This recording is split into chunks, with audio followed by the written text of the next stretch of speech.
Start na ako, ba?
Ay, ano na namang okay.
Kill a god.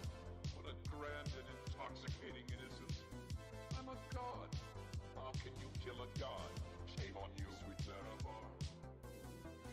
I'm a god. I'm a god. I'm a god. God. I'm a god. I'm a god. I'm a god. Cloud, the moon and star, come to me through fire and war.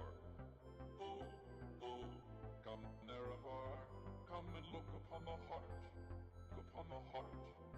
Oh, lay down your weapons, it is not too late for my mercy. Oh, oh, come and look upon the heart, upon the heart. Oh, oh, oh, I'm a god. How can you kill a god? What a grand and intoxicating innocence. I'm a god. How can you kill a god? Shame on you, sweet Nerevar. I'm a god. I'm a god. I'm a god. God. I'm a god. I'm a god. I'm a god. No recall or intervention can work in this place. There is no escape. No recall or intervention can work in this place. There is no escape. No recall or intervention can work in this place. There is no escape. No recall or intervention can work in this place. There is no escape.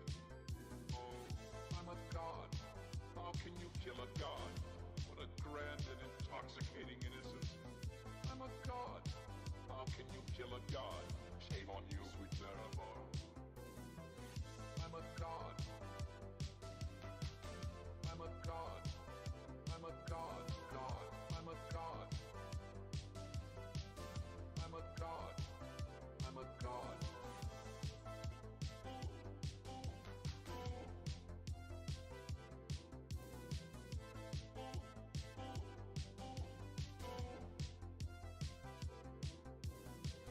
Cloud, the moon and star, come to me through fire and war. Oh, oh, come Nerevar, come and look upon the heart, upon the heart. Oh, lay down your weapons, it is not too late for my mercy. Oh, oh, come and look upon the heart, upon the heart. Oh, oh, oh, I'm a god. How can you kill a god?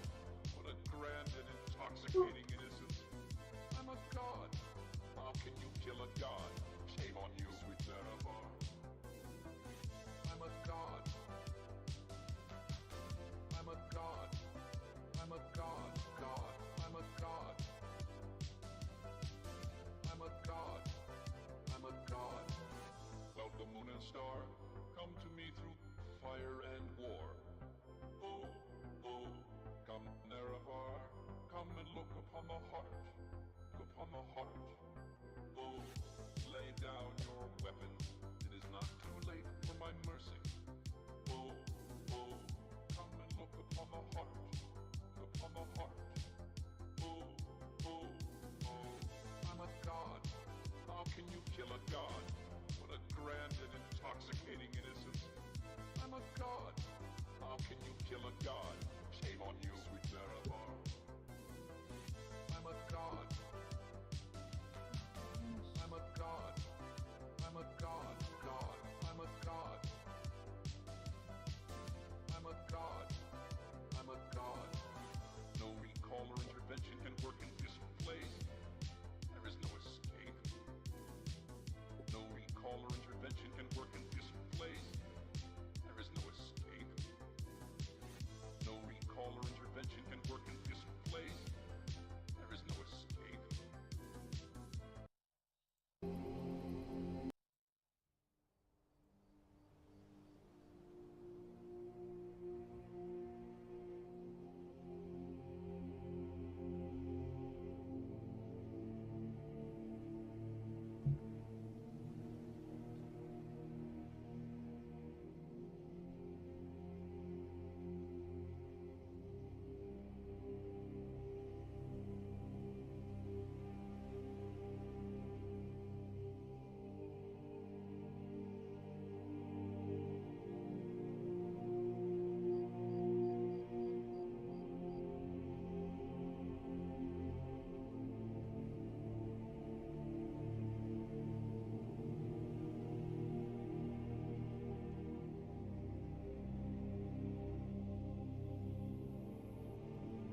Audio checking. Audio. Audio checking. Audio. Okay. It's fine. It's fine. I got what I want.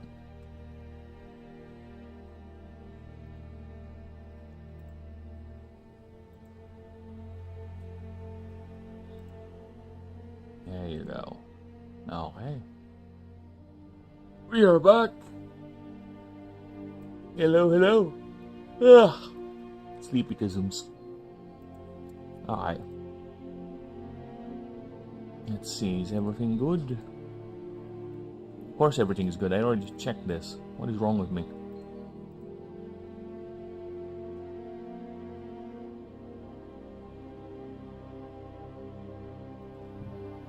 So I think we are indeed pretty much good to go.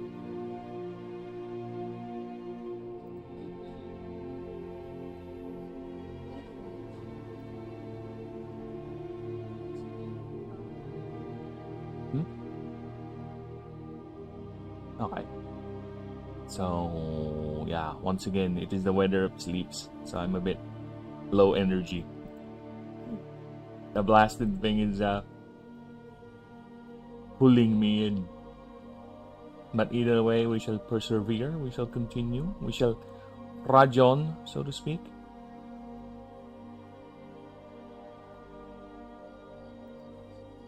Alright. Not every day is Christmas, as they say. And let's try to make that not true. Let's try to make this day into Christmas. Let's Christmassive this day, you know? Let's christen it up.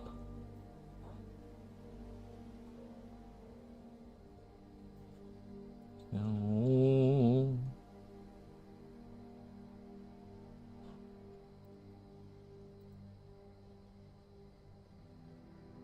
What are we going to do? We are going to continue where we left off last time.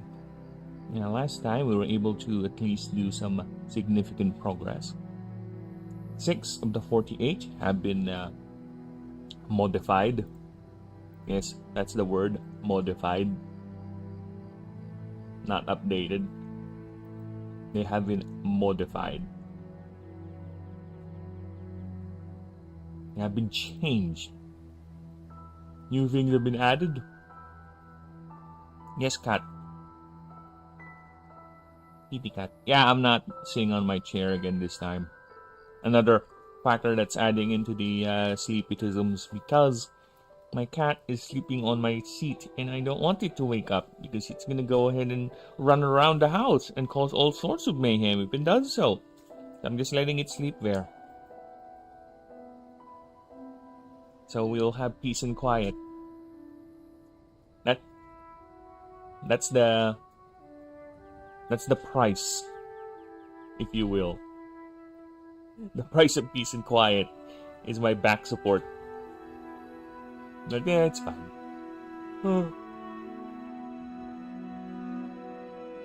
I hope everyone's doing a marvelous day, or having a marvelous day, everyone. So let me just make sure.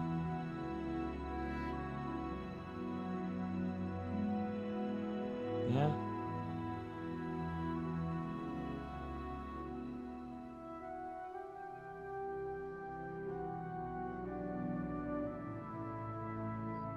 Okay.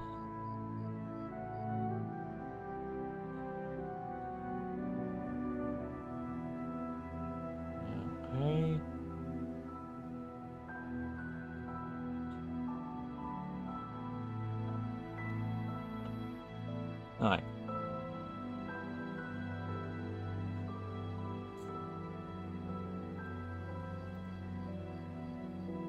Where are we? Ah, yes. Let us continue.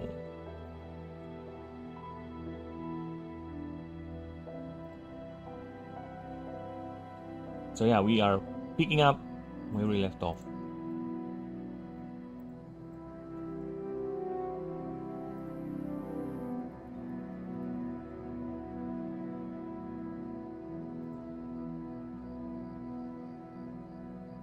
Goddamn brain! Work, brain! Alright, focus. We are focusing. Alright, the brain is now focused, I think. Alright, as I said before. Alright, yesterday, we were able to do up until Gabber Tales, so we're gonna continue with Whisper, finish with Dondania, and hopefully we'll be done with a couple. Alright, because I kinda want to get back into making creatures, to be honest. Alright, now as for the rewrites, I have just technically finished rewriting the encounter rules. So yeah, the encounter rules are done.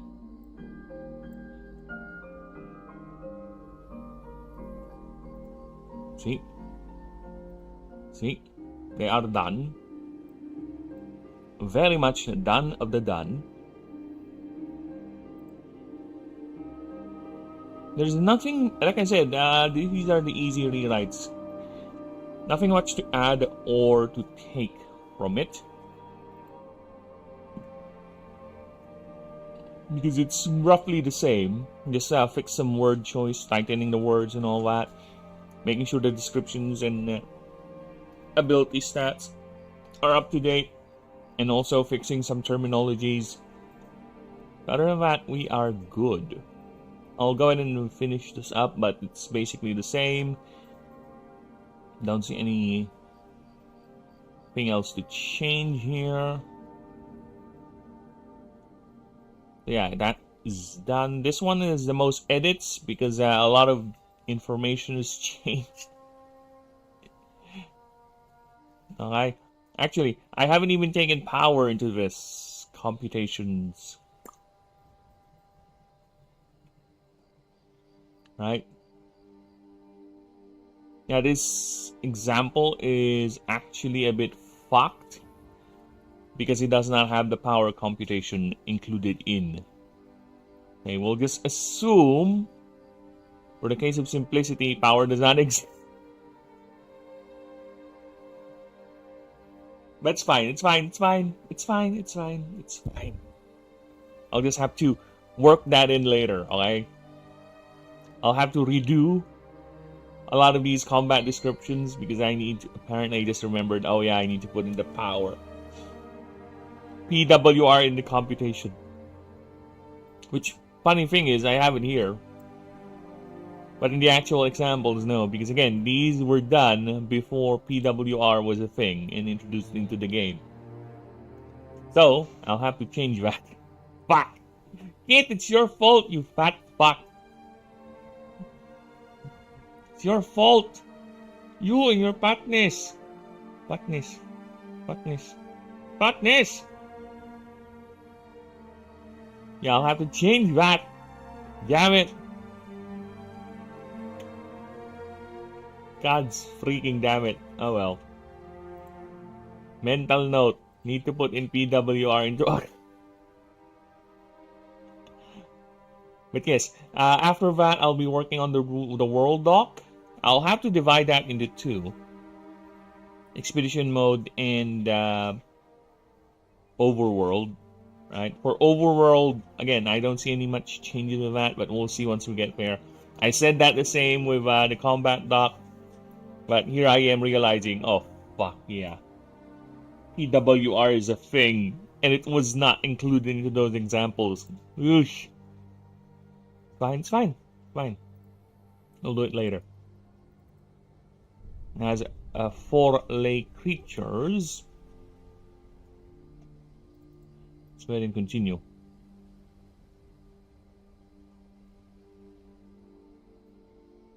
So where would we stop? Oh, really cool. Oh. Ah. We stop at Gabbertail. I force myself to at least finish Gabbertails. You know, it's uber sleepy-tisms. I think we're fine with that. So yeah, we'll be starting today with Whisper. We'll be whispering, so to speak.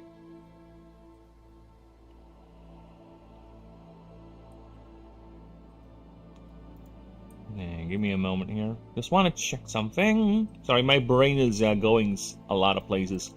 I just have a little bit of curiosity that I need to.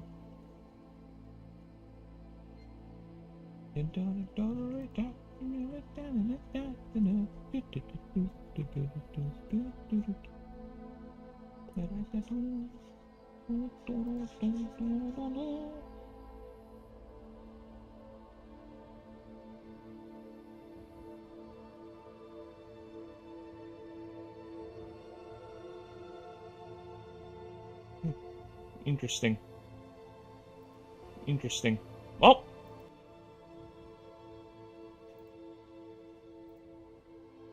Oh!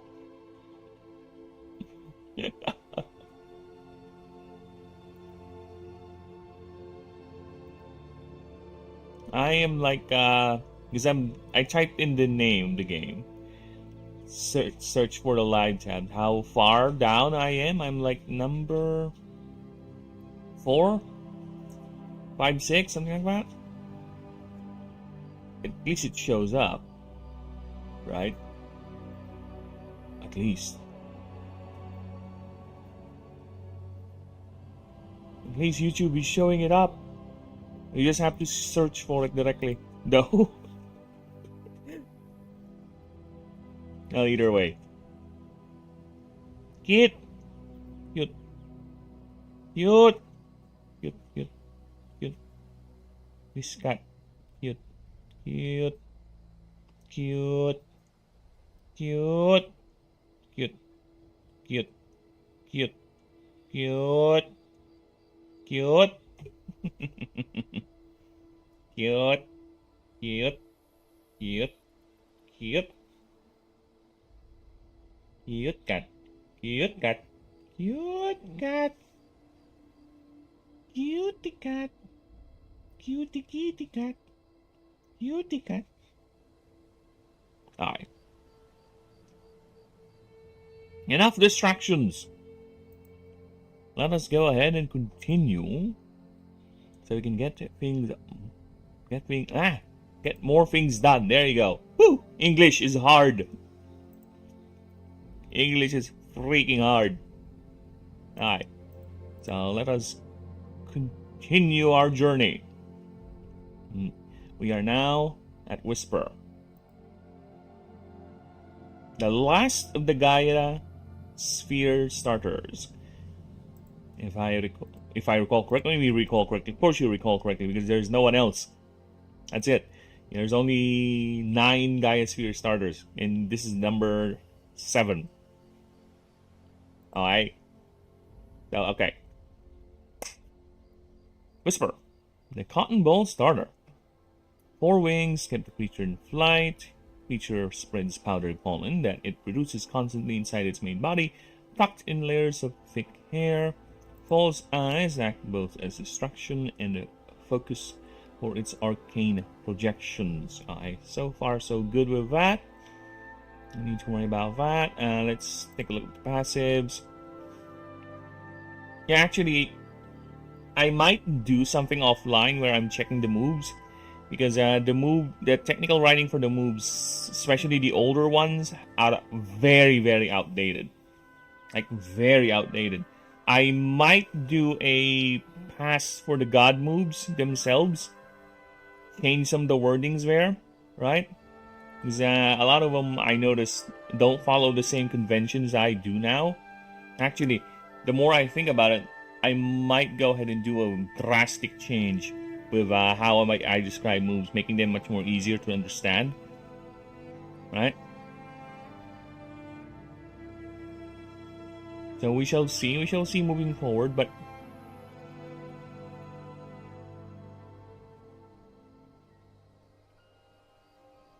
for now, I'm annoyed because there's so many things I need to change. I change one, I pull up 3 different documents to change them as well. And those are the things I remember. What if I don't remember? Whack! Well, what are we gonna do? What are we gonna do? Alright. Either way, we press on. Okay, Cottonize. All non-weakness hits. All non-weakness hits this creature receives is turned into a Fey-type move. Pay 1 mana to activate this effect. Oh. I don't like this. I don't like the wording on this one. This one removes the option for it. Okay.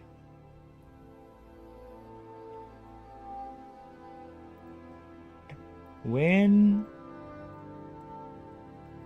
a non-weakness move hits this creature,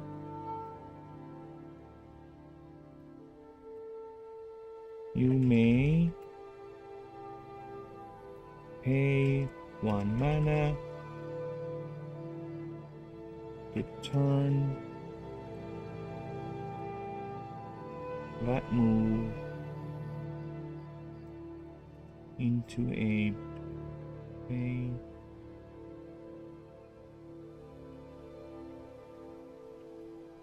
only type move. This is done before. This is applied before damage resolution. Hey, pal. Morning. Morning, brother. I see you booting up Cyberpunk. So no classes today? Because I see the storm. The rains are still hitting us. They're quite annoyingly putting me into the sleep mode. What is this Bahapo? I don't understand that. What is that Bahapo? Bahapo? Bahai? What is that? I'm sorry. I don't speak anything other than English. I don't speak anything but the dollar, you know, the spoken dollar. You heard that? That's how old people back in my day would describe people who speaks the English language. You spoken dollar? Yeah, I saw the pictures you posted. That is normal. That is normal flooding from where I grew up, dude. I grew up in Nabotas, okay? Nabotas, the flooding there is up to your fucking waist. That is considered to be not severe. You know what severe flooding there is? It's up to your fucking neck. That is okay. There is in Nabotas, it's either you get drowned by the flooding, or whenever it's too sunny, fire is another problem there. A lot of fires there in Nabotas because it's mostly squatters area. So fire hazards everywhere, right? Fire hazards everywhere. There is one street there that has been dubbed Hell Street or Calle Inferno in my language. I'm sorry, I have to say it in my accent. Calle Infierno, okay? So, Hell Street is named because it's not crime-ridden or anything, but probably it is.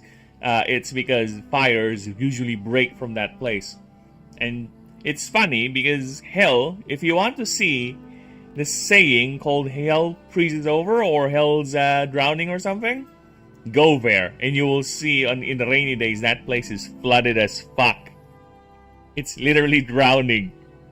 Hell is literally drowning.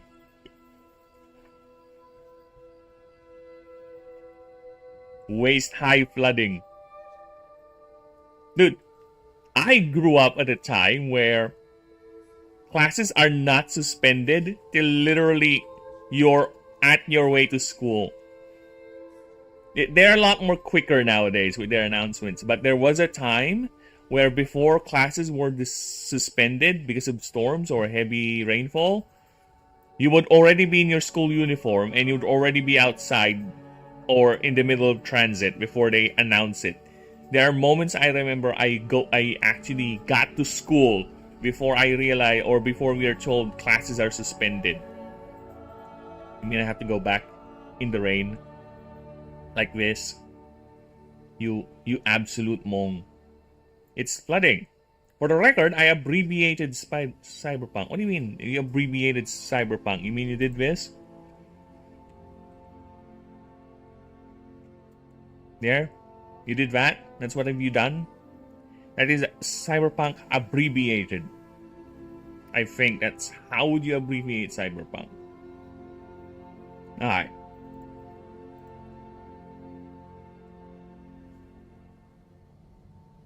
So let's see. Let us continue. Puffy Pom Poms is our next passive. When a creature you control attacks. Why is it when a non-weakness move hits this creature? When a non-weakness moves. Oh my god. You're ruining my technical writing word. Shut up with your this is blue, this is wrong. No, it's fine. When a non-creature you control attacks, you may pay 1 more mana. If you do, that creature. This is confusing. This is not good. Because it's referring to the creature that attacked. Okay? When the creature you control attacks, you may pay 1 mana. If you do,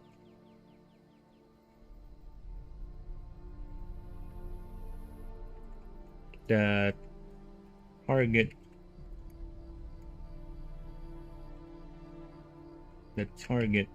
of that creature and creature's move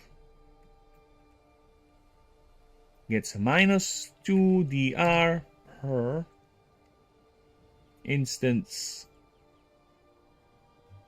Per damage instance, actually. Per damage instance.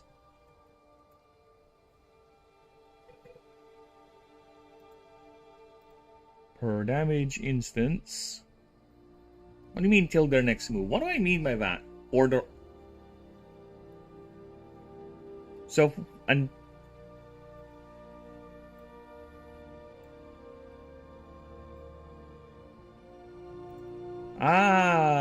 okay. So let me just reword this entire thing. During a creature's turn, you may pay 1 mana. If you do, that creature's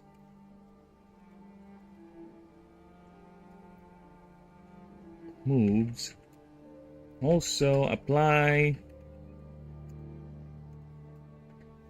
-2 DR for that round only.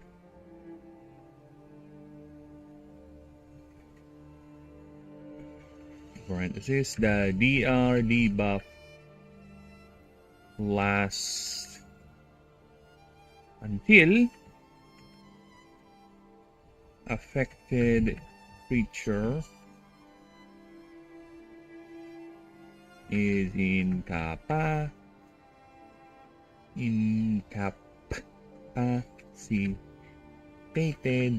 or is put into reserve. There you go. Okay, now that's clearer. During a creature's turn, you may pay 1 mana. If you do, that creature's moves also apply -2 DR for that round only. The DR debuff lasts until affected creature is incapacitated or is put into reserve. Yeah, that is much more clearer. It has more sense to it. It makes more sense rather than the previous wording, which I can see why it's confusing. Right? This is why we do this, to clear things up. Now it's clear. Okay, at the start of combat encounter, this creature gets double speed for the first round. Yeah, it's fine. Okay. Explosion, 3 mana Fey. This move hits. Yeah, I'm gonna definitely do a pass, separate pass. Probably do it offline for moves, just so we can have them be in line, right? Just so we can have them be the same when it comes to their technical descriptions. And as I was rewriting some of the move descriptions, or rather the documents, especially the ones that have passive abilities or move descriptions or item descriptions, they are all over the place. They are not consistent, which is annoying me. And I'd rather do that while there's still few moves and few docs to make sure everything is correct, right? I don't want it to get to a point that everything is so massive that changing one is gonna take forever because you'll have a lot of things to consider. So yeah. Good there, good there.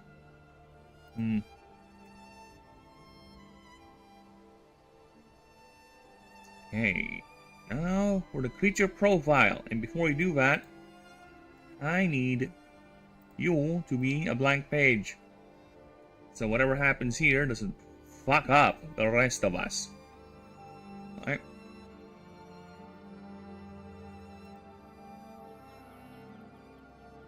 I don't see any other reasons for me to add more to it. We've already had a couple of additions already with the Whisper. But we shall see. Let me just adjust my monitor. Because the cat... Look at him. Look at him. He woke up. And... he just flexed his cute little paws and just shifted a little bit in bed.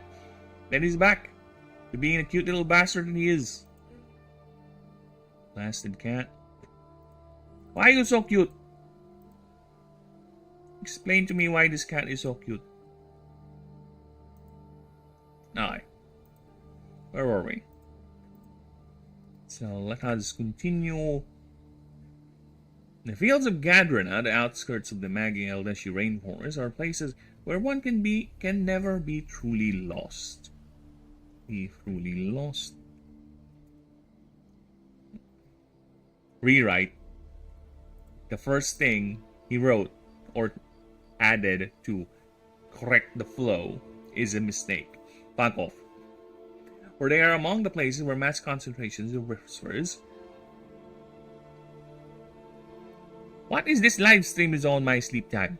Because I'm one of those otherworlders. I'm from the other side of Lay Planet. Hello, Gargantuan. So yeah, unfortunately, your night is my 4 a.m. Right? I don't know where you are, but your sleepytisms is my 4 a.m. And besides, you can always watch the playlist. They're always there. Always there. If you want to catch up, so to speak. But either way, appreciate you stopping by. Hello! The fields of Gadrina, the outskirts of Magi Eldeshi rainforest, are places where one can never be truly lost. For they are among the places where mass concentrations of whispers form groups collectively called mischiefs, a label rightfully owned, for they are known to hover near travelers and guide them away from their territories. Guide them away. There should be a open and close parentheses on this one. Guide them away. Away from their territories, though this is accomplished with blinding lights and itchy spores. Blinding lights, itchy spores, and all sorts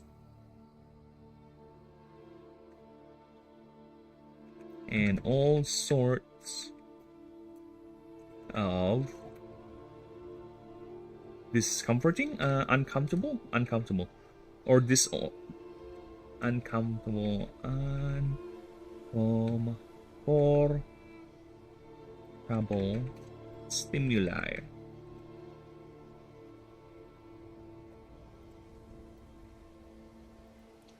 All the while, the creature seemingly expresses a playful demeanor about it.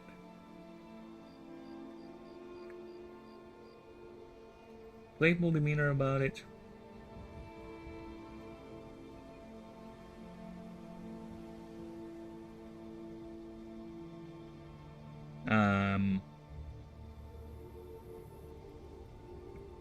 Big beady eyes.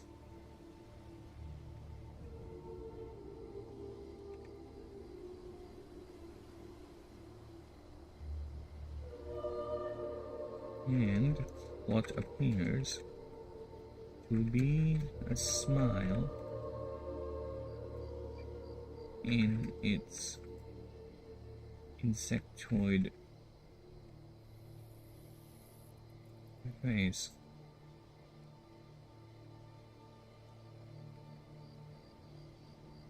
Big beady false eyes.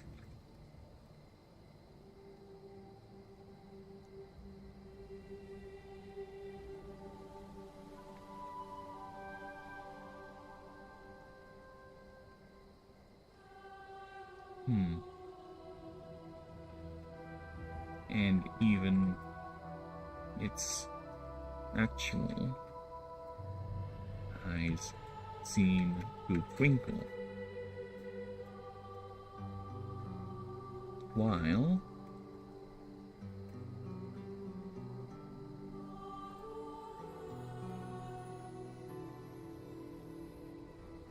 arches in its insectoid.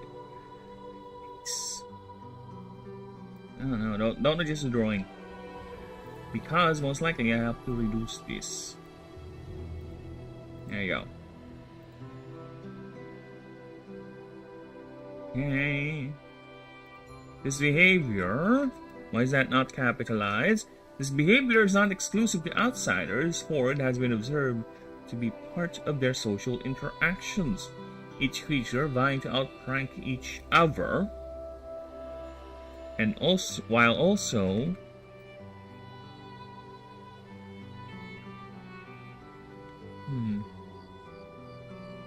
to outsiders and other creatures,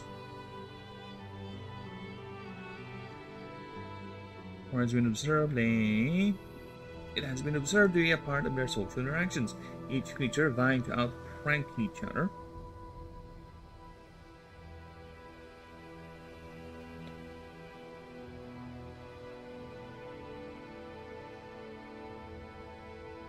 This has been regarded. You massive regard. You regarded back. Stop regarding. Kit.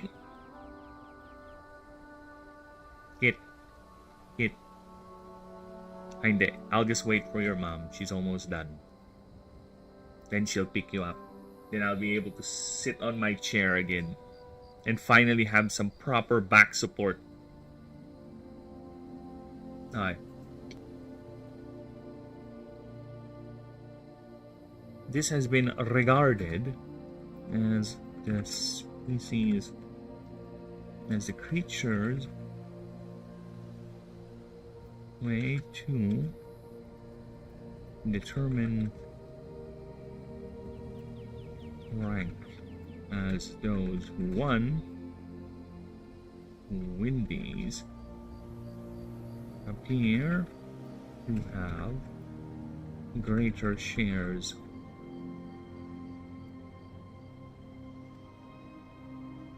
when it comes to food and even access to better sources of it. There you go. His behaviors are not largely seen as hostile nor malicious in any sense, as some have been reported to heal travelers who somehow receive injuries or great discomfort during displays, or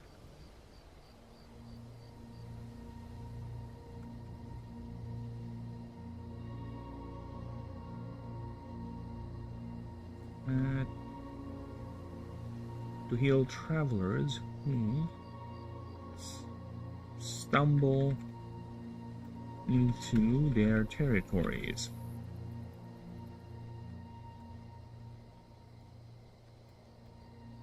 Which many travelers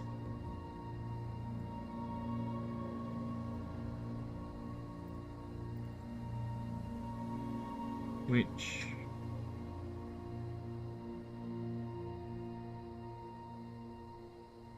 many travelers and even the local ranger corps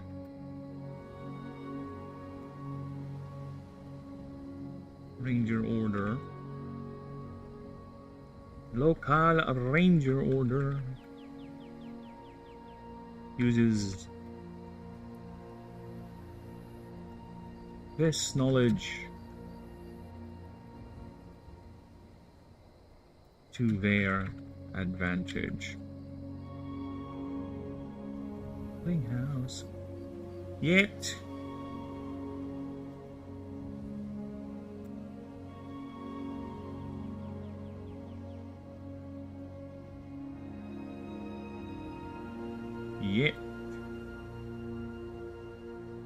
a good more than half of these injuries, of these healed injuries,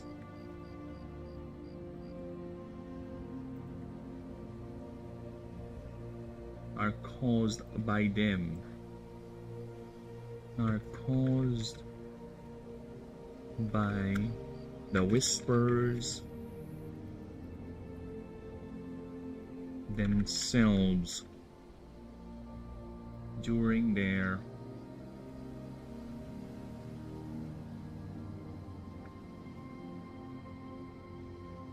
attempts to dislodge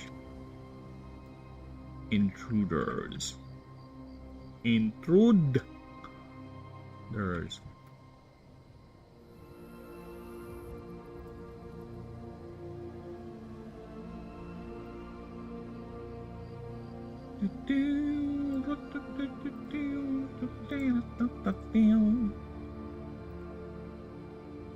Now where am I? Oh, greeters. There you go. Alright. These behaviors are not largely seen as hostile or malicious in any sense, and some are even reported to heal travelers who stumble into their territories. Heal injured travelers. Heal injured. Which many locals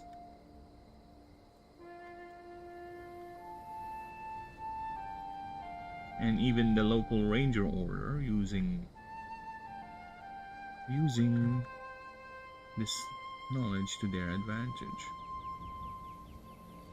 Locals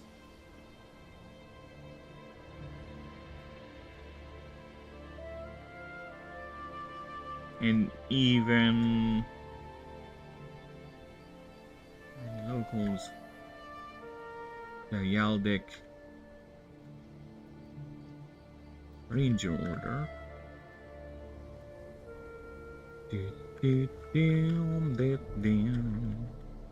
and even far-flung travelers.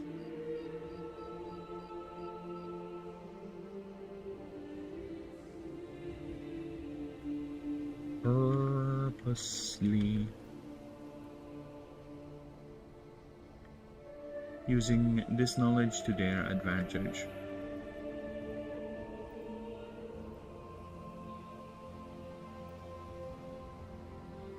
Bringing with them their sick and injured. There you go.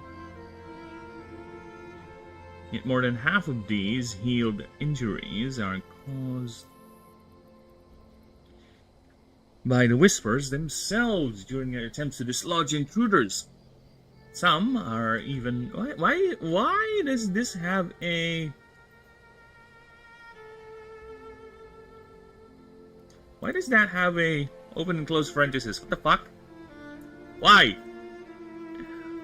Why? I don't know. I don't know either, but apparently it does. Alright. Some are even known to heal injured travelers who stumble into their territories only to be... There should be a B here.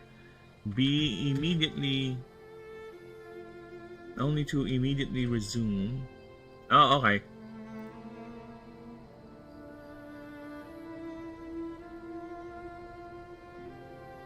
Oh. Regardless of the source. Yeah, this is already the shortened. I already expanded that above. Okay. Regardless.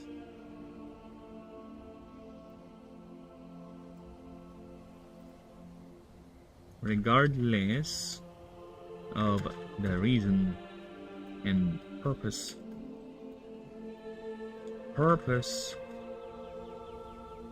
They immediately resume their irritating efforts to nudge the unfortunate visitor away.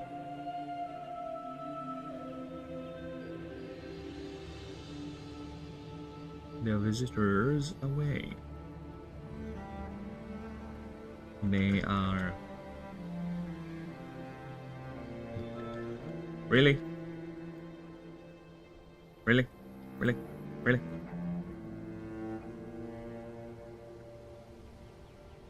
They are known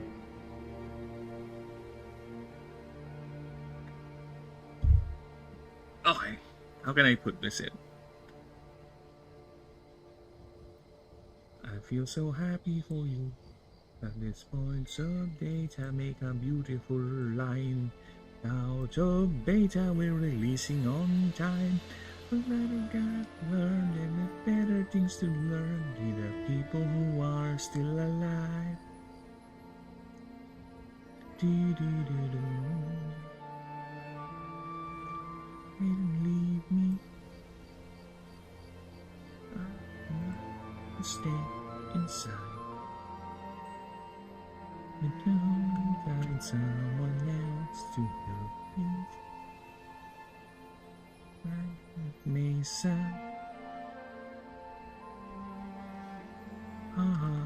By chance.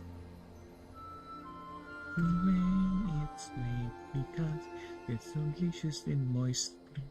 We're still talking when the signs still do. The better make the cat, I'm not you. Experiments to run, little research to be done. We are still... Well, yeah. Direction of their nudgings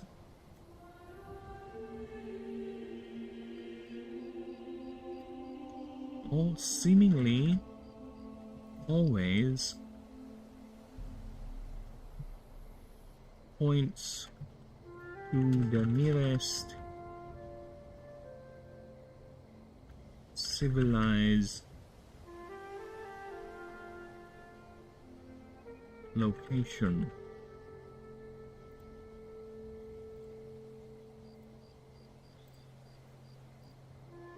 Whether it be a small town, small town, city, or a ranger outpost. Lies inside, so come on. There you go.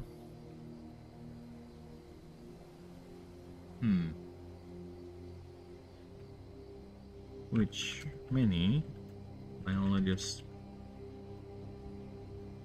speculate as a learned behavior by the mischief.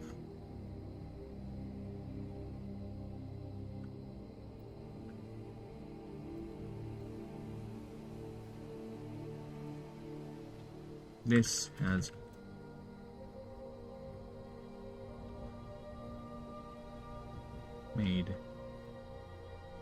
has generated the local saying of lost, find a cotton patch, find a puffer patch.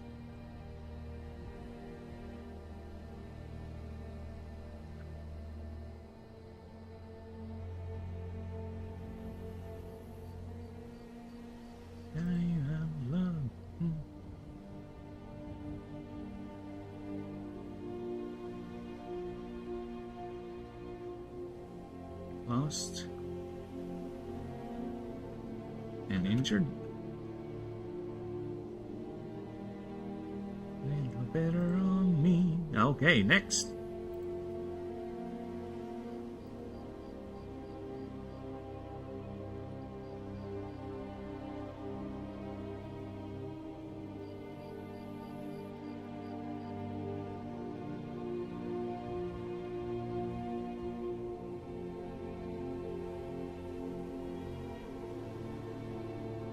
How long have I got?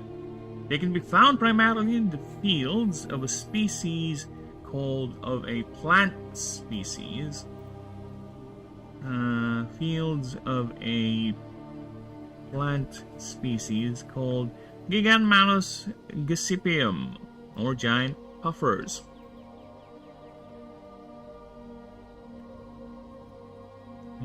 These plants have adapted its photosynthetic process into converting sugars into pure mana, which the Whisper harvests via a method where they draw out the substance into balls of pure undiluted mana. These manifest into balls of light floating above the plant, in which the Whisper absorbs it, feeding itself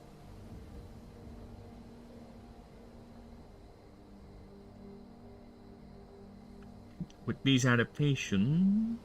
What the fuck? This is weird. Feeding itself, absorbs it, feeding itself. So this should be part of that. With these adaptations, so this should be a new sentence. With these adaptations, plant and creature are nearly inseparable, as Whispers cultivate fields of these plants, and in turn, the plant feeds their ever-growing population. Cultivate fields of these plants.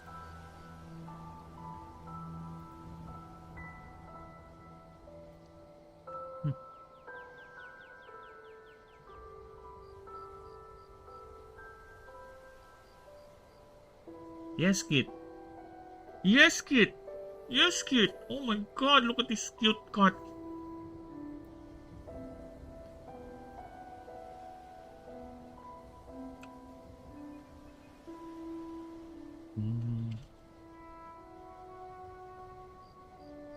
Okay.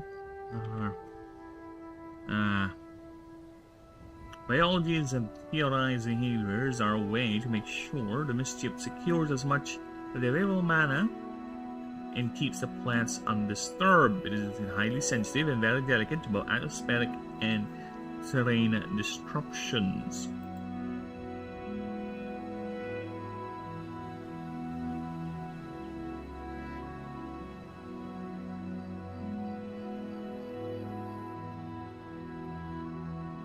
And keep the plant undisturbed.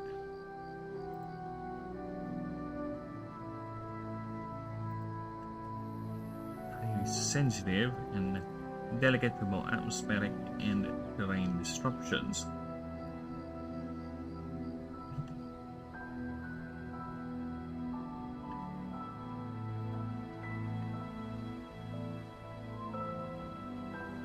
It must also be noted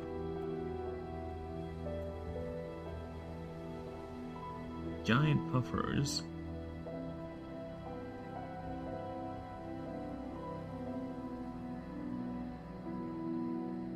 with no or too few whispers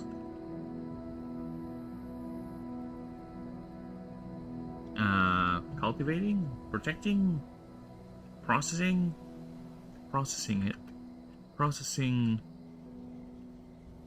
its mana byproducts.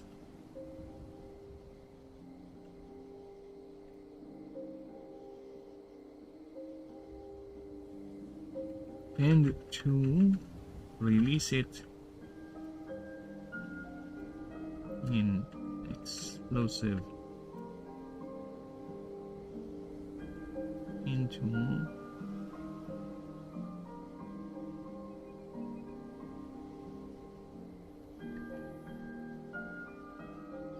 highly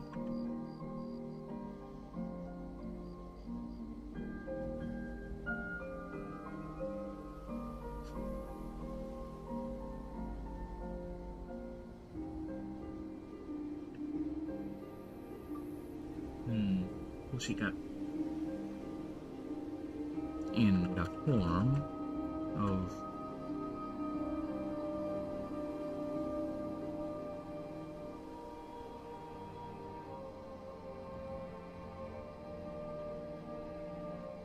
and to release it as balls of blinding pure mana balls that are highly volatile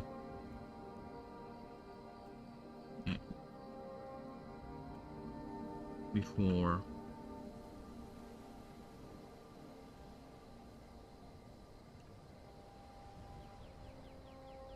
slowly loading up into the atmosphere as it dissipates.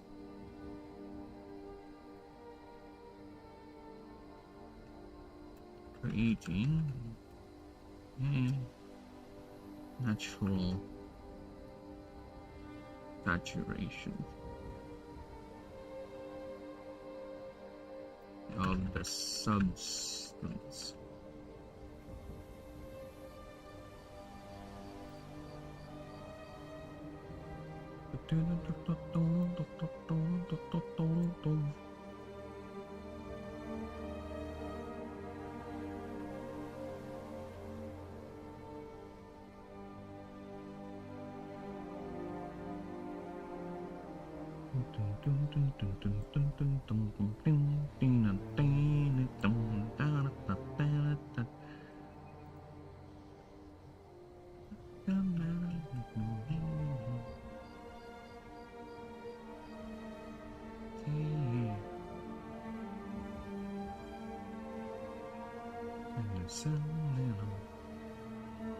Yes, kid. Whispers are very reliant on on particular locations to cultivate the what? The what?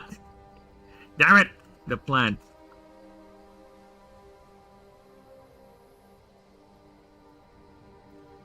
As not only it being sensitive,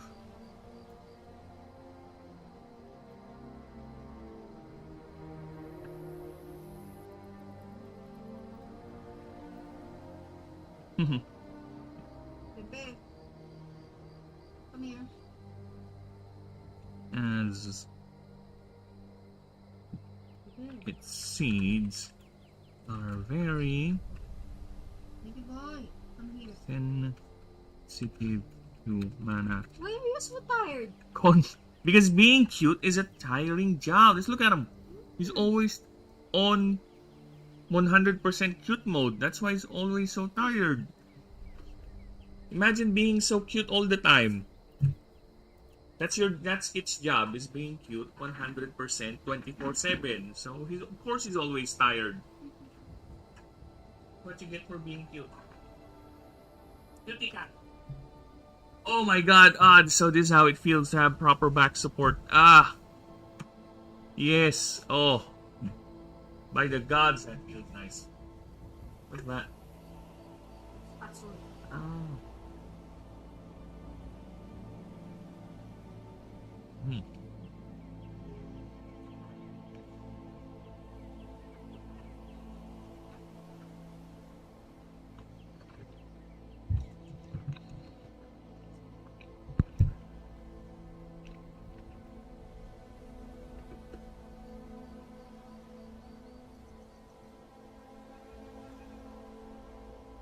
Concentrations and soil acidity.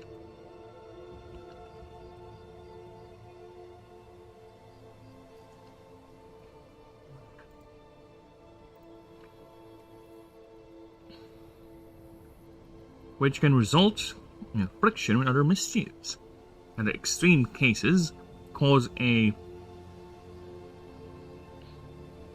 what myologists call a prank war.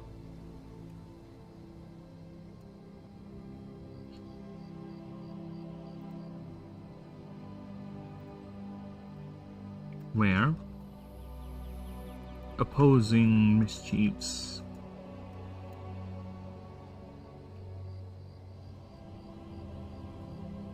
would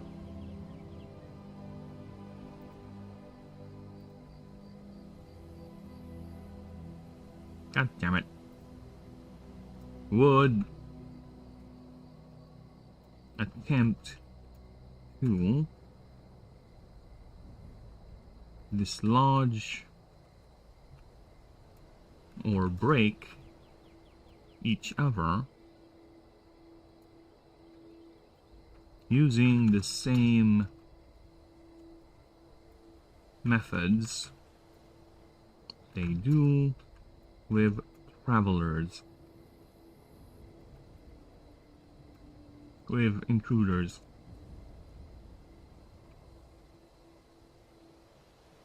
Sometimes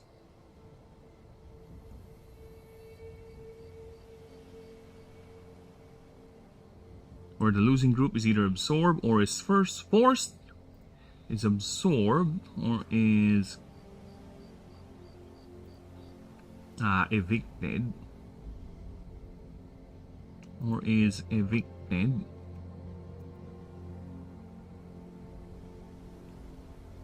with only a few allowed to stay.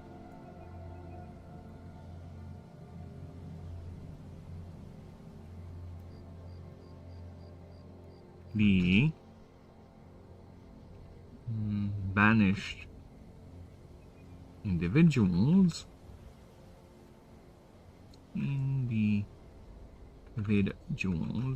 are forced to feed themselves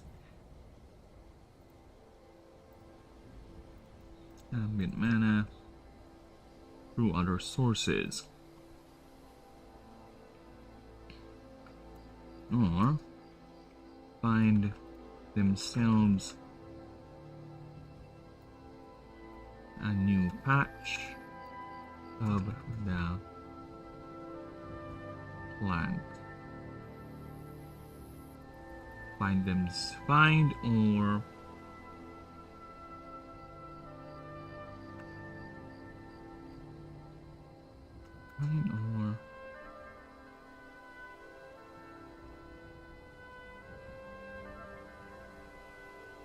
to either cultivate there, or Discover.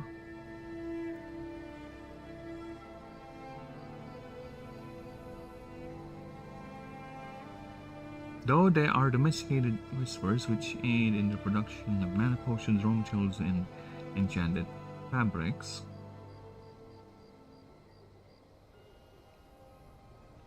many of which belonging to small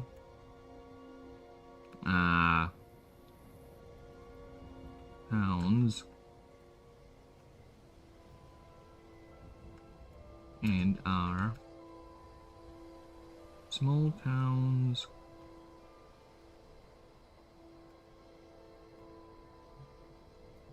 and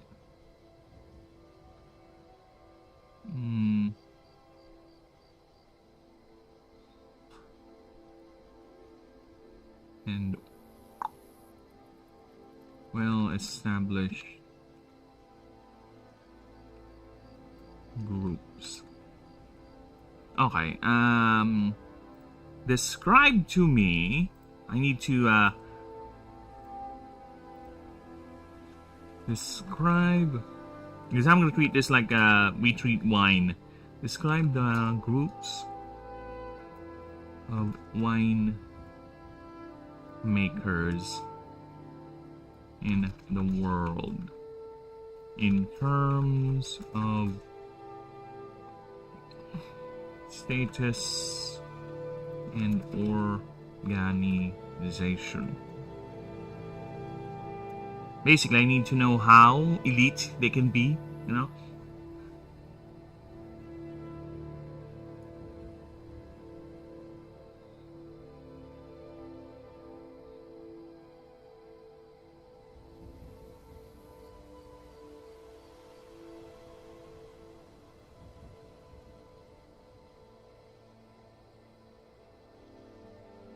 And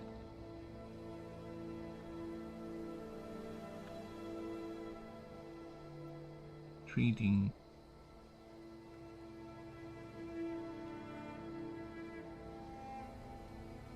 the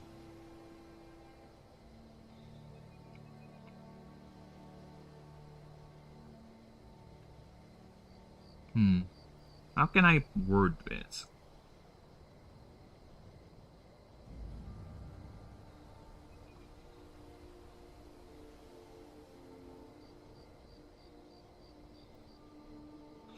Well-established prestige groups.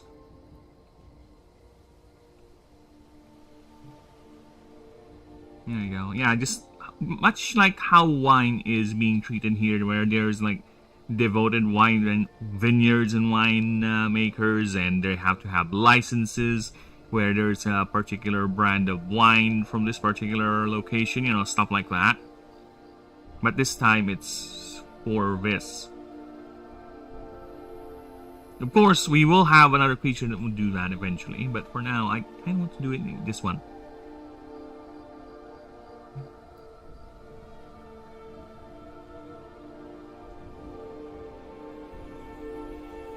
Having very strict codes and regulations in production and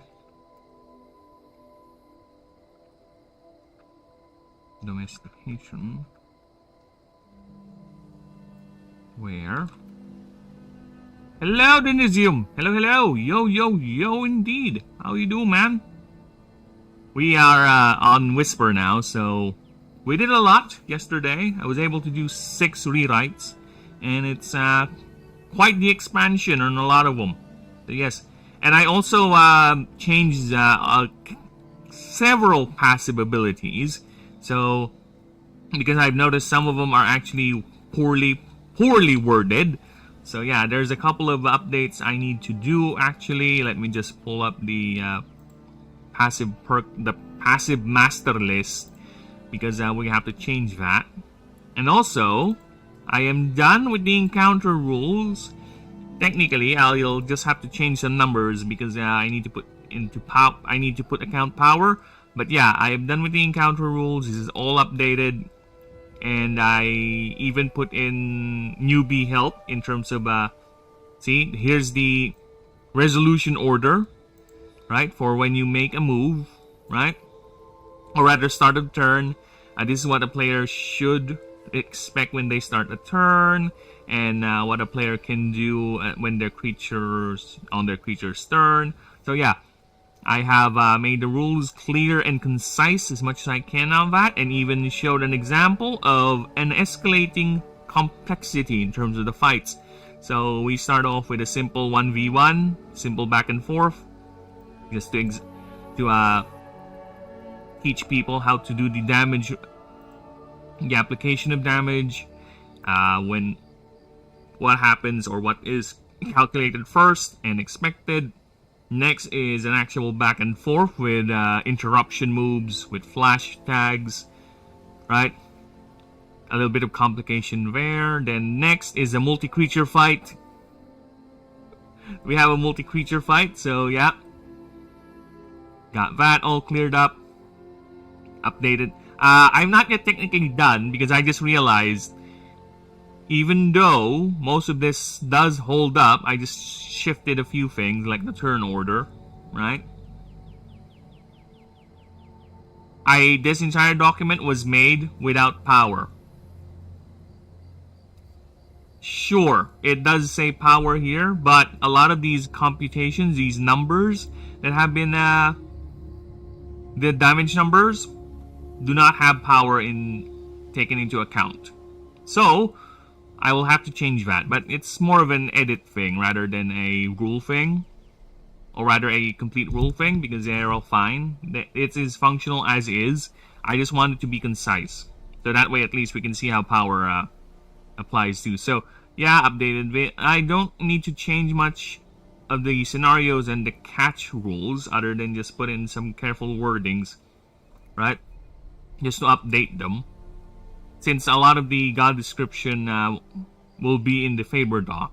So we just explained how to bond with the god with this one. So yeah, that's what I've done offline, and after I clarify that for the power, I will be moving on to the world doc. Then after that, I will be making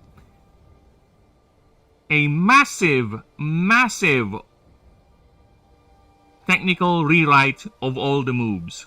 So basically, offline, I will, if I do have time offline, of course. If. There's a massive if.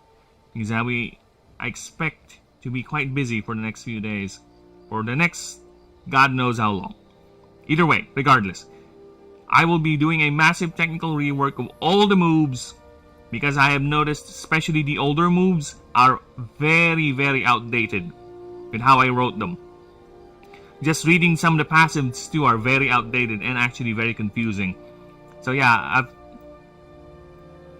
these two passives were entirely rewritten because they are outdated and confusing. So yeah.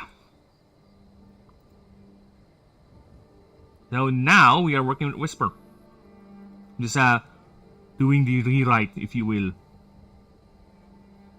Regulations in production and domestication.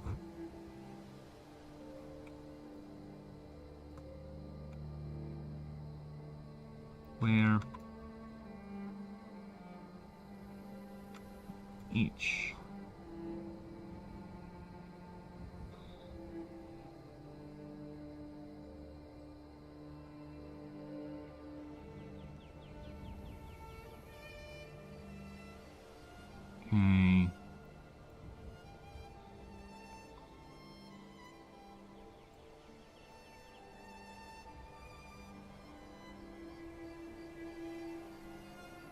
no problem, man. It's gonna be a lot of reading on my end because we are proofreading. If you want me to just go ahead and keep on talking, why not? I'll be your words, Rio. I'll be your word machine. Why not?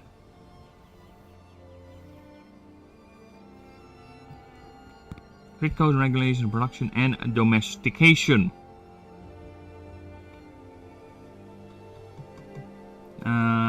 How can... Dude, I'm having problems trying to word that in a very, very short... Many which belonging... many which belonging well-established prestige groups. Strict codes and domestication. Divided... There you go. Divided into regions and family bloodlines, where one is not allowed to use their own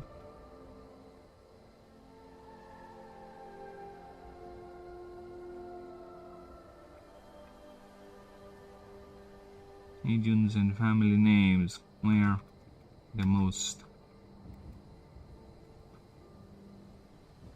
the oldest and most established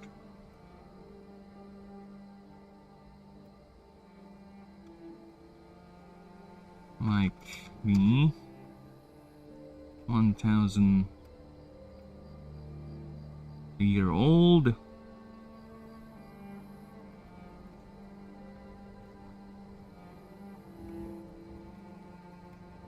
textile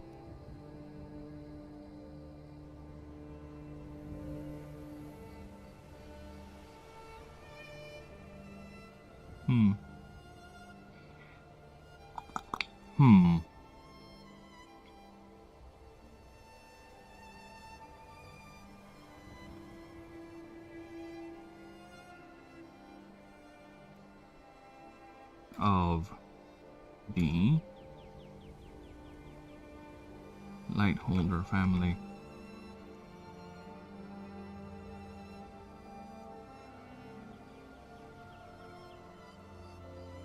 The Elven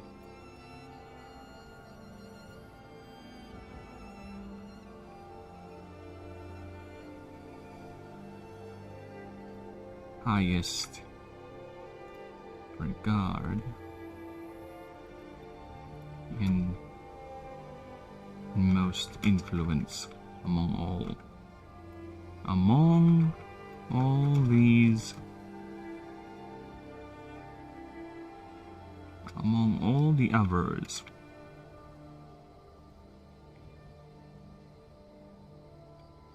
Alright, so space is a premium. Space! There you go. Okay, now time for the actual rewrite.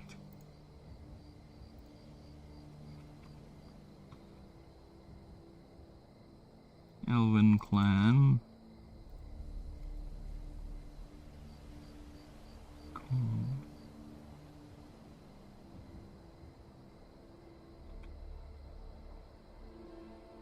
Why are you not uniform?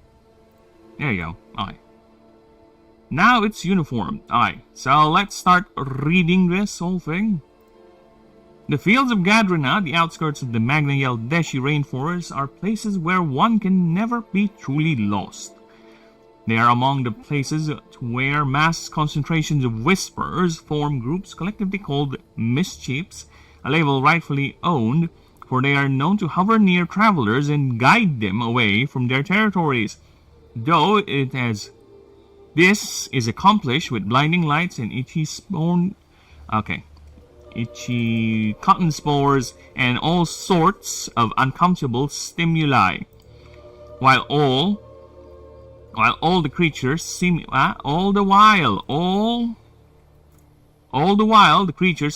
expresses a playful demeanor about it. Big, beady false eyes, and even its actual eyes seem to twinkle, while what appears to be a smile arches in its insectoid face. This behavior is not exclusive to outsiders and to other creatures, for it has been observed to be a part of their social interactions, each creature vying to outprank each other. This has been regarded as the creature's way to determine rank, as those who win these appear to have greater shares when it comes to food and even access to better sources of it. These behaviors are not largely seen as hostile or malicious in any sense, as some are even reported to heal injured travelers who stumble into their territories, which many locals, the Yaldic Ranger Order, and even far-flung travelers bring with them their sick and injured, purposely using this knowledge to their advantage. Yet more than half of these healed injuries are caused by the Whispers themselves during their attempts to dislodge intruders. Regardless of the reason and purpose, they will immediately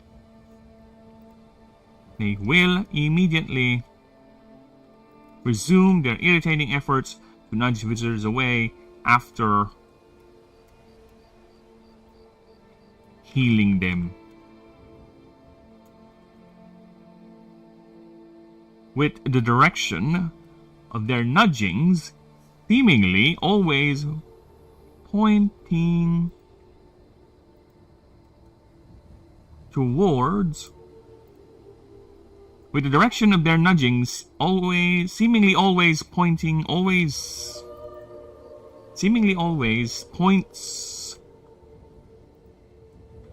points to the nearest civilized location, whether it be a small town, city, or a ranger outpost, with many biologists speculate this as a learned behavior by the mischief and has generated the local saying of lost and injured, find a puffer patch. There you go. Next. They can be primarily found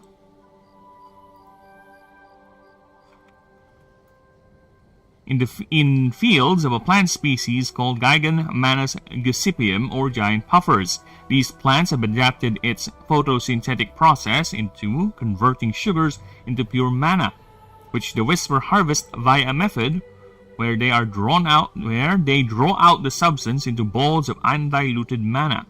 These manifest into balls of light floating above the plant, in which the Whisper absorbs it, thus feeding itself. With these adaptations, plant and creature are nearly inseparable, as Whispers cultivate fields of these plants, and in turn the plants feed their ever-growing population. Biologists theorize their mischievous behaviors are a way to make sure the mischief secures as much of the available mana and keep the plants undisturbed, because it is highly sensitive and delicate to both atmospheric and terrain disruptions. It must also be noted, giant puffers with no or too few Whispers processing its mana byproduct tends to release it as balls of pure blinding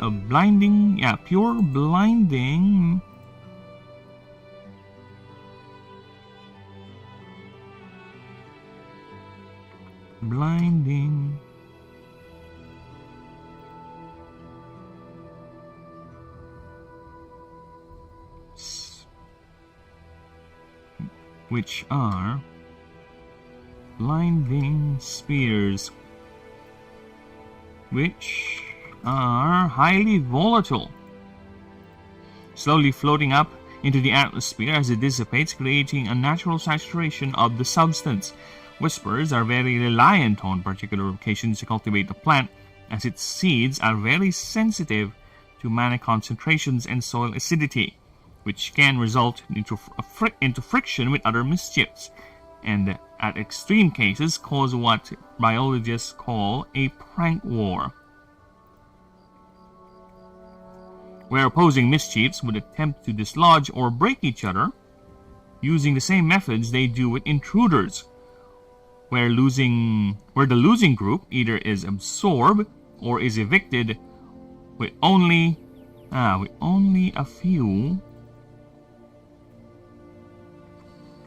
allowed to stay. The banished individuals are forced to feed themselves ambient mana through other sources, or find themselves a patch of the plant to either cultivate or discover. Okay.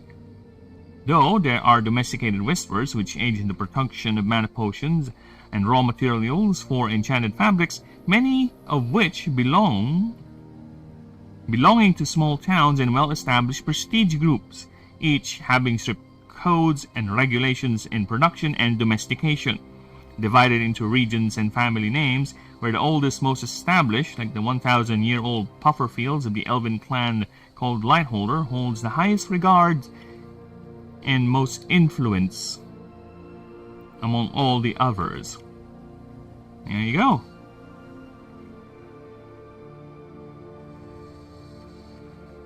There you go. Okay, so that is the new Whisper. As you can see, it has been expanded greatly. So with that, let's go ahead and kill the extra page here. Oh my god, why are you so annoying? Okay, next is Pixie Pierce. Is Rio already streaming?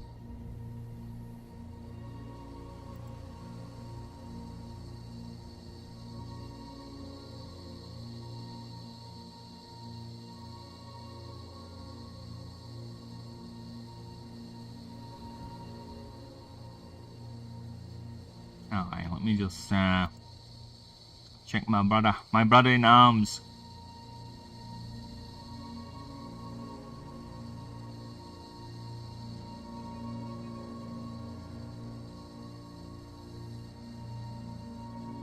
There you go.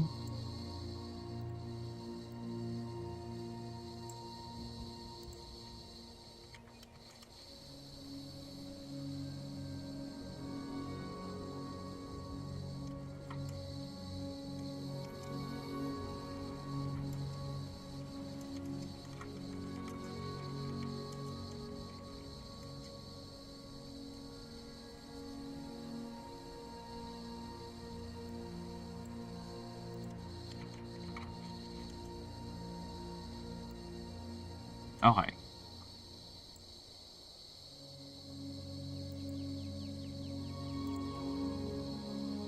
Lucky for me, I have a way to make things not all crazy.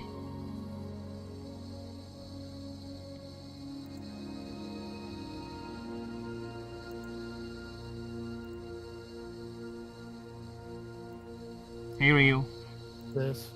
can you hear me? Hello, Phoenix. Hello. Told you I'm proofreading right now, so there's a lot of me talking. Hope that's fine. Okay. That'll be high. Yeah. I think I screwed this puzzle up already. Well, your problem. I will be I'll be going back to my own shit. But everyone, this is my good friend Ryu Planeswalker. Again, he's a very good streamer on Twitch. no. Look at him. He's streaming Assassin's Creed right now. Assassin's Creed Origins. Where he's playing a very weird man trying to climb on things that are not supposed to be climbable. Right? You want to check him out? Go right ahead. But either way, I will be here. Reading my shit! Well, Alia, yes, that was a priceless artifact. But it was in my way, and I actually... That's not the part I screwed up. Alright. Now let us continue. Spears made from stems of giant poppers magically enhanced to be durable.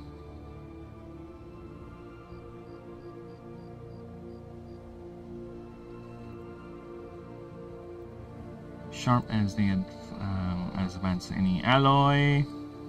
Main body has emerged from the hairy and round body of the pre-ascended form.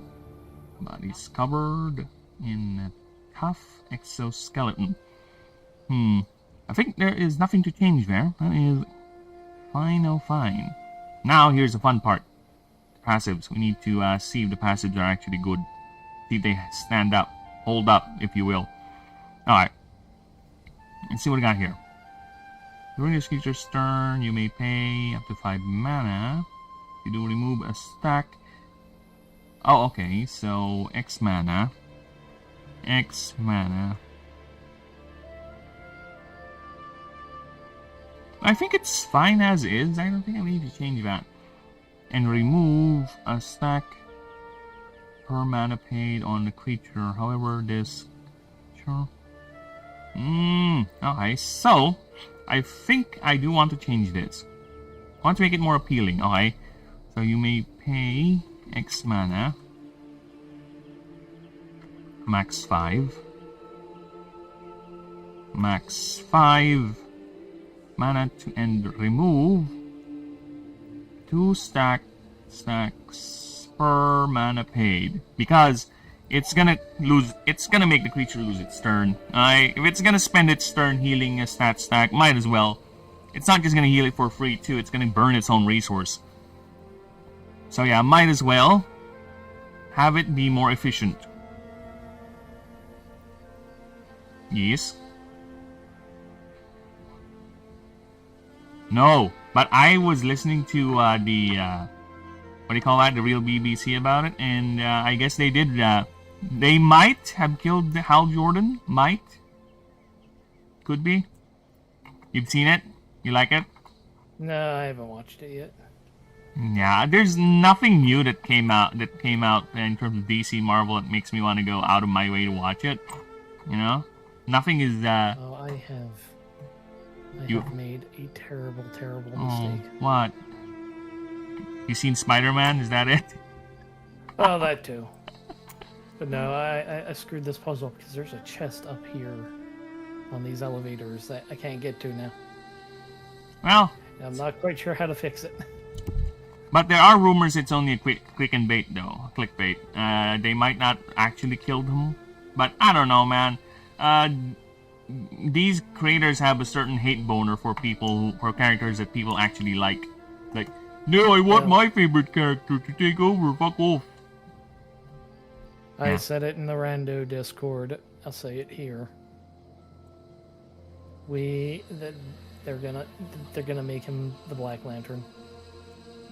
I am not That's surprised. Why they called it Lantern. Oh, wait, no. I almost said it. Yeah, Jon Stewart is no. a fun character. I liked him when I saw him in the Justice League animated series. It was fun. He's a good character. But trusting that character with these writers, I don't know, man. I don't care. None of them have my confidence. So James Gunn is a one-trick pony. His trick is Guardians of the Galaxy, and that is it. He cannot do anything outside it. He hasn't done his trick good in a while either. Yeah, I know, right? Okay. And now, dude, I'm so happy that he was not allowed to get Batman, because Batman is gonna be great by that guy. But no. He already ruined Superman, alright? Yes. How many good Superman actors out there have been playing Superman just with horrible directors and bad writers? We got Cavill. We got now, what's his name? Sweaty Corn, whatever his name is. Corn Sweat. Yeah. Even the old one. His first two movies are okay. It's this third one that became weird. Okay, so... Yeah, it's fascinating. No. Batman too. I really like Affleck Batman. I really do. I like the idea. Rather, I like the idea of Affleck Batman. I like the idea they gave him a voice changer. You know why? Because a voice changer actually does make sense, especially in a modern setting, because people can easily identify your voice, especially if you're a multi-billionaire. Right? It actually does make sense that is indeed the case.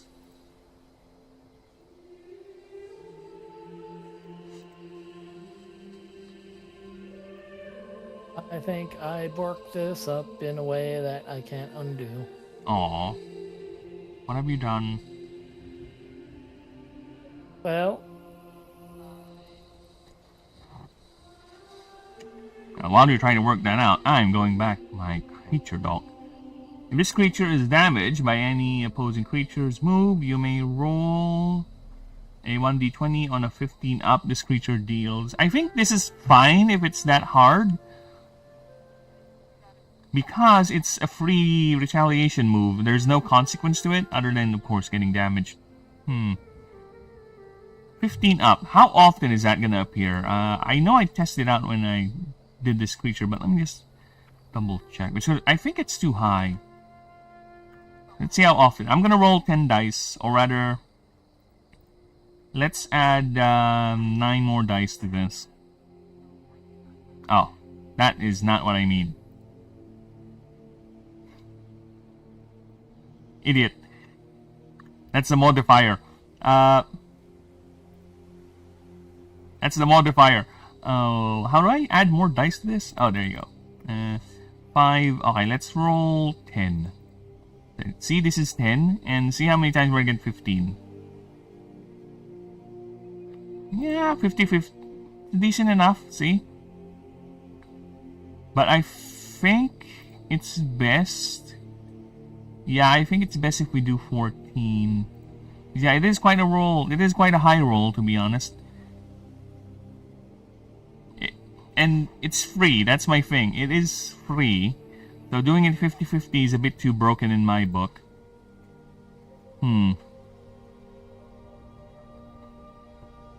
Yeah, it is free. That's the main thing. There's no consequence to it.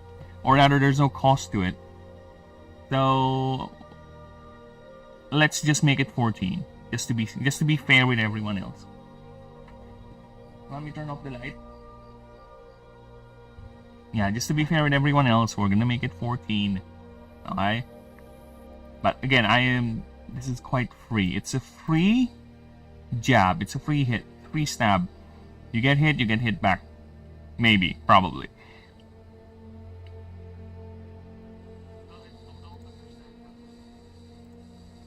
Well, don't bother swimming then. You can just drown. Well.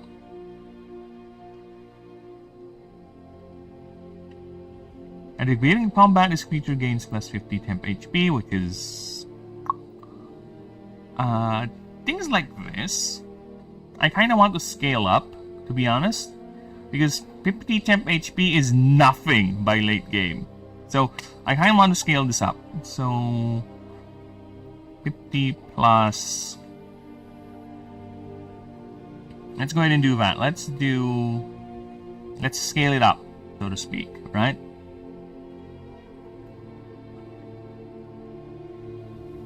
Oh yeah. And it can't be healed anyway, so...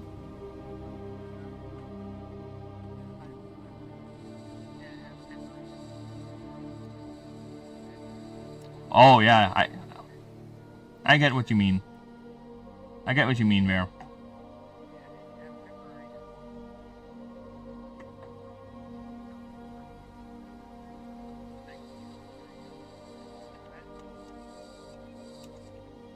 Well, there is a god that has so much of that, but he has very, very low max HP. His main gimmick is to create shields and to use that for power his moves.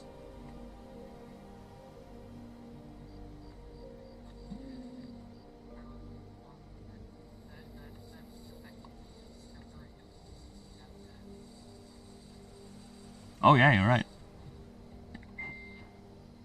Indeed, I remember that being good. I used to use that a lot. But when everything just revolves around getting one-shotted, became more of a liability than use. It's like wasting a turn, because it only lasts one turn before it gets one-shotted. Snakes there? Fuck off. Bad snakes.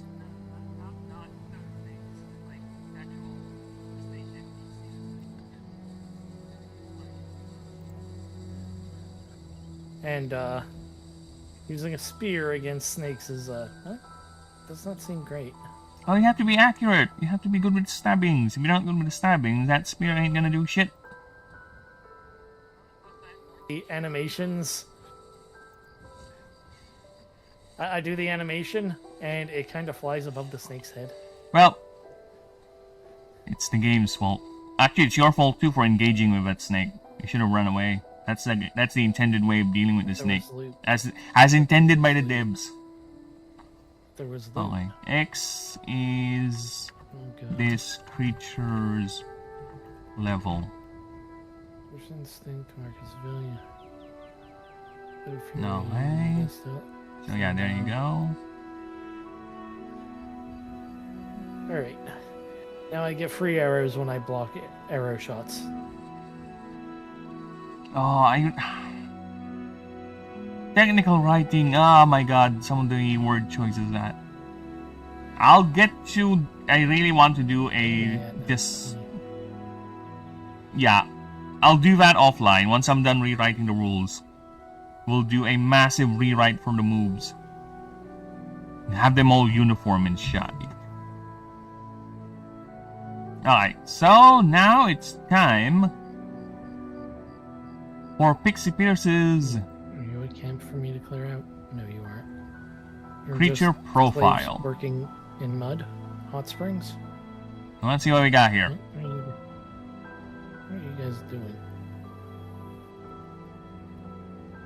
So for Pixie Pierce, we got not so much. And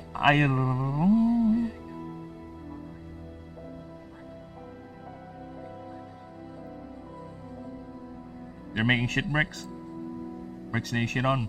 Shitty bricks? No. I think those... I think they're making... yeah. But I think they're just... Oh, it might be paving stones. Yeah, those are dyes. So yeah. Yeah, I think that's limestone. Yeah, I think they are making limestone slabs. I think they're making paving stones for roads.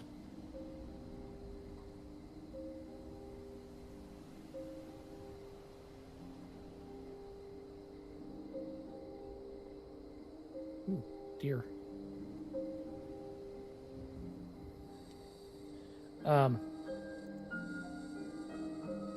Alright. Now let's see what we got here when it comes to the piercing of the pixie.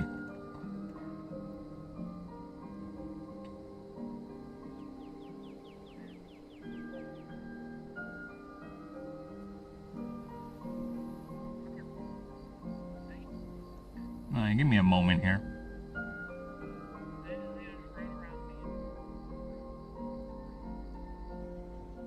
Dun, dun, dun, dun, dun, dun, dun, dun, dun.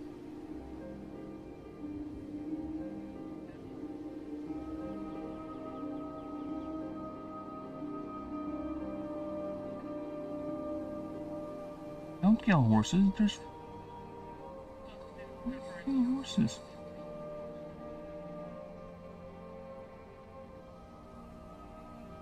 Oh, you should get yourself some infinite arrows too.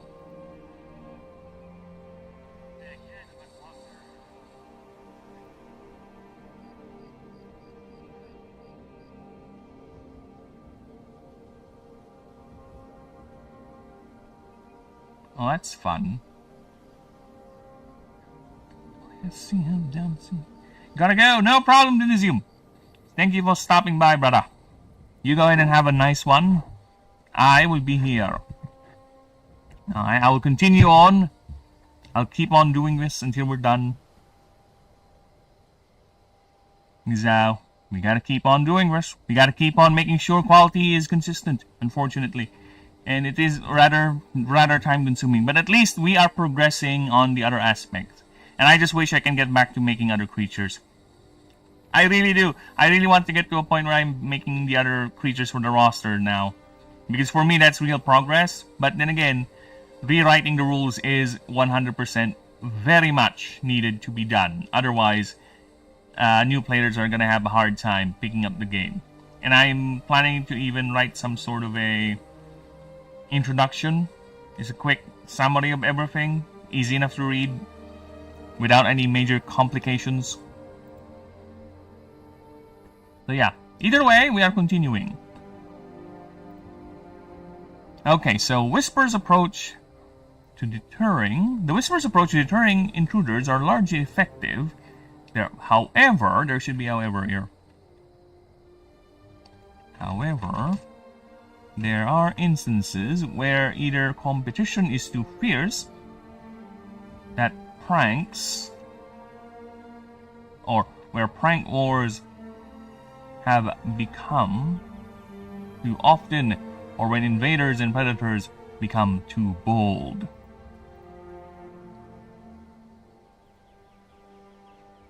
And are no longer deterred by their simple means. There you go. I would say simple by their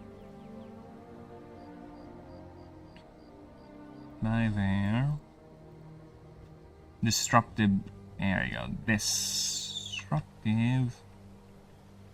means.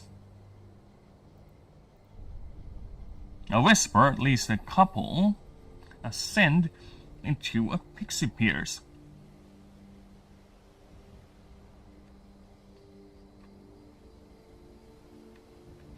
A whisper.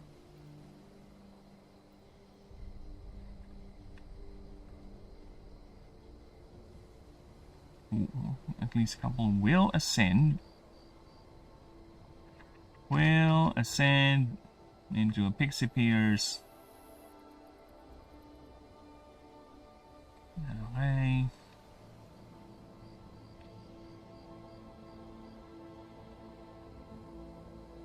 They will ascend into a pixie pierce. These are normally the ones are the most dominant of the mischief. The ones who always win and outprank the others. How about for me? I gave it for me. Alia sounds he lives in me.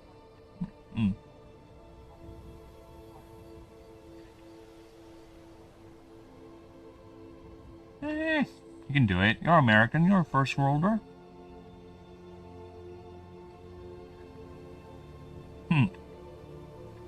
Too much first world blood in ya. They become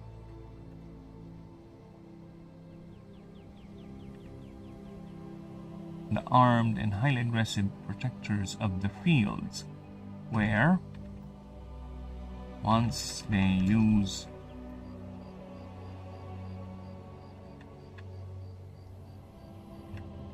itchy powder, itchy pollen, and blinding lights,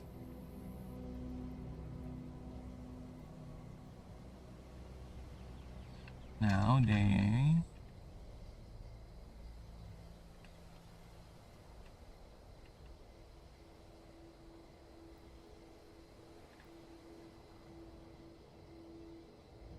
they enforce their domain via arms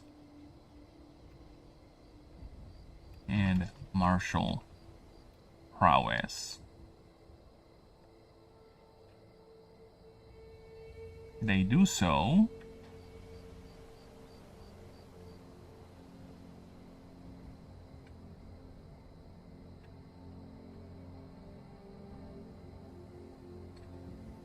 which the first thing depends on the game.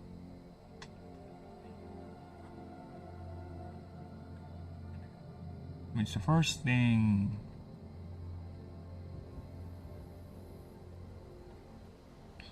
which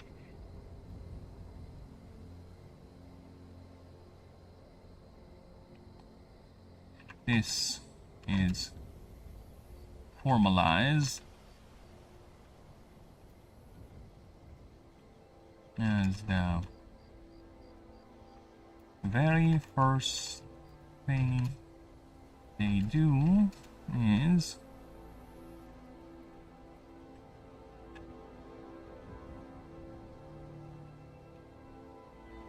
craft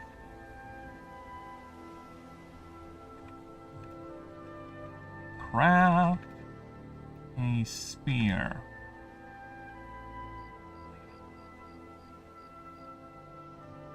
Which they carry.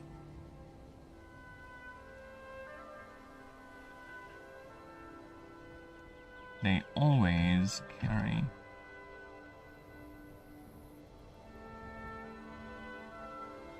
A spear made.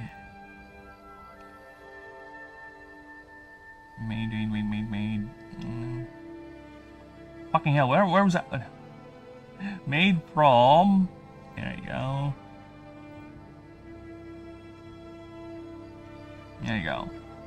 Which they always carry.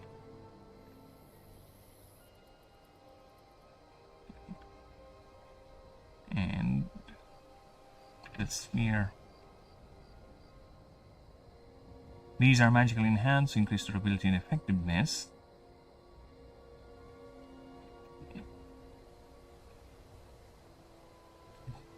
Which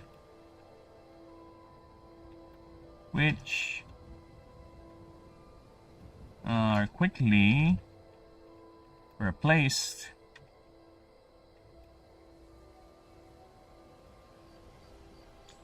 not replaced, whatever that is. Replaced when lost or too severely damaged.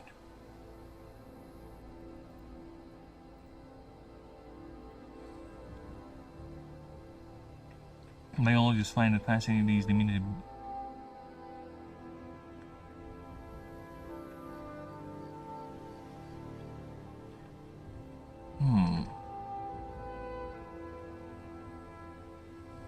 which has been.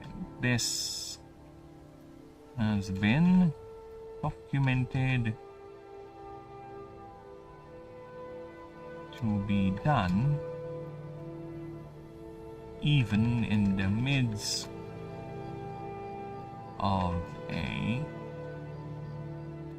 combat encounter. No! Of a hostile action. Of a defensive action.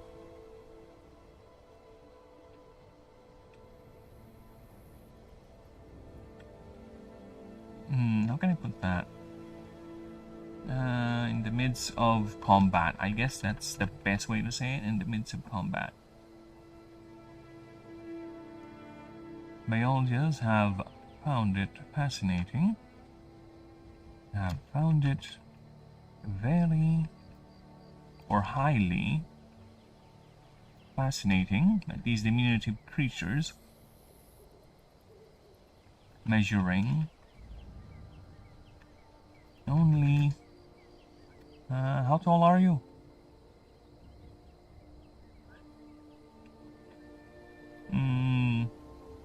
2 feet tall. Form phalanxes of 3 to 10 individuals, depending on the size of the mischief. Ratio being 20 to 30% of total whispers.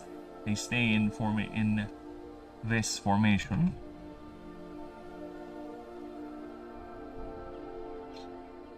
Patrolling the outskirts of their territory. Yes. Is it hardwood? Ah, good for you. Now find someone that likes hardwood. I'm sure there are a couple of women out there who prefers to buy your hardwood. They want to touch it, they want to rub it, they want to feel it.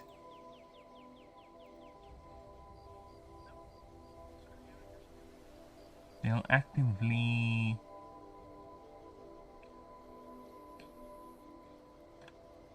the larger the phalanxes. with larger mischiefs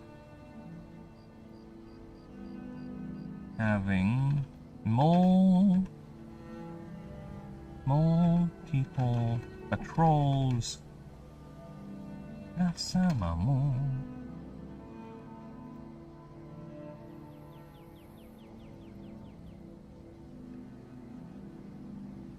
Multiple patrols.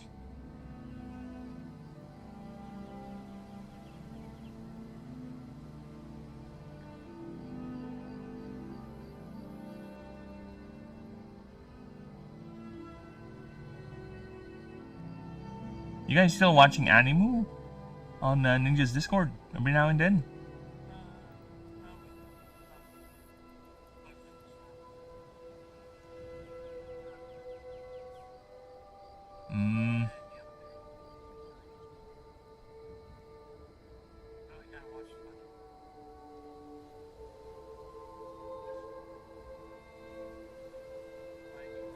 Oh no, just seeing a lot of notifications on Ninjas.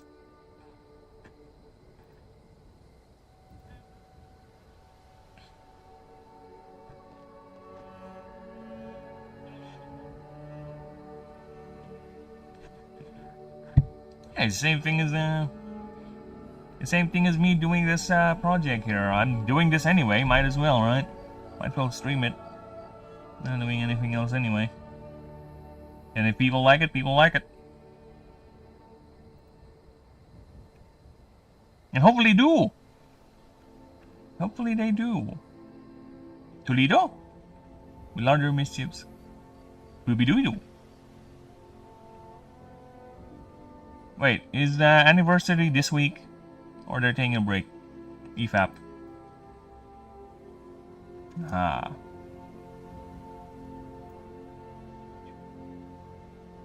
Yeah, because I saw him stream yesterday, but I was streaming, so I haven't seen that one.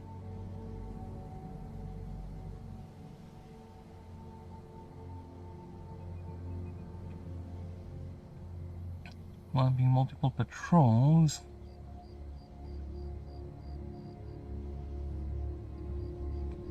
With larger mischiefs having multiple patrols.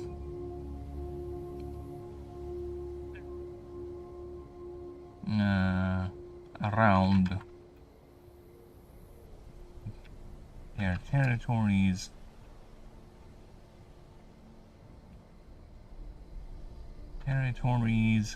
Perimeter. I need another word for perimeter. Edges? I don't know. That's a good one, yeah, why not? Perimeter synonyms. Synonyms. Let's see what my stupid thesaurus would say. Dude, I can't believe... You know, I like watching a lot of historical documentary videos. And now I've come to a point where some of those videos would actually put a disclaimer. No AI was made in the production of this video. It's like, wow, we are now at that stage. I might do that myself too. No AI was used in the creative process of the designs of this game. It's fucking hell. Everyone is too much overly relying on that fucking thing. Boundary, border. I guess border is a word that I haven't used in a while. So yeah, let's use border. Your territory's borders. They will actively attack anyone or anything that damages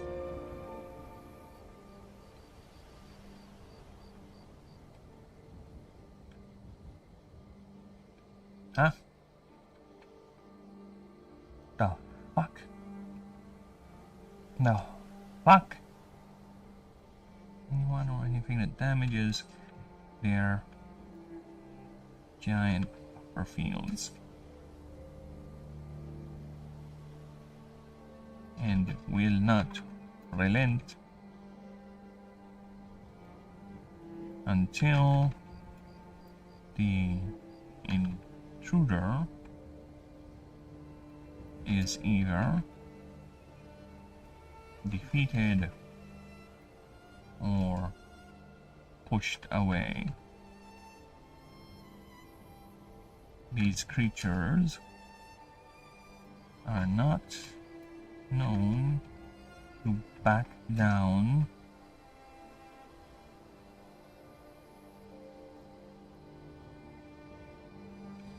even when fighting more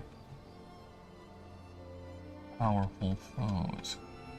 Even when fighting outnumbered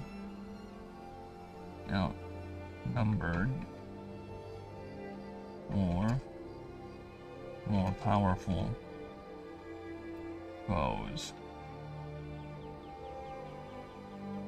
Yeah. What if he doesn't want to leave you alone? What are you gonna do?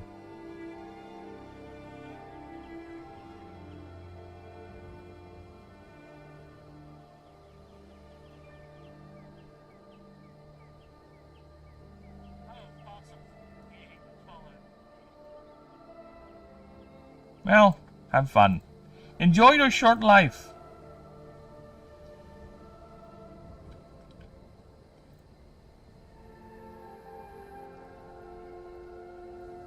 Fucking hell, why? You know, a good percentage of the time I spent doing these proofreading exercises, these expansions, is me dealing with the stupid formatting of this stupid Word app. MS. Yes, very bad and annoying. Unless you're referring to your game, which is also bad and annoying.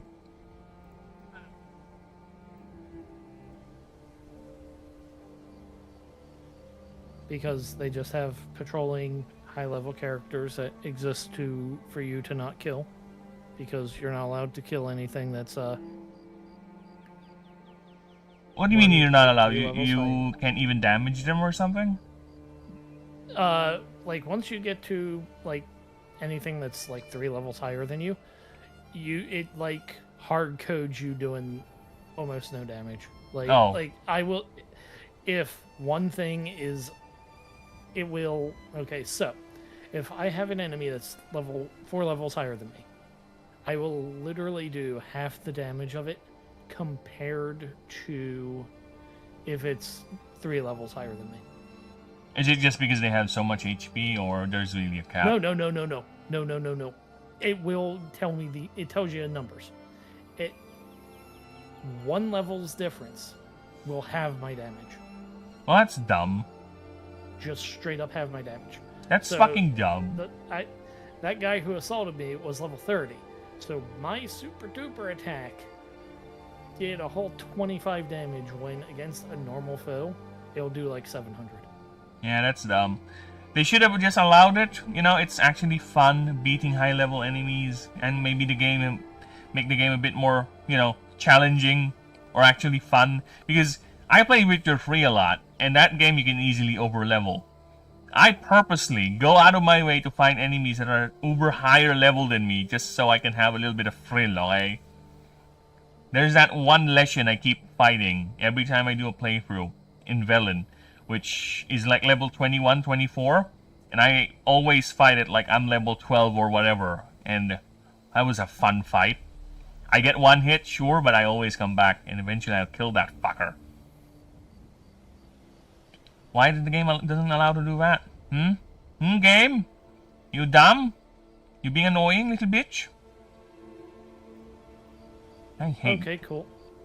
I don't like that when games are hand-holding you too much. Cool. And I don't think hand-holding is the right word. Is one of the hand-holding has become a problem in video games. But I think that's because that has cropped up because game mechanics have become so bad that the players kind of need to be handheld.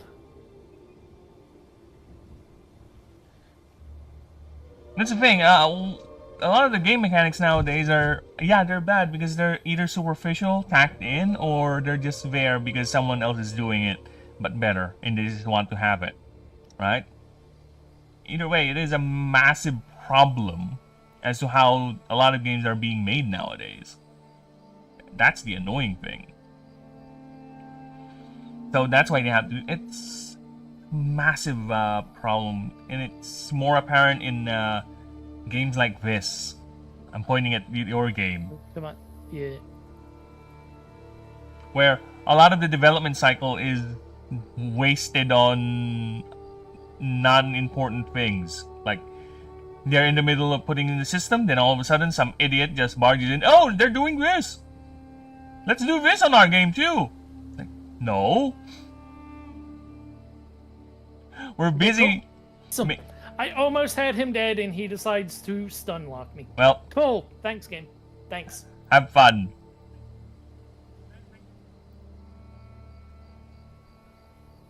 Alright. While Rio suffers, I'm gonna continue with my thing. Females of the species function behave much like the males.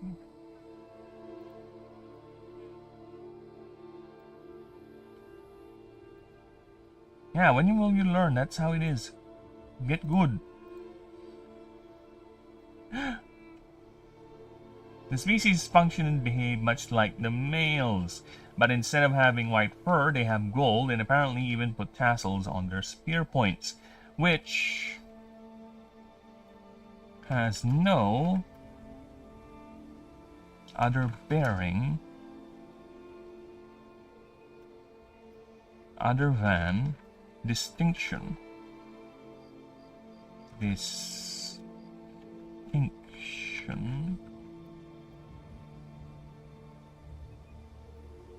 Many biologists. Oh my god. Why did this... I hate you, word. I'm gonna slap you so hard. Whomever made you, even though they're dead, they're gonna feel it in whatever afterlife they're lingering in.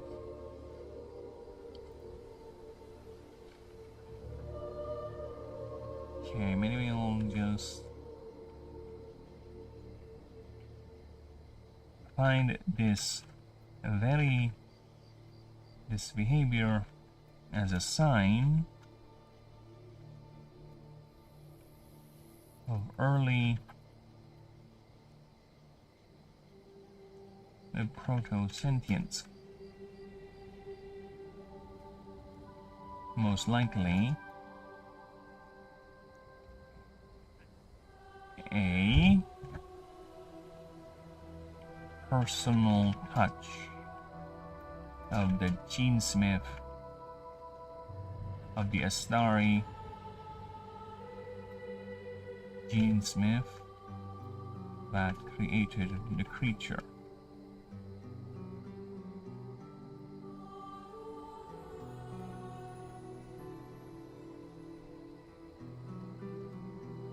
At least for those who believe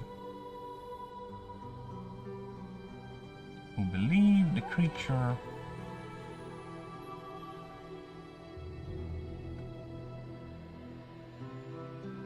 is indeed,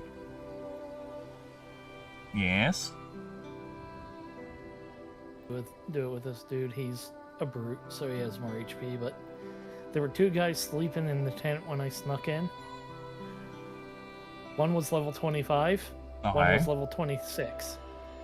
I could assassinate the level 25 guy, but the same attack, the exact same attack, only dealt half the level 26 guy's HP.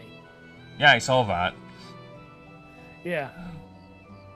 That's what I was talking about when I say the game will just physically not let you fight enemies that are a certain level higher. Right? Yeah, again, I find that very dumb, right? Because there's no real point to why would you do that in your game? Why would you gate, right? As if the game is there's a linear progression about it. It's an open world game.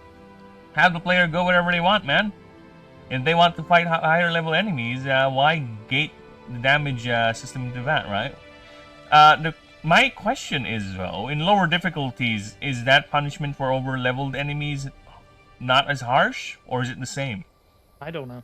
I probably imagine that just because like they will do less, they have less HP and less damage, it would end up being not as harsh. Yeah, because that's what I'm thinking. It could be just the difficulty too, because you know how it is with these games, they just bump up the numbers and that's it. No real thought about the difficulty. Right? Probably play that on lower difficulty, it's not as harsh and you're able to run around and actually have fun with but then again, it would be most likely too easy. You'll just be one-shotting everything. I think fun might be a bit of a exaggeration there.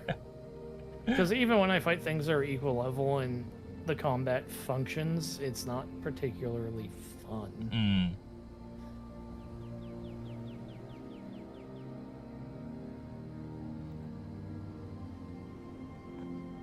How would you describe the combat in the game? Let's go there. Third-person action slop. Slop, you mean just press buttons, stuff happens? For the most part. Oh, great. With long flashy animations and your enemies will actually allow you to hit them.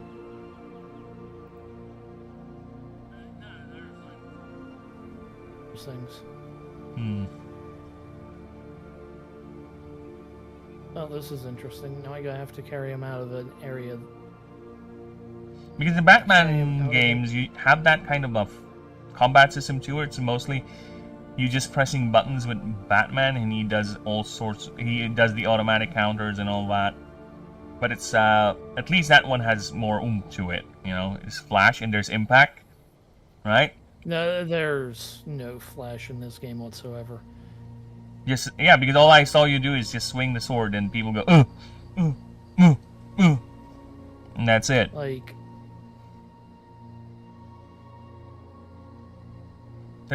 there's not even you know, in Witcher 3, even though Geralt swings a sword and people do go you would get moments where you see blood spatter or even decapitations with certain kills, right? There's some reward to that, right? There's a little bit of weight to it, and of course,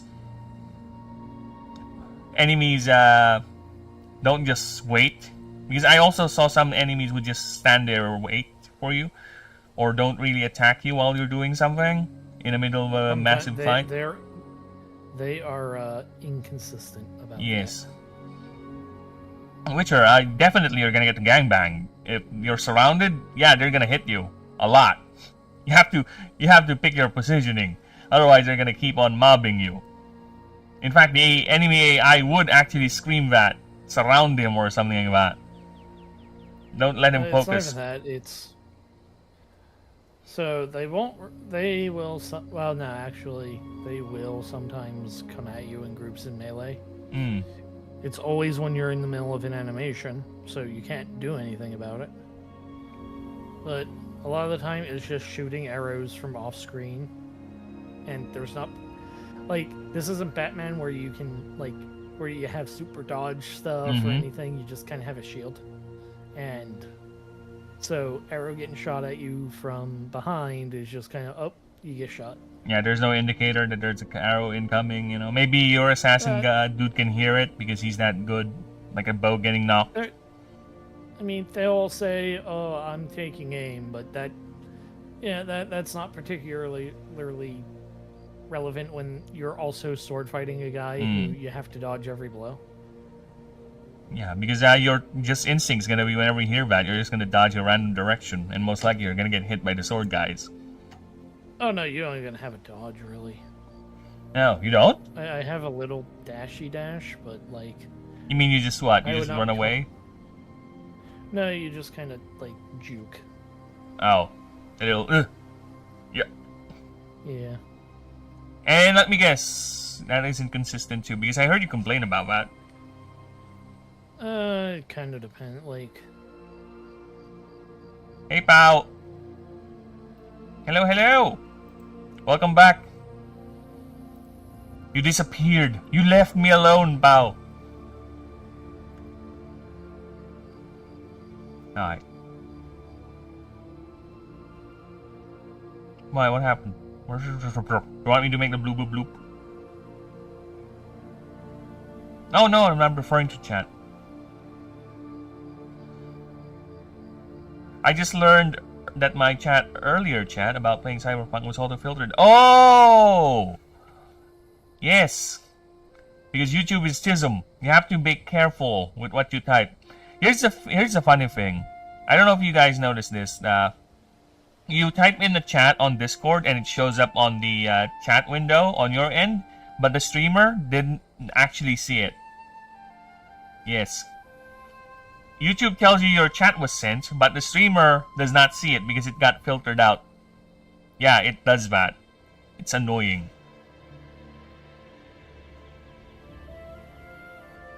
So yeah. I don't know what you said about Cyberpunk, but one thing is for sure, if it's been auto-filtered, most likely it's gonna be okay and not really lewd or offensive in any way whatsoever. Alright, where am I? Who am I? Greetings, traveler. Oh no, maybe I should do the... Maybe I should do the Garth voice. I will do the Garth voice. Greetings, traveler. I am a connoisseur of horror. A fabricator of fear. Wow, dark place. Are you available later tonight so we can dark place some more? I said I will engage in Cyberpunk, abbreviated, as a joke. Oh, well, no. No. Whatever your abbreviation is, Pao, it never showed up, unfortunately. Unfortunately, indeed. Well, one thing is for sure. You are so addicted to Cyberpunk. It's unhealthy now. It's unhealthy. Are you gonna 100% that game? It does show, actually. Whenever you boot up Cyberpunk, it will show on Steam, you fuck.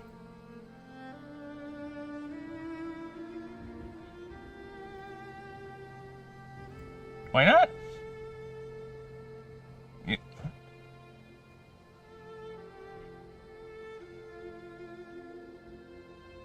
Oh, I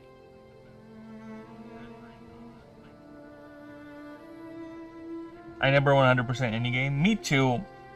I never 100% a game on the grounds of really chasing the achievements, you know?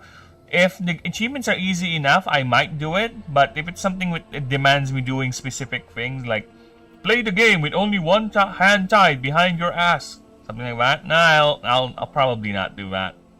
If I get it, I get it. If it's easy enough, I might do it. I don't know. Oh.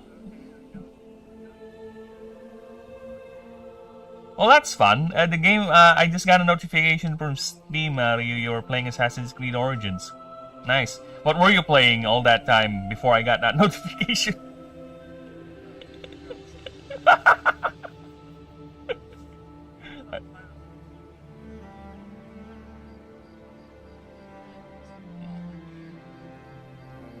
What?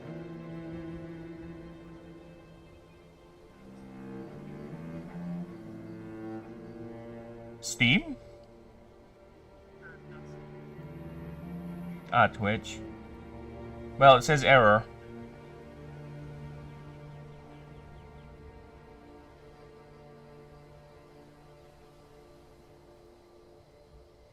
A boxer short email? I'm wearing a boxer short right now. I'm a boxer boy. If I were to chase achievements, I want the super duper secret ones. It depends on the super... Oh. It's the same with me. It really depends on the super secret ones, pal. Again, if it's too hard, I'm not gonna bother doing it. But if it's like something that's easy, you know, why not? Because there are games that I 100%ed, okay? I will show you the games I have 100%ed. Anyways, I enjoy role-playing and build making in this game. Obviously, Obviously. So the only other games I recall 100%ing is Digimon Time Stranger. Yeah, it's 100%ed. Look at that. I 100%ed the fucking game because, to be honest with you, the achievements are just basically play the game. That's the achievements for the game. You play the game and you get the achievements. Like, oh, whatever, I don't care. The other one is Resident Evil 4. Yeah, I 100% that one too. Resident Evil 4. Yeah, 100% in this one. Because again, a lot of these achievements are just play the freaking game. And to be honest, the hardest achievement is play the game on the highest difficulty. If you play it the way I did, it's quite easy, to be honest. Yeah, I had to have broken something with my controls. It's actually quite easy to play the game in the hardest difficulty if you play the way I did, which is break the game. They gave me a armored companion that whatever happens cannot die, and the enemies just keep on aggroing on that companion because their goal is to capture her. I'm gonna abuse the fuck out of it. I don't care. Fuck you. Graphics, gameplay, controls. Wow, you blame your controller now for you not being able to swim properly? Is that it? Because a lot of the achievements are pointless. I won't say they're pointless. They're just there because you can do it and might as well just put them as an achievement, right? Because there are some achievements that are fun to do, to be honest, like find a secret thing, right? Or do this certain weird build. You know, I'm okay with those, but like I said, I won't go out of my way to do them. But it's fun they're there, right? I would say an achievement is pointless if they're just there because you get them by playing the game. That's a pointless achievement for me. Equip tools, switch, torch. But even that is bordering the line of okay. But if I were to put something in that definition of a meaningless, pointless achievement, that's it.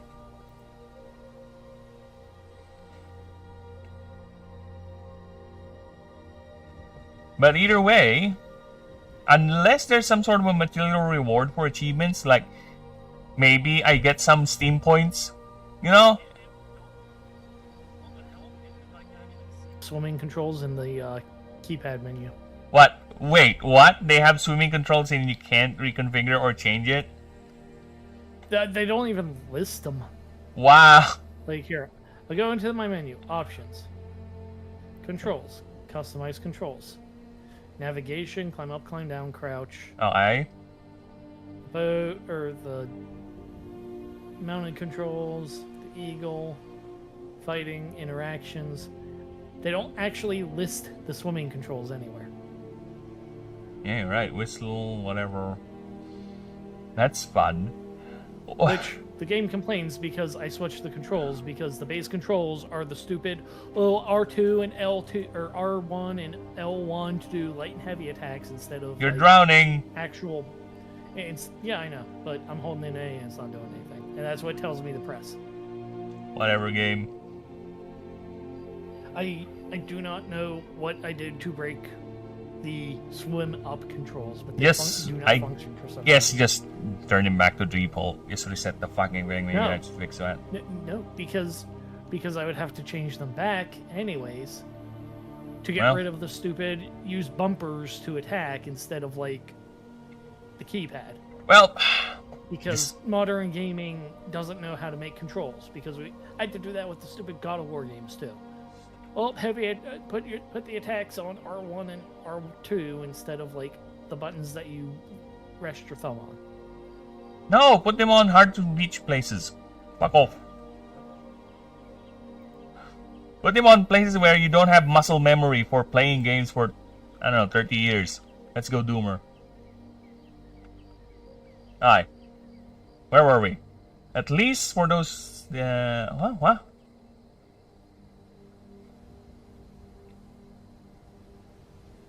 Find this behavior as a sign. Behavior is a sign of proto-sentience, mostly a personal touch. Yet, proto-sentient, as this can be considered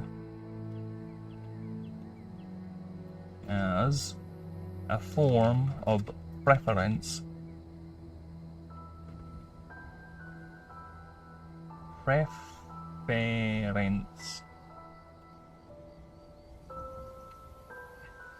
in culture. First time?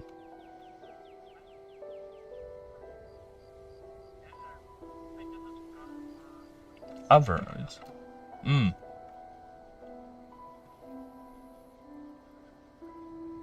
Well,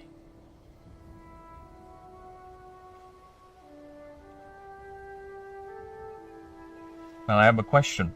Were those games made by Ubisoft? They were not. This one was made by Ubisoft. You should expect less.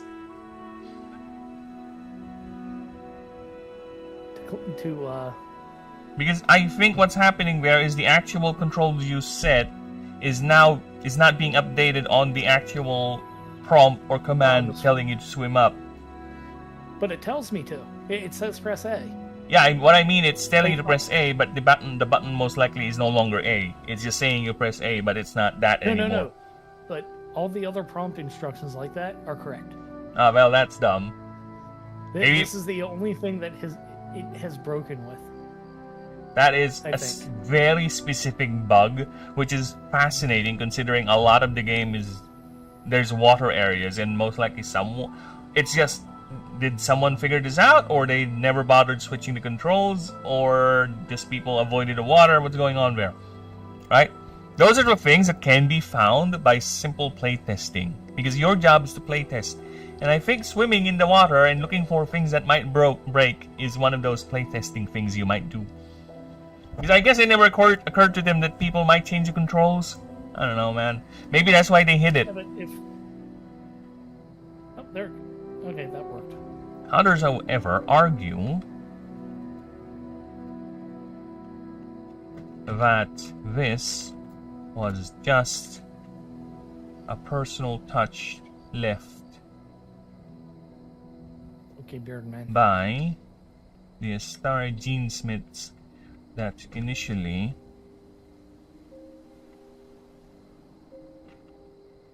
created the creature, or at least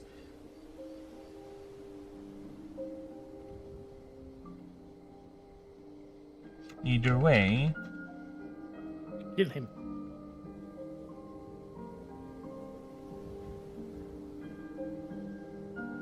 Either way, the fact still remains.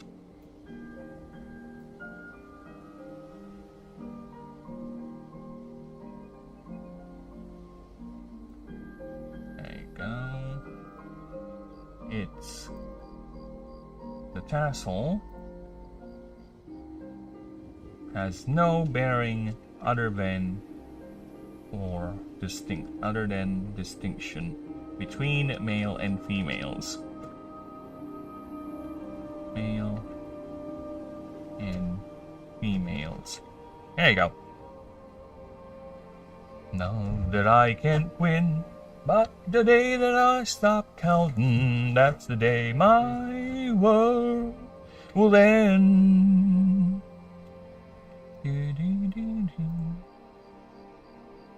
Alright, they are always on their patrols, never stopping.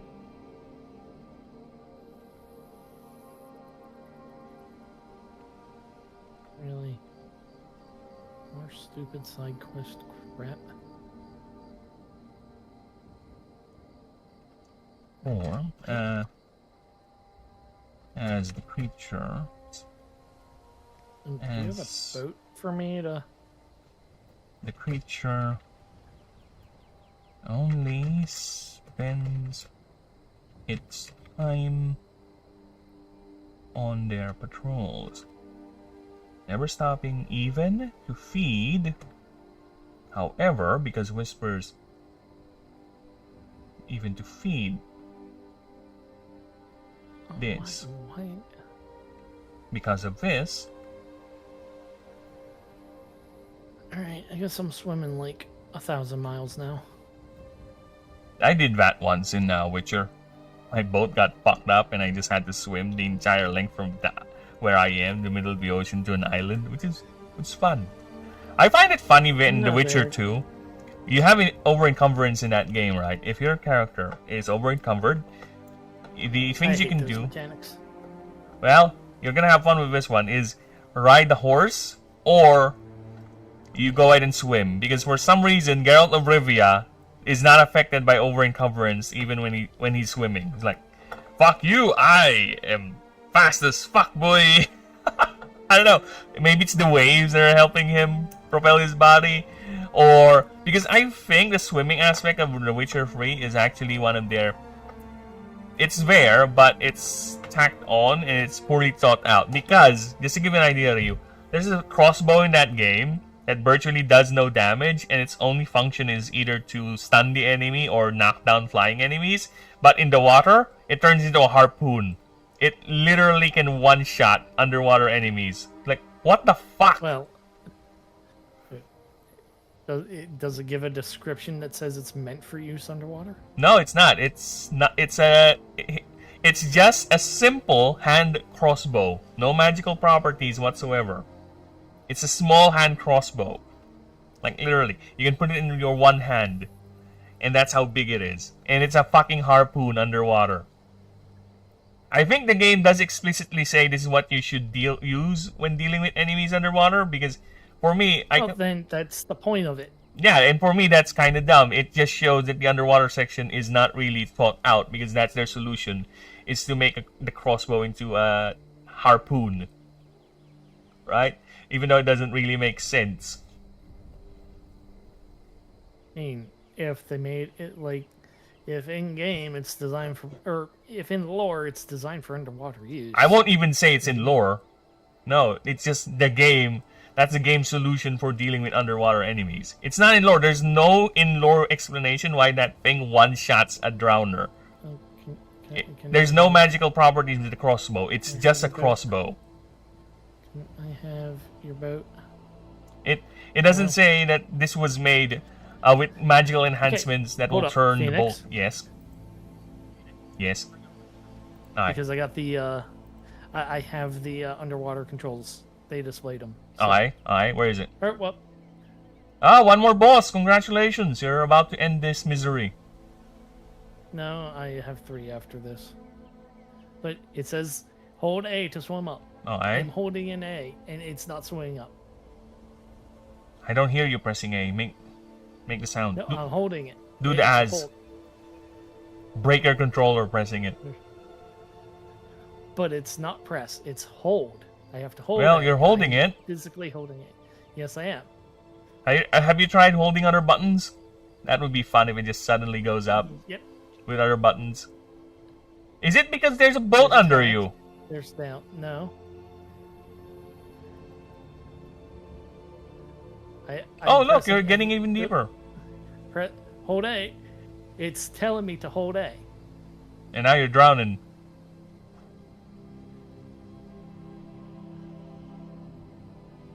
Because press A is lunge, hold A is surface. Maybe your ink button is broken. I do not know what... Maybe, have you tried other... I do not know what this... Have you tried pressing A outside? Maybe it's broken? Most likely you have. I mean, it worked. I mean, I have A as dodge. So, like, it... Or maybe the game thinks you're in combat and it's making you dodge instead when you press A, not... I don't know. Uh-oh. Now I'm in combat. Okay. Okay. Cool. So they have smoke bombs now. So, smoke bombs? You mean sand bombs? They just throw sand at you? Whatever that was. I assume it's a smoke bomb.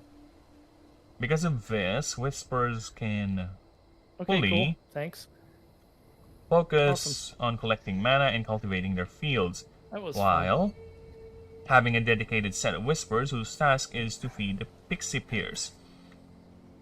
Yet, this does not mean pixie pears are incapable of feeding themselves, as some individuals are observed to still feed every now and then. Oh, there's a dude. However, Dude caught me. this behavior is only displayed in moments of Okay, sheer thanks. Thank you, game. desperation and need.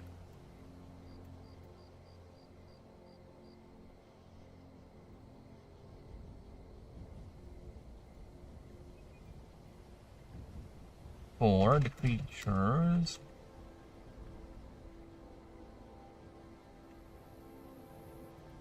main Okay, focus thank you. Thanks for taking off a third of my health to with remain a basic shield slam. is its I think we need to put that in, it's fine. Okay, another role these creatures do is the scout.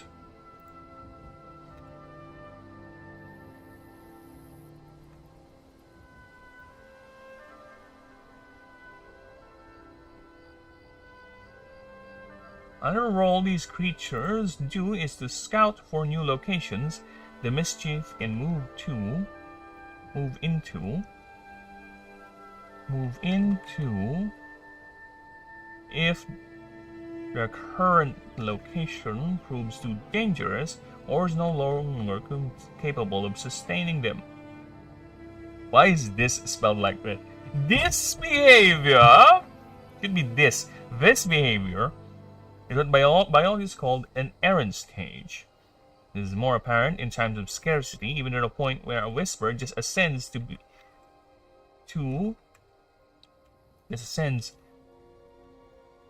a pixie pear's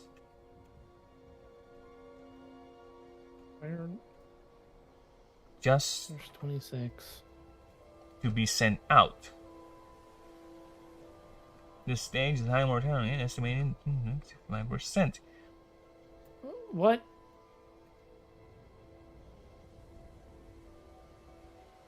Why?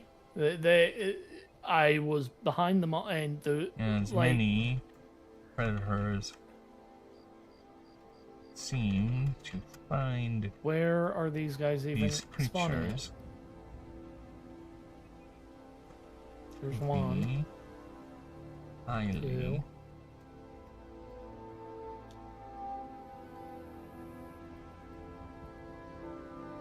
These guys just literally spawn in. many succumbing to the perils Not there. of the wilds or over exerting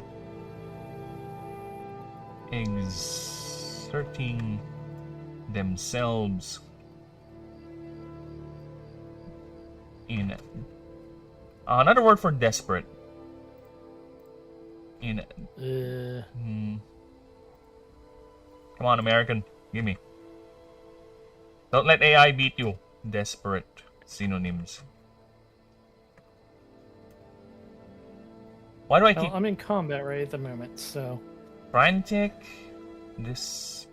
Desperate, despairing, distressed, wild-eyed, panicked, in a rash and reckless. There you go. Rash and reckless drive to complete this task. why am I not? There you go. There it goes. Okay, now let's go ahead and reread it, making sure that we are good. Whisper's approach to deterring intruders is largely effective. However, there are instances where either competition is too fierce, their prank wars have become too... Oh my god. have become too often, or invaders Come and on. predators becoming too bold, and are no longer deterred by their disruptive means. A whisper, or at least a couple, will ascend into a pixie Maybe pierce. being These inconsistent about knocking this are woman normally down. the most dominant of the mischief, the ones who always wins and outprank the others. They are armed and highly aggressive protectors of their fields, where once they use itchy pollen and blinding lights, now they enforce their domain via arms and martial prowess. This is formalized as their very first act. This is the very first act they do is craft a spear made from the hardened stem cores of the giant puffers, which they always carry and never seen without.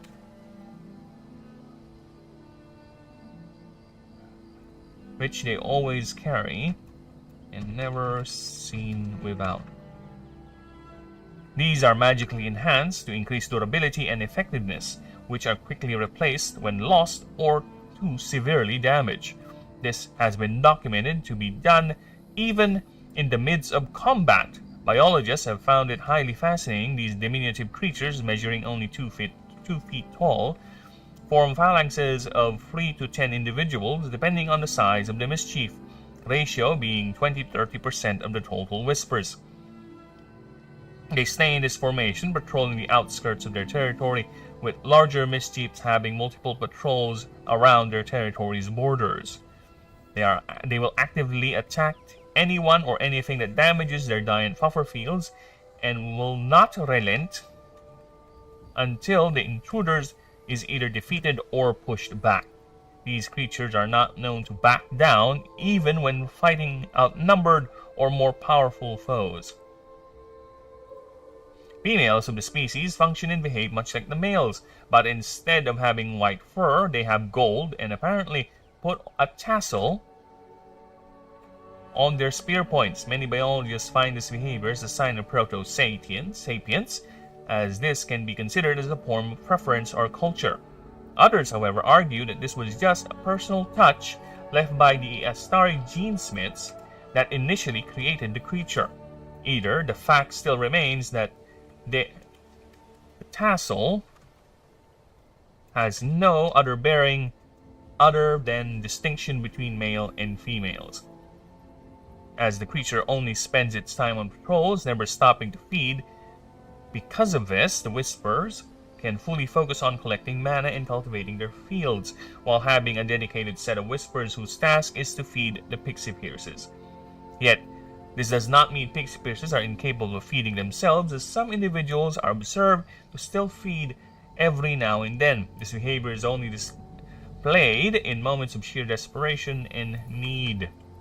However, another role these creatures do is to scout for new locations the mischief can move into if their current location proves to be too dangerous or no longer capable of sustaining them. This behavior is what biologists call an errand stage. This should be...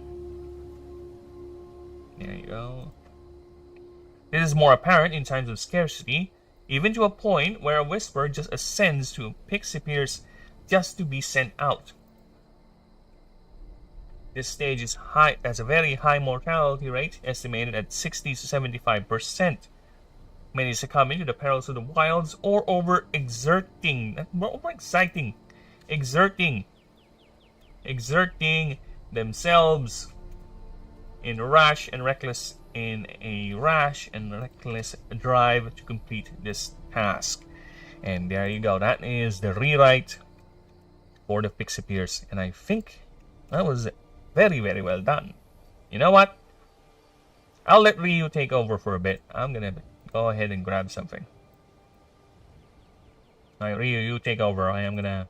What the heck? First things. What have I run into? Bayek. You have run into Bayek. No. About to do something to a child. I'll be right back. Have to screw around with Stonehenge or something. What?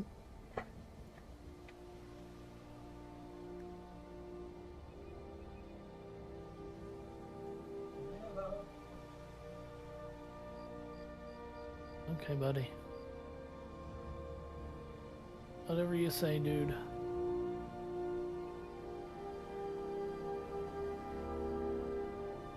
Listen, I'd be okay with Egyptian Atreus at this point. What are we doing? What? Why? What? What is this game?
Okay.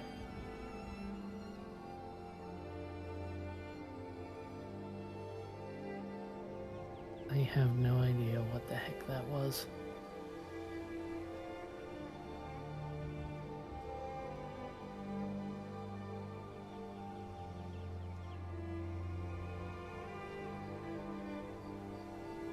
Oh no, I have been hung. The metal Discord has a notification for me. There's no good for this.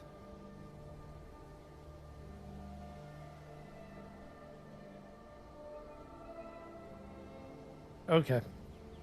They sent me a funny meme. I apologize to Metal's Discord. I thought there was going to be something painful there. You know, because it's Metal Commander. There's nothing good that comes of him.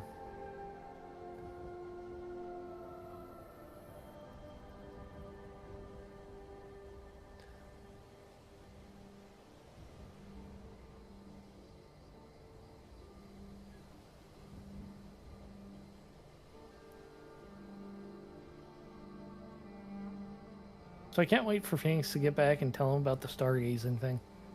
That was weird. Oh. Will I be allowed to fight you? Will the game say that I am allowed to go into combat with you?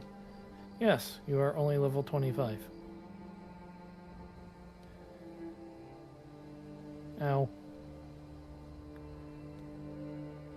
Okay, cool, thanks.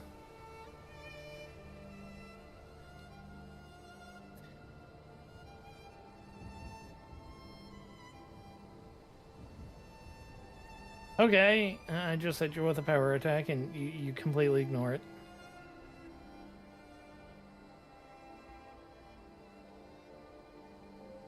This game is so bad.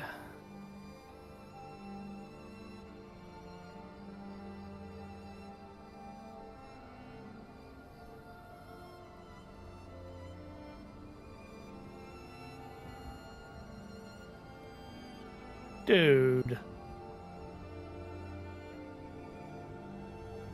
I blocked the attack and they just ignore it because of course they do. Because wow, death by Hippo Snoo. Hello, snakes. Death by boring hippo. Hey, say hi to Snakes. He's here. Oh, you mean the guy who complained about me not streaming and then isn't in my stream? Yeah, that guy. Ryu is gay for stars. Yes, he is gay. Okay, so I just did a section where Bayek and his kid like stared at stars, and I had to line a constellation up with another constellation, and it was some hippo god. Oh, there's snakes. Oh, Tower It. She actually was shown in the Moon Knight show. Yeah, hippo goddess. Yes. Oh. Man. And apparently she's the only one thing Mubes liked in that show. There. Bullying snakes. You're bullying snakes? Don't bully snakes. Yes. Alia redeemed the bully snakes. If you bully snakes, then it's only perpetuating the cycle of bullying. We must stop. Have you not learned from The Last of Us 2? The best game ever to ever game? And the only thing I learned from Last of Us 2 is to not play the first one. Yeah, I think the consensus became eventually this game is just overrated. What a... Okay, cool. Bye, snakes. Sorry we were rude to you. Oh, did he show up there and left? Yes, then he said he's leaving. Aw, snakes! You can stay on both chats. Where is he? I imagine he's staying in both chats, because that's what Snakes does. He likes to be the center of attention. He's a lurky lurker, that one. You know, Phoenix? Yes? You know what really makes the whole... You can't fight things that are like remotely higher level than you really, really frustrating? If you do manage to kill something higher level than you, the XP is still garbage. Oh, it doesn't scale? The combat XP in this game as a whole is like non-existent. So where do you get most of your XP from? What do you call that? Completing objectives and doing side quests. Yeah, of course. Oh, there's yeah, that's boring. They should at least scale. You know what I'm saying? They should at least scale the... It's a difficult fight. Why would it not scale? What the fuck? I mean, it would be really nice if you got XP bonuses for killing things higher level than you. Yeah. That way, like, if you're low level and manage to do it, you catch up and can continue forth. That is lame-o balamo. Hi, buddy. No, I really don't care about that. Now, yeah, YouTube next year is gonna be fun. I'm gonna go ahead and... Oh, okay. They're like level 27, so I am literally not allowed to interact with them. Well, unless you want pain. Go ahead. No. I'm literally not allowed to interact with them at all. Why? Because the game will actively... No. I could have done a stealth attack. It would have done 1 damage. Oh. Well, game is dumb. Now, let us continue with Dondania. So at least I can do the entire Gaia line for today. Creatures fully integrated giant puffers into its physiology can now create it at will, even used as a focus for arcane displays of power. False eyes still continue to be used as with previous forms. Wings are heavily segmented and are used more as a vestigial cloak, yet is still capable of arcane assisted flight. I'm leaving both chats. I give support to you, and all I get in return is abuse. I'm done. Who says I'm abusing you? Snakes. You must be huffing some hoppers. I ain't abusing you, snakes. I love the snakes. I will hug you with my imaginative, non-gay way. See? There you go. Totally masculine. Britannia mapping. Oh, hello. How are we doing, Gourmet? Hope we doing good. Welcome in. I'm just doing the rewordings now for the creatures, so very good. And I will eventually get to making the creature design. So I will be, because I really want to open that Discord, and I was advised to at least complete the rule book. So when I do open the Discord, the rule books will be there, so that's another reason for people to join in, you know, if they want to check out the rules and all that.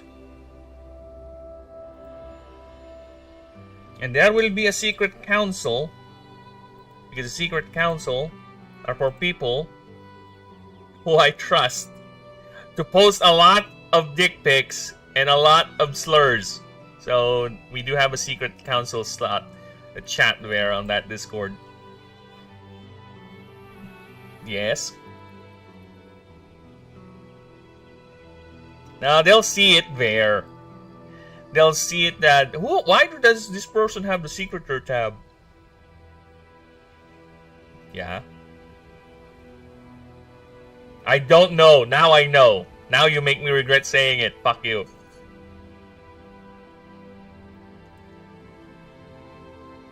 Okay then.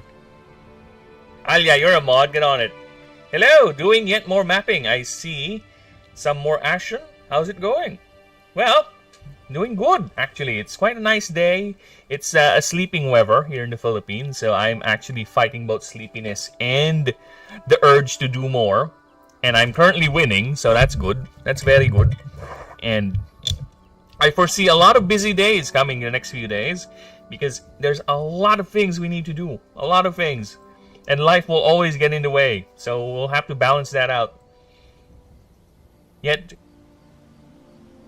Dude, when are you posting new vids? When is that? I was looking at your channel the other day, and oh, I thought he said he posted a new vid. Or at least I'm looking at the, What?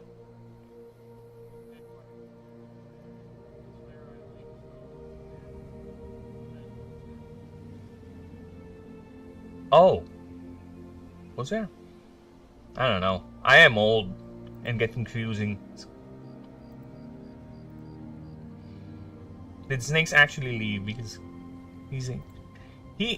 I think he did. Bastard. Get back here! I'm gonna throttle your ass.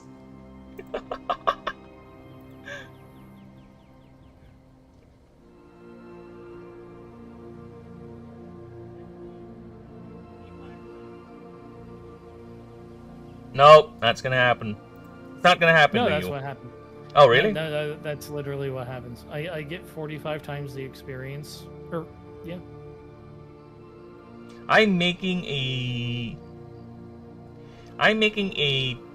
2050 Earth map. What would be realistic? Oh, that's interesting.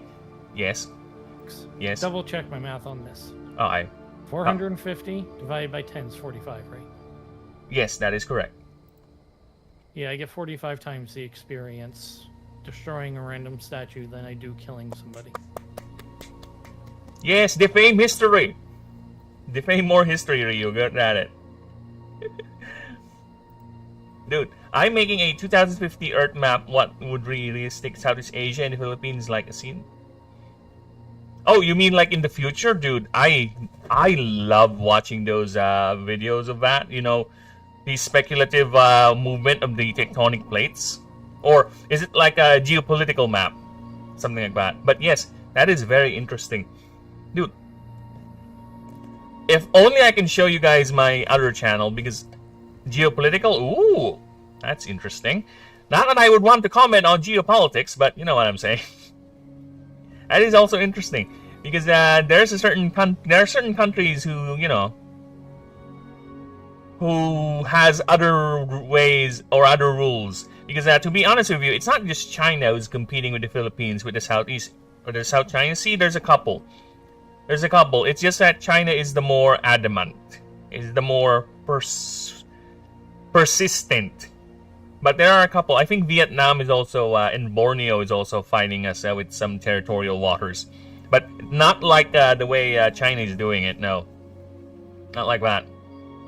They're more aggressive. But yeah, it is very, very interesting. Not that I would comment on it, because I am apolitical. Right? Politics is cringe. We don't deal with politics here. Again, the only politics I'll deal with is the politics of my setting. That's it. Nothing else. We're done. Alright. Let us continue with the proofreadings. Call it a night. You're gonna leave me? Before raid. Why are you gonna leave me? The season started up on WoW, so I have raid nights again. There we go again. You Have a good evening. have a I'll good talk to you one. later.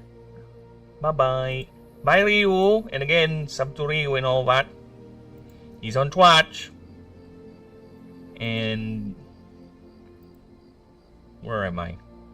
I am moving to my own voice. There you go. So I don't lose the burb talk, because the only way that Burby is gonna go and do the talkie talks if I have Discord on. Yes, that's the thing. So every now and then you would see, if I were in any game, right, or in Krita, you would see there's a Discord call icon on the sides over here, because that's the only way this burb here is gonna keep on functioning. If I don't have a Discord call active, the burb talk is not gonna happen. Yes, that's why. So don't ever get confused as to why, if you see me on Discord, every now and then I'm on a call, especially when I'm streaming, even though there's no one on the other end, just me talking on my own, on stream, on Discord. That's it. That's basically it.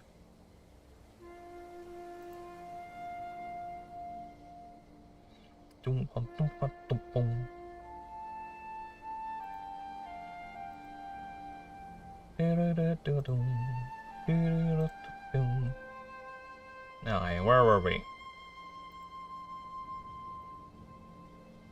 Alright, now let us continue fatalism. Whenever a non-illuminate type creature gains mana, you may take one of that mana gain and give it to this creature. However, if that creature is an opposing creature,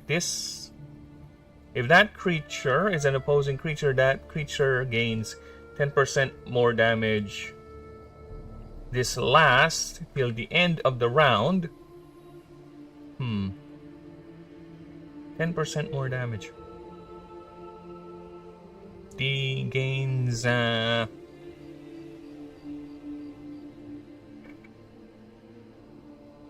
yeah, I think we're fine with this one, because here's the thing. Here's the thing why I'm thinking this needs to be adjusted. What is the base mana regen of a creature? 1 per turn. So if you have a Dondania level 1, low level, and you have a creature that's basically very, very slow in terms of its energy growth, you're fucked. You're fucked. Because there's no way your creature is ever going to recover its energy. It's always going to be stolen by the Dondania. So there has to be some sort of a limit on this one. Right? Well, there's, aside from the damage, because I don't want this being a killer. By killer, I mean it literally kills low-level creatures to the point that they cannot even function eventually, because they have no way of retrieving mana other than they have to skip a turn to channel. Right? It's going to do two things that it's not meant to do. It's already disrupting the mana flow, and it's also disrupting the turn flow. It's denying two things at the same time for a low-level creature. Right? And what they can do is what? Do more a strike, right? They can do a strike attack, but it's gonna cause damage to them, like I think 20% of their max HP. So yeah, this thing is also potentially gonna deal 20% max damage HP, especially for a low-level creature. And strike basically deals twice the power. So yeah, low level. Yeah, I think it's too powerful. That's the thing. Alright? This creature may take one of that mana gain and give it to this creature, right? So it really takes it. That's the wording on it. So it takes the mana away. I think what we're gonna do here for opposing creatures is gonna be, instead of more damage, it's gonna be plus 10 power. So at least if they're gonna use a strike move, it's gonna be boosted up, right? since they have no mana, it's been taken away by the Dondania, and they're gonna do a strike. At least it's gonna be boosted. Now that's an extra 20 damage. That's gonna hit Dondania back. So yeah, I'll take that. Right? And looking at its defenses too, level 1, apparently that's DR of 18. This thing is tanky as fuck. It is tanky as fuck. Its defense rating is rather high, to be honest, considering we're gonna do with a level 1 fight. Right, level 1 fight. You drain your opponent's creature's mana so much that it only has one viable way of attacking, which is a strike. A strike is basically a 0 mana damage based on its typing, and it deals twice the power. So most creatures either have negative power or no power or a very low power rating. So most damage it's gonna take with one strike, even boosted by that, it's gonna be a lot, right? And because of that, I think we're gonna remove this. Okay. This buff lasts till the affected creature is either incapacitated or leaves the field. There you go. That way, at least, if you keep on punishing your opponent, taking their energy, right, your creature or the opposing creature's power will continue to increase and increase until it can strike or do sufficient damage to actually hurt the Dondania. So yeah, I think that's fine enough for me, right? And it will also make you pause into thinking of stealing stealing an enemy creature's mana.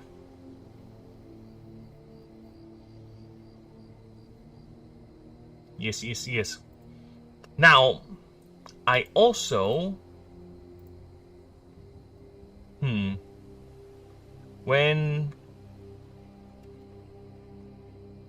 When fighting... no. I think it's fine. It's fine. Yeah, it's fine.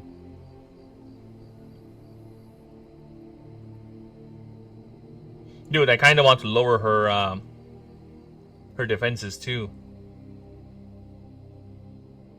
Yeah, because Fatalism is quite powerful. There's no going around it. Unless I change it completely. Right?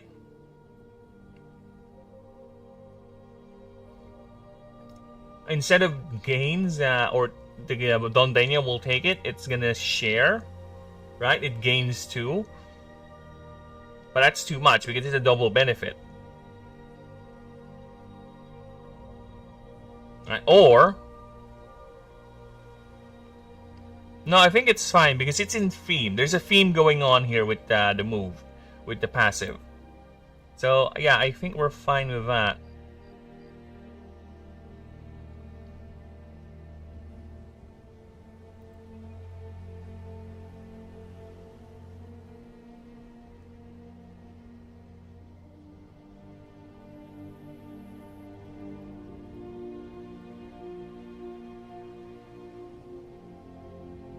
Yeah, I'm gonna probably do that.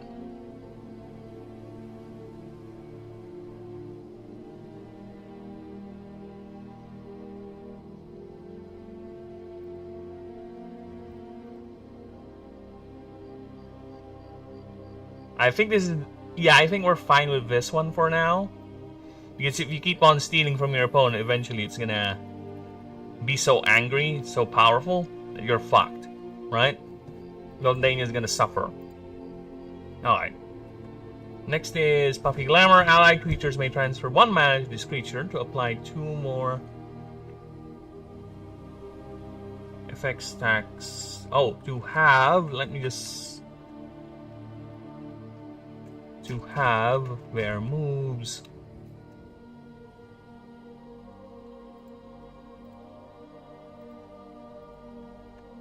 their moves. Apply. Plus 2 more effect stacks. There you go. Or this creature may pay 2 more mana to apply 2 mana to apply 2 more effect stacks. This can only be used once per move. We're fine with that. Predominance. At the start of combat, all damage done to your creatures are reduced by 40% for that round only. Yeah, we're fine with that.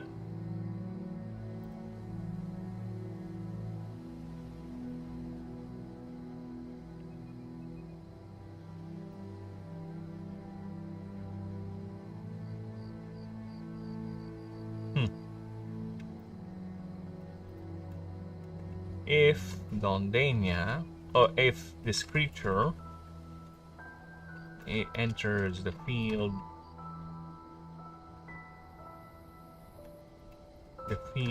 in the middle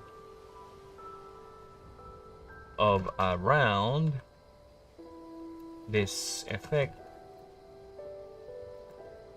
applies on the next round. There you go. Okay, so we did a... See, word clarifications is important. Again, otherwise, it's going to cause a whole lot of confusion. Keep on saying that, but we have to keep on stressing that out. Alright? There you go.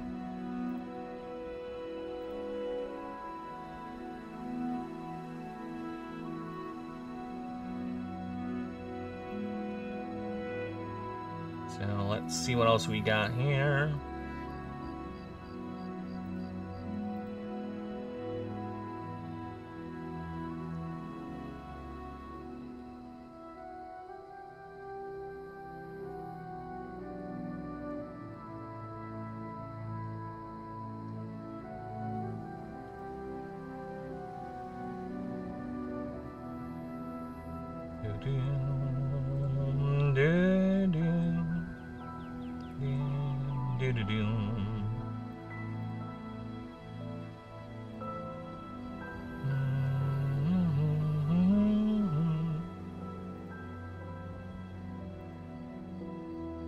Alright.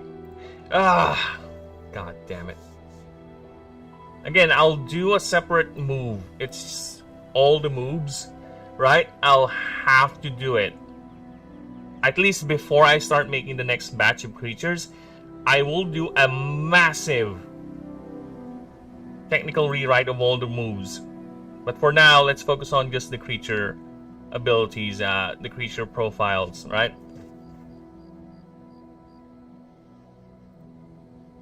So let us continue with Dondania.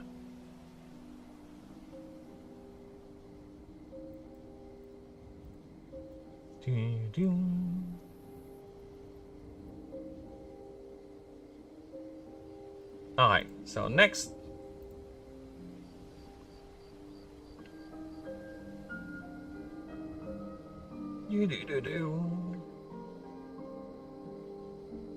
Dondania is a mischief's elevation from a simple group of cultivators and patrolling guards to what is considered a baseline societal evolution into a rudimentary hierarchy.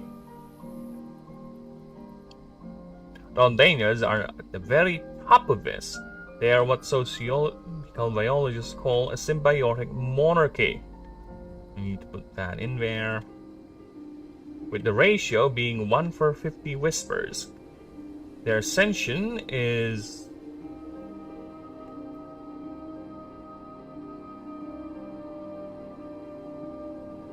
only fueled by excessive amounts of mana the group is stored.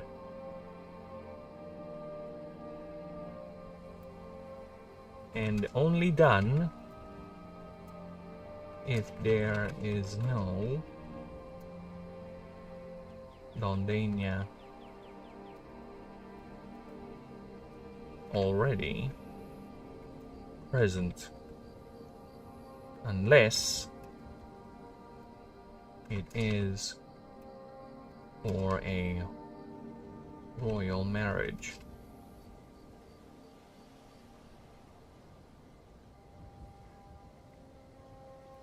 Where the ascending creature, the ascending pixie pierce, will be that the opposite gender.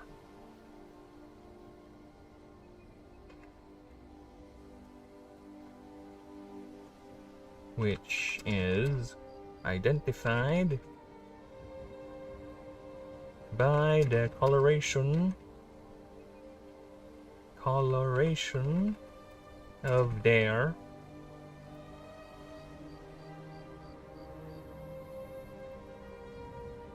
wingtips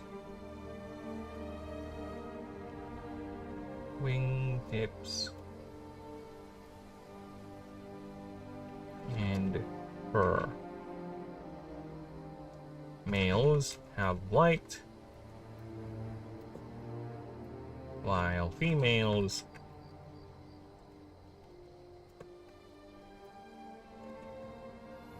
have gold.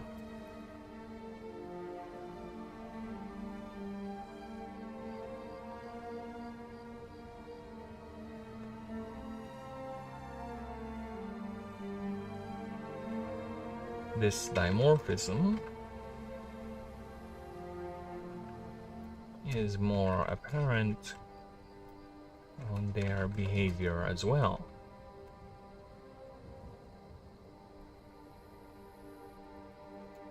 Where males tend to be more insular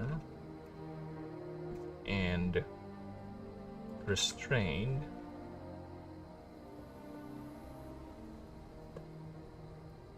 females are more expressive and highly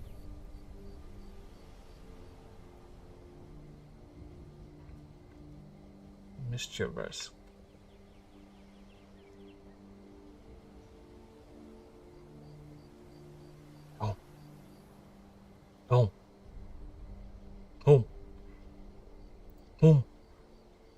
That your powers of retention are as wet as a warthog's backside.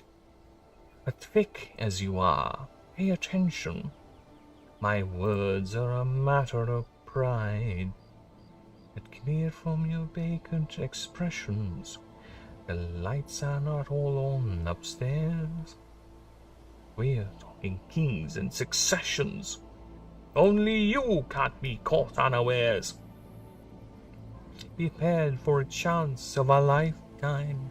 Be prepared for sensational news.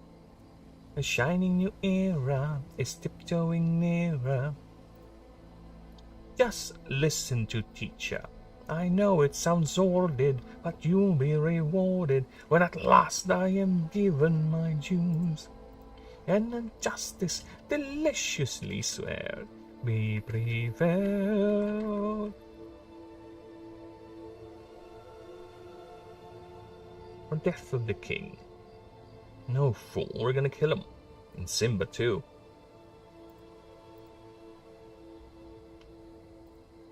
Idiots! There will be a king. I will be king. Stick with me, and you'll never go hungry again. Again, all hail the king! The Pixie Peters chosen for this ascension ritual is highly... for this ascension ritual is always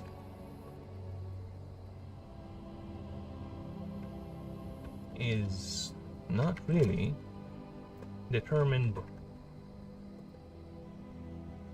by maturity, but rather with its capacity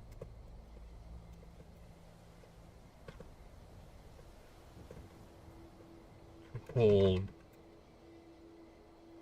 a mana. The ritual itself,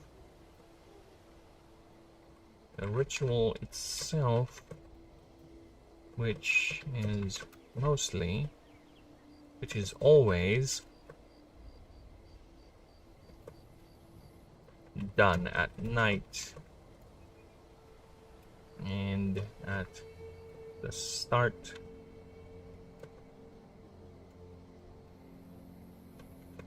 of the winter equinox.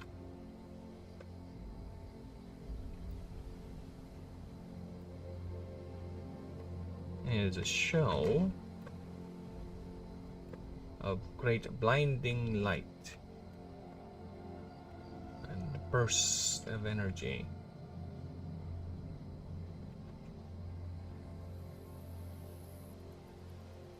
As the entire field glows, radiates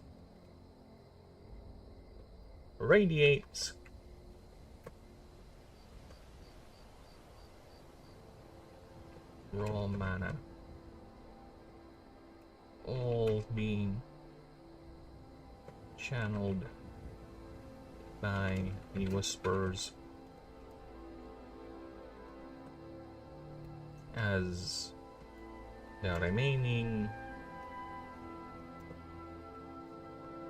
pixie pierces guard the terrain, guard the site.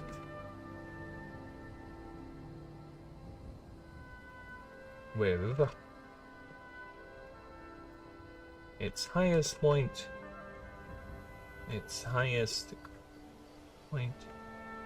with its zenith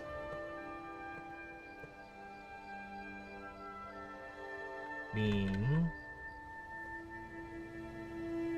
the birth of the new monarch.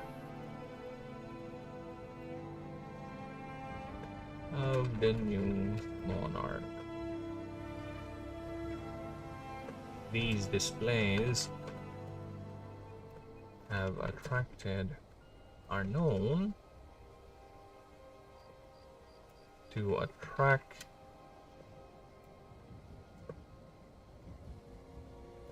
many travelers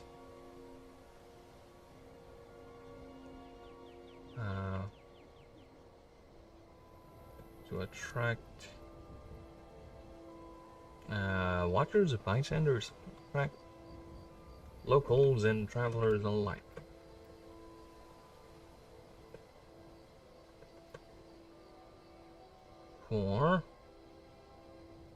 To watch and even consider it as a omen of good luck, as such displays are very rare and often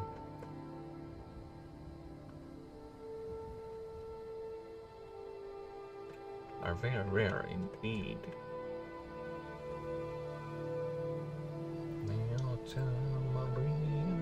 You know I am much purer than the common, vulgar, weak, licentious crowd. Then tell me, Maria, tell you see her dancing there, why I smoldering eyes to scorch my soul. I feel her, I see her, the sun caught in her raven hair is blazing in me out of all control. Like fire, hellfire. this fire in my skin, this burning desire is turning me to sin. It's not my fault. I'm not to blame. It is the gypsy girl the witch who sent this flame. It's not my fault. It's in God's plan. Made the devil so much stronger than a man. Protect me, Maria. You let this siren cast a spell. Don't let her fire sear my flesh and bone. Destroy Esmeralda, and let her taste the fires of hell, or else let her be mine and mine alone. I can't help it, man. It's one of my favorite songs. It's one of my favorite songs ever. Wow. Never mind. God damn, you idiot. I'll find her. I'll find her if I burn down all of Paris. Hellfire, dark fire. Now, Gypsy, it's your turn. Choose me or your pyre. Be mine or you will burn. God have mercy on her. God have mercy on me. But she will be mine or she will burn.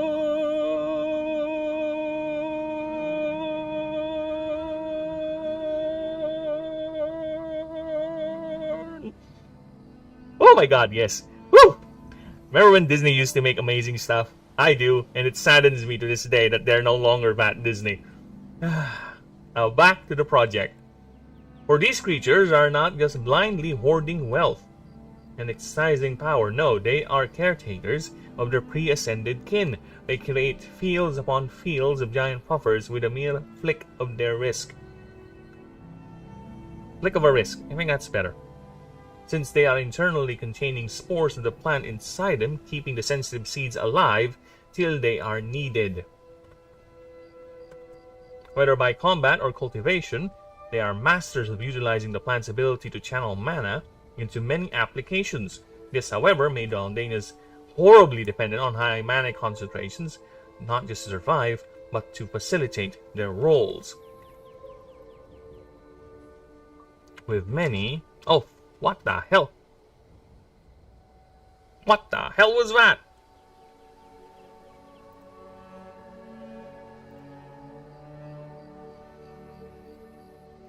What the hell is even that? With many... Alright, so it's 9. The font is 9. With many... With some specimens even seen, even documented leaving their mischiefs in search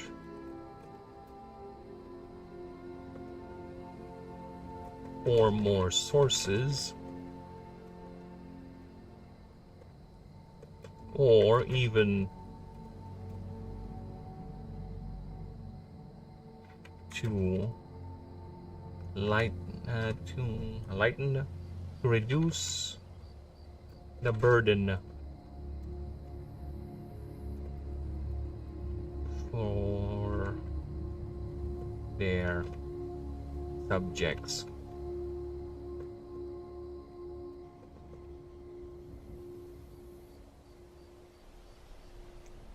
Those that leave sometimes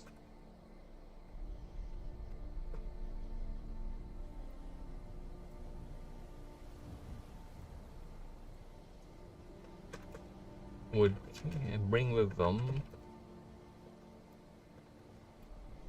a Entourage. Entourage. I am gonna go ahead and let Word correct that spelling for me. Entourage. There you go. Thank you, Word. Entourage. I rarely use that word, though. You gotta forgive me on that one. I rarely use that word. I'm not that familiar with it. And thank God, this is one of the few things I appreciate Word has, the autocorrect feature. Because I kind of know the spelling. I know the word. I just don't remember how it's spelled. There's so many words in the English language. It's kind of hard to remember all of them. You gotta forgive me on that one. You gotta at least throw me a bone on that one.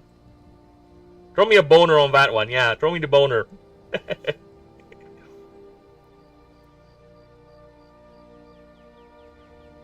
Aye. An entourage of pixie peers.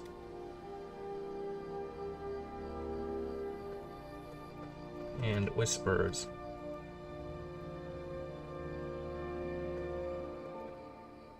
To go on what biologists call. Biologists describe as a arcane crusade.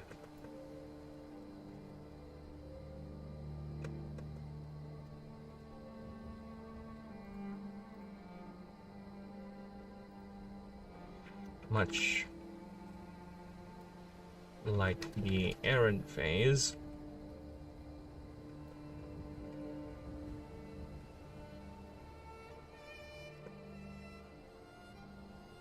of the prior form of the prior form, but more grander and meant for the Dondania to at least survive the ordeal.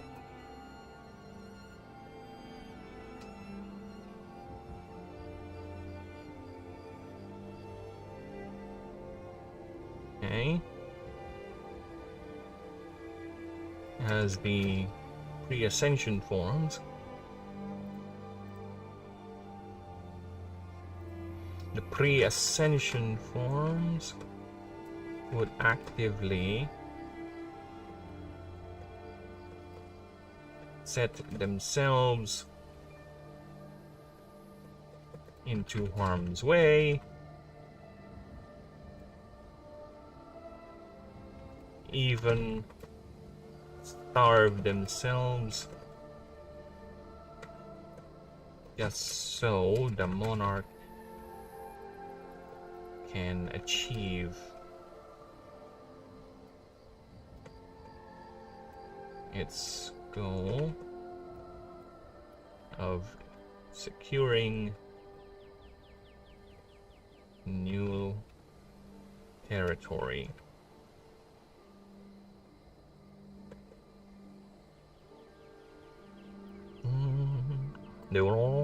Oh fuck. We're gonna move you up, boy.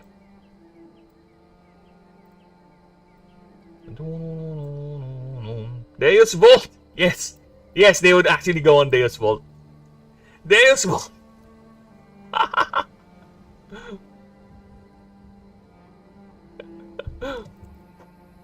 Now let's have it, yeah,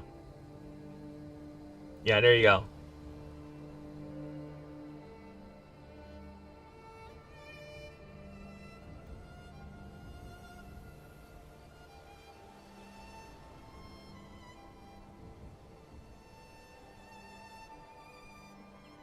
Goal of securing new territory, whether by conquest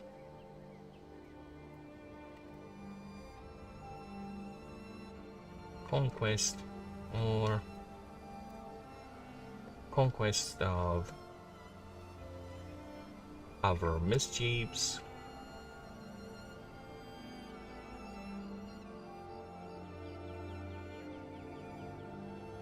fields or cultivation or found or establishing of newer ones, establishing of new, more secure and fertile fields. There you go. This switches the roles of whispers to not just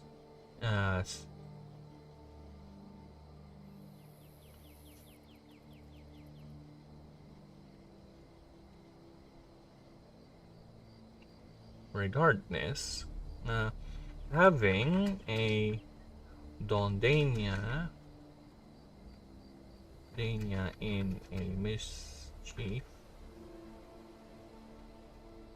switches the roles of the whispers not just feed their experience, but also their very ravenous and utterly demanding Dondania, which is the very... With this, it is very... With this reason, it is why very few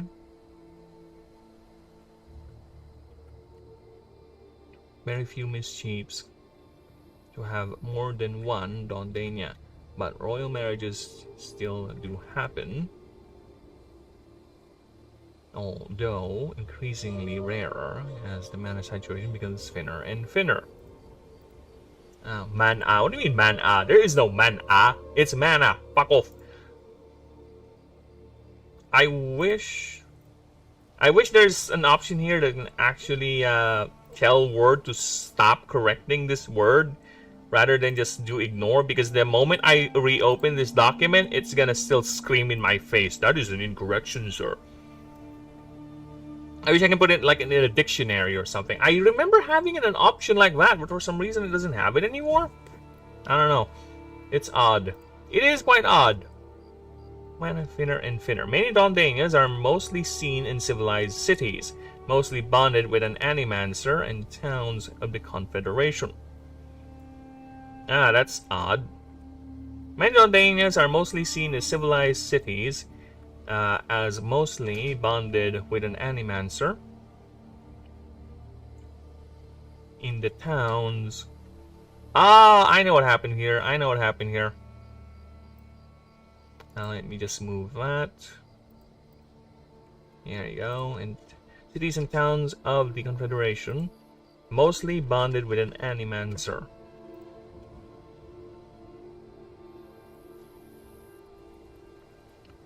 For they are indeed highly coveted, for not only for their arcane power,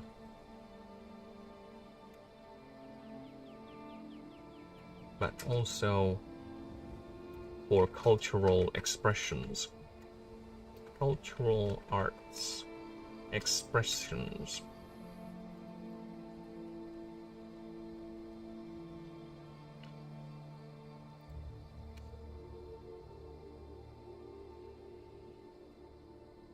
Artists and performers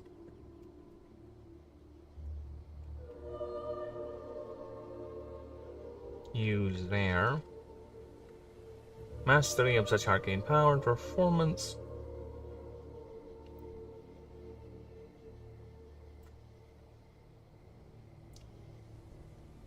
well, have fun. Have fun. Oh fuck, yes, Ignator. Sorry, we need the blank space here. Shit. No. Page break? Oh, okay then. I'll take that. Actually, no, I want it to be a blank page because I'm much more comfortable with that rather than whatever that is. Alright. Alright, I'm gonna performance. Cultural expression artists and performers use their mastery of such arcane power in performative displays for captivated audiences. They are maybe becoming rare in the wild, but their more mischievous impulses now channeled to for more cultural expressions, cultural output, like song,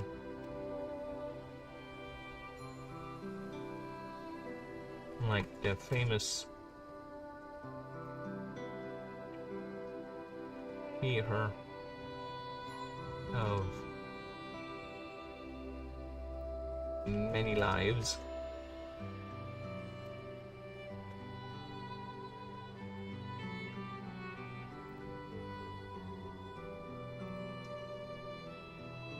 In the valley, in the capital city of the Valley of Miracles.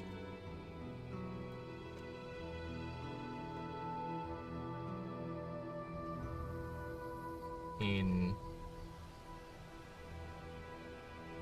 Foundation.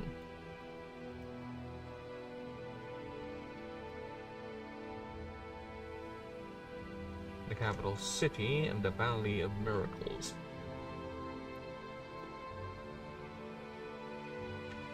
Miracles.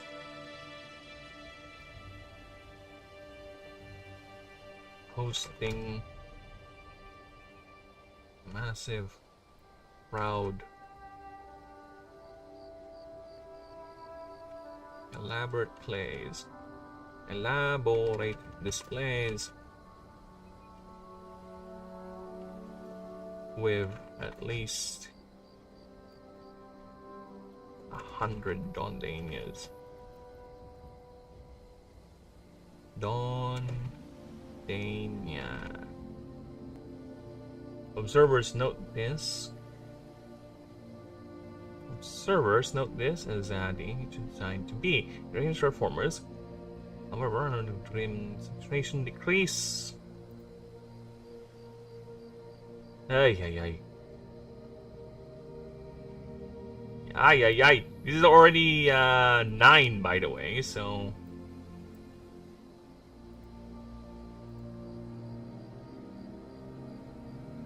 We are so fucked. We are so fucked.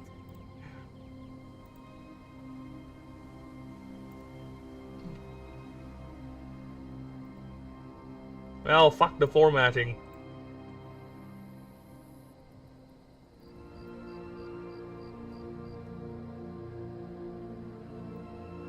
Okay, we're fine, we're done. Hosting elaborates. What the fuck? Word.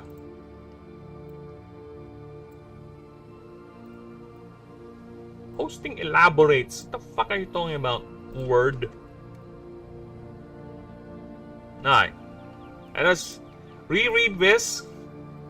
Aye. I think we're fine with this one. A Dondania is a mischief's elevation from a simple group of cultivators and patrolling guards to what is considered a baseline societal evolution into a rudimentary hierarchy. Dondanias are at the very top of this. They are what sociological biologists call a symbiotic monarchy, with the ratio being 1 per 50 whispers. Their ascension is only fueled by excessive amounts of mana the group has stored. Really? Really? Excess. How do you spell? Which is C, which is S? Oh, it's X. Idiot. Amounts of mana the group has stored. This is only done if there are no Dondania already present, unless it is for a royal marriage. Where the ascending pixie appears will be the opposite gender, which is identified by the coloration of their wingtips and fur. Males have white, while females have gold. This dimorphism is more apparent on their behavior as well. Where males are more insular and restrained, females are more expressive and playful. The pixie peers chosen for this ascension ritual is not really determined by maturity, but rather with its capability to hold mana. The ritual itself, which is always done at night and at the start of the winter equinox, is a show.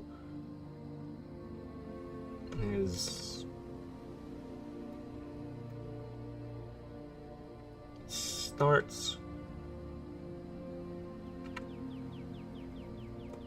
with great blinding lights and bursts of energy as the entire field radiates raw mana, all being channeled by the whispers.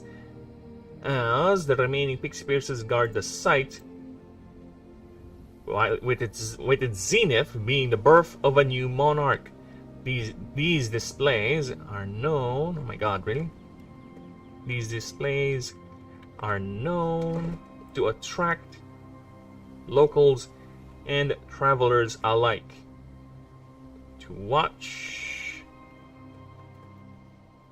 and even consider, and that it is even considered as an omen of good luck. Such displays are very rare indeed, for these creatures are not just blindly hoarding. However, a Dondania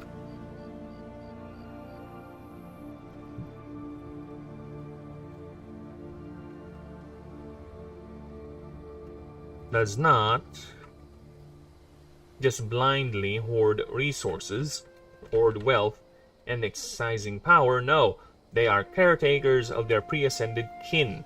They create fields upon fields of giant puffers with a mere flick of a wrist, since they are internally containing the spores of the plant inside them, keeping the sensitive seeds alive till they are needed. Whether by combat or cultivation, they are masters of utilizing the plant's ability to channel mana to many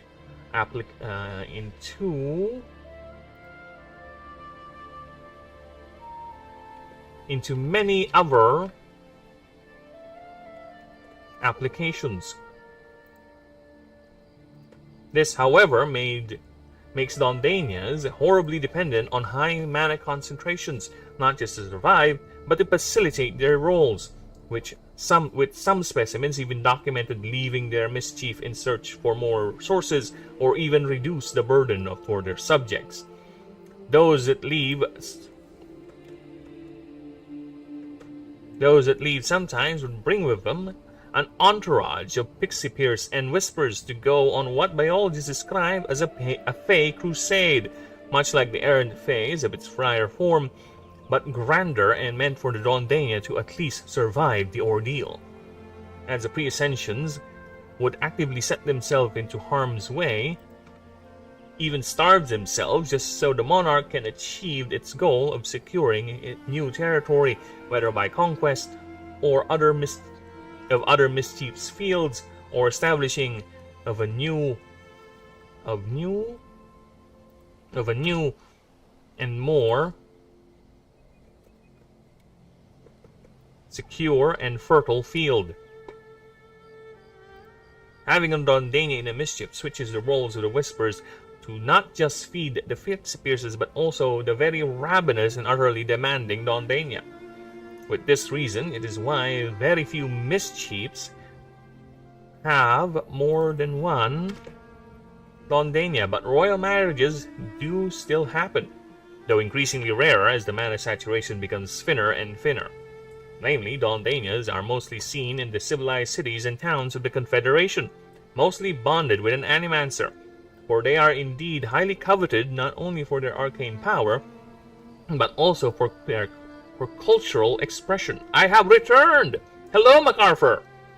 Are you here to help us from the Japs? Because you are a bit late. The Japanese had already surrendered, but I appreciate you returning. welcome back. How do you do? I hope the trip was not too much, was not too bumpy, because you took all this time just to get back. Artists and performers use their mastery of such arcane power in performative displays for captivated audiences. They may be becoming rare in the wild, but they are more mischievous impulses. They may be becoming rare in the wild, but with their more mischievous impulses now channeled for more cultural output, like the famous Theater of Many Lives in Foundation, the capital city of the Valley of Miracles, hosting elaborate displays of at least 100 Dondanias. Yes, Gourmet, you are indeed back. And what a time to be back.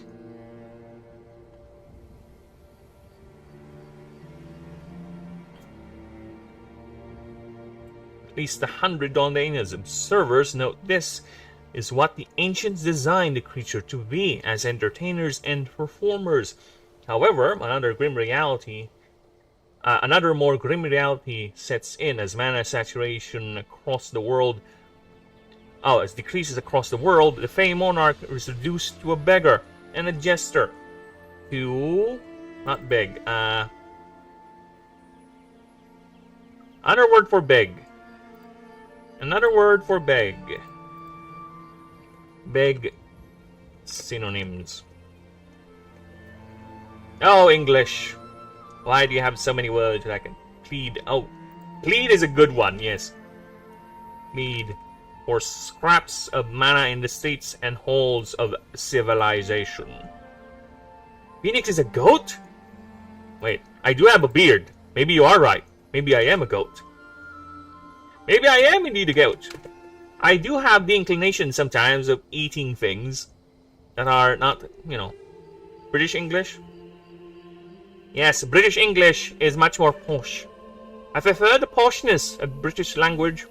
And to be honest with you, when I was starting out to be, during my call center days, the first accent, or rather, the accent I'm using right now is more of an amalgamation, if you will. But when I started during my call center work 2 decades ago, you know what accent I used? I used British. I used a British accent to the point that American card members are like believing they're actually speaking to a British person. I even get card members who like, there's this, the most memorable one for me was a little kid. She answered the phone and I, because it's a outbound call, I asked for the mom. And the kid was like, "Mom, there's a British guy on the phone." I was like, yes. I have done my job well. And I think that's the reason why women fall for me. It works. It truly works. The accent truly works. And I've lost it throughout the years because, I don't know, how long has it been since I started last spoken like this? Especially, because now my accent is all over the place. I don't even know what accent I'm imitating right now. I can't even do my accents anymore. Once I can do a couple of accents, I can do some Irish, some Scottish. I can do some, more racist accents. You know what? Again, context.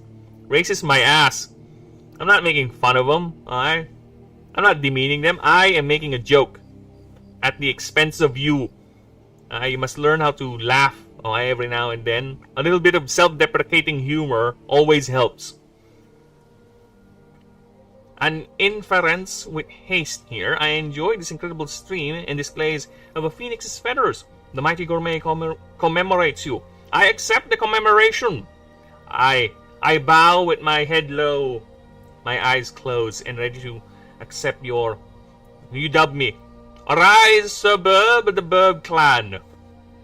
The House of Burb, if you will. May your loins be fruitful. Posh English always works. It does. It helps with the ladies a lot. Especially in countries that are not so used. Right? It's midnight. Oh my god, it's 1 a.m. It's 8 p.m. here. Or rather 8 a.m. here at the moment. So yeah, I've been going on for 4 hours apparently. 4 hours, and I've only done 3 creatures. Wow! Yesterday I was able to do it with 6. But apparently I'm getting delayed. I blame me. Not like in the UK, they don't like posh boys. I'm not surprised because it's common there. Here it's more of an exotic thing. Like, there are people, foreigners out here who fall for Filipina women that we consider as ugly as fuck. Alright, I will say that again. There are foreigners here who fall for women we consider as the most ugliest specimens of womankind in existence. Again, it's all about taste. If you find that that person to be exotic, and yeah, more power to you, man. I'm not gonna stop you. Go right ahead. Right, to each their own. Right, for us, women here like the accent. They love the foreigners, the foreigners, foreigners. Right.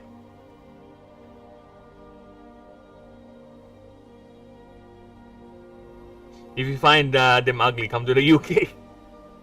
Dude, there's a lot of hot women there in the UK. Alright.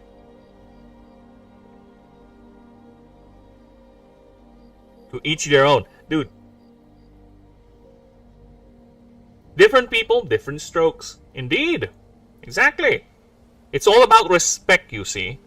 No, there ain't. I told you. It all comes to preference. To be honest, it's a percentage, right? It's a percentage. Anywhere in the world, anywhere you go, it's a percentage, right? What is considered beautiful is still a percentage. I would say a good maybe 40% of the population is considered to be beautiful in whatever is considered to be beautiful in that culture slash country slash context, right? I think if you grow up there, you have more standards. It depends. It really depends. That's your standards. Depends. Let's just say, when I grew up, I was more of a pretentious little asshole. Alright, my standards were very high back in the day. My standards were quite high back then. I have learned to accept that sometimes mediocrity is okay, as long as you're aware of its mediocrity. Alright. Because I do enjoy things that are considered to be horrible and bad. For example, I enjoy the Fallout games. Right? I enjoy some animes that are considered cringe. Right? It's all about your awareness and willingness to accept that it's not really that good and you're just liking it because something appealed to you. It's not really well made. Again, it's fine. It's fine. To each their own. Just don't delude yourself. That's the case. Yeah, that's the case for wherever. Wherever you go, that is the case. To each their own. Isn't the internet amazing? I can hear someone stream from their side of the world. Yes, I know, right? This is the fun thing.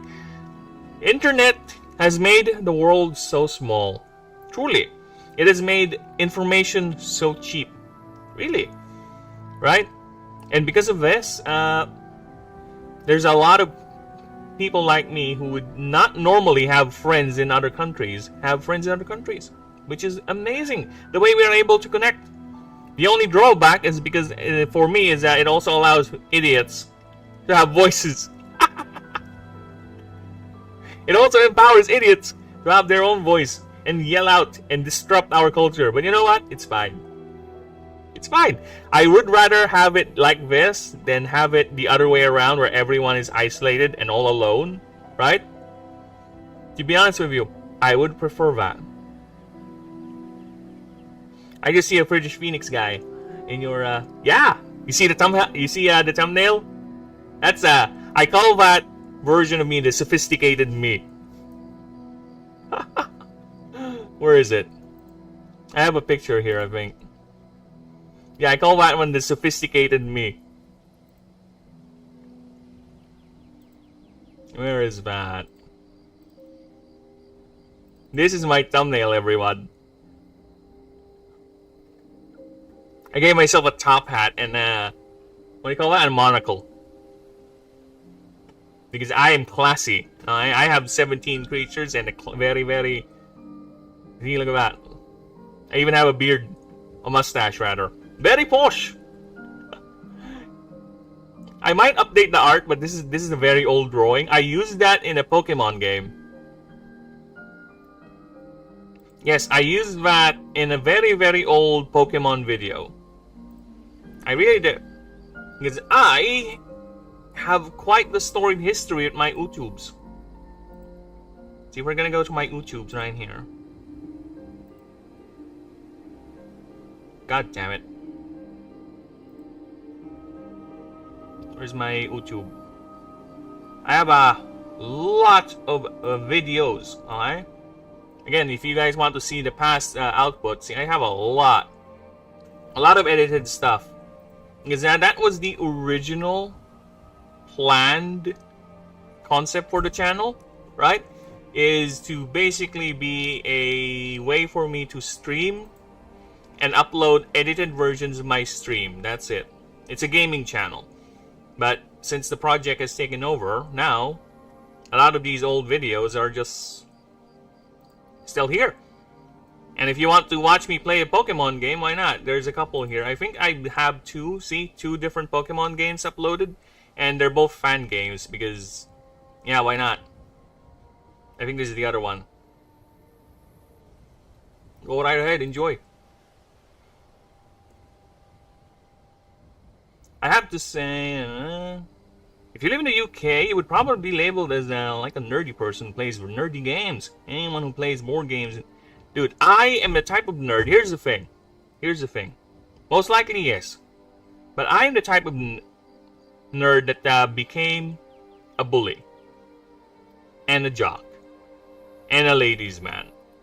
I've been there. My nerdness is, back in my high school days, is shown, but as a way to up my status. You know how it is when we were young.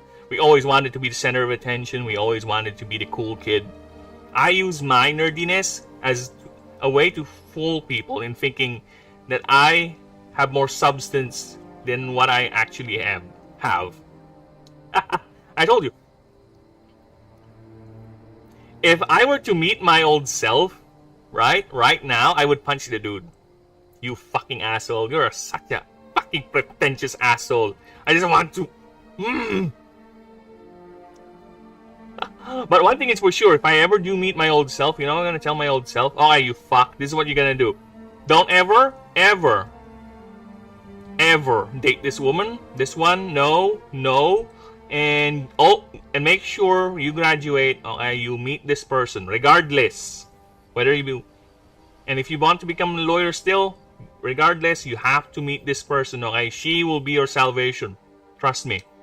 Okay, you have to meet her. Other than that, this, and make sure you invest on buying houses. Okay, land is very cheap here. Currently, buy them. Okay, you wasted out an opportunity, you idiot. Okay, and make sure you invest on this. Okay, you invest on that. That's what I'm gonna do if I ever do meet myself in the past.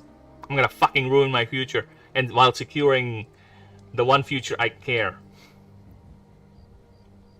The one part of my future that I care of, I'm gonna make sure that's secure. But everything else, I'll make sure gets corrected. And I'm gonna tell myself, hey dude, there's this project I'm doing right now, and you have to do this earlier. You fuck. Here's everything. Go right ahead and do this project while you're very, very young. Not when you're pushing 40, okay? Go ahead and do that. Now. Same pathway as me, not gonna lie. You know what? That's why you're here. We are a kindred spirit, you and I. We are the both sides of the same coin. I always mess that up. Jokes aside, I always mess up that saying. I don't know, for some reason, I always mess that up. And Bitcoin in 27... Dude, Bitcoin was... Nope! A lot of those Bitcoin users, the ones that are prominent, are scumbags. I don't know. There's something about it that I hate. I hate scumbags. I hate overly, what do you call that? Boastful people, because I was one of them. And I despise them now. Alright? I was a blowhard. I was a pretentious asshole. I was everything that I am opposite right now. Alright?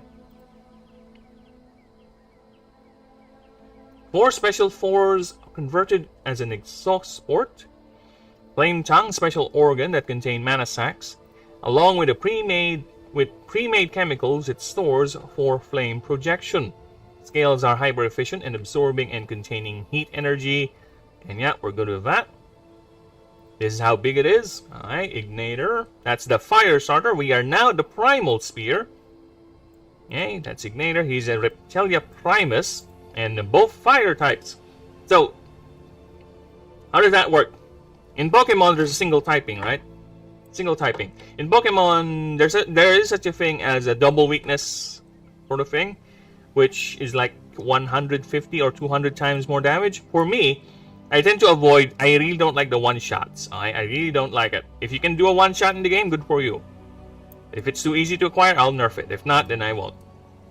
Regardless. So the way this works for me, if a creature is going to be pure fire, it's going to be double tag fire. This is considered a pure type. No secondary, because its secondary is fire. So with this logic, if this gets hit by a water move, it's going to be 70% more damage. Since 50 and 20. It's not 100, no. That's not how it works. So, if a creature is fire base type, that's not a pure fire type. That's different. It's a fire type with the properties of a base type creature. This one is just pure fire. Okay, let's see what we got here. Fire Bomber. You may pay 1 mana when using a fire type move. You can choose another target. Deal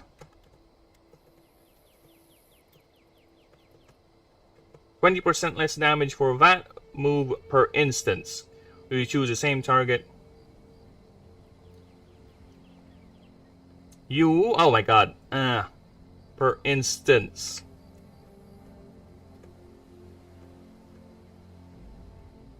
You can choose. You may choose the same target, however, you pay the move's cost instead. You may choose. Oh, you may choose the same target, however.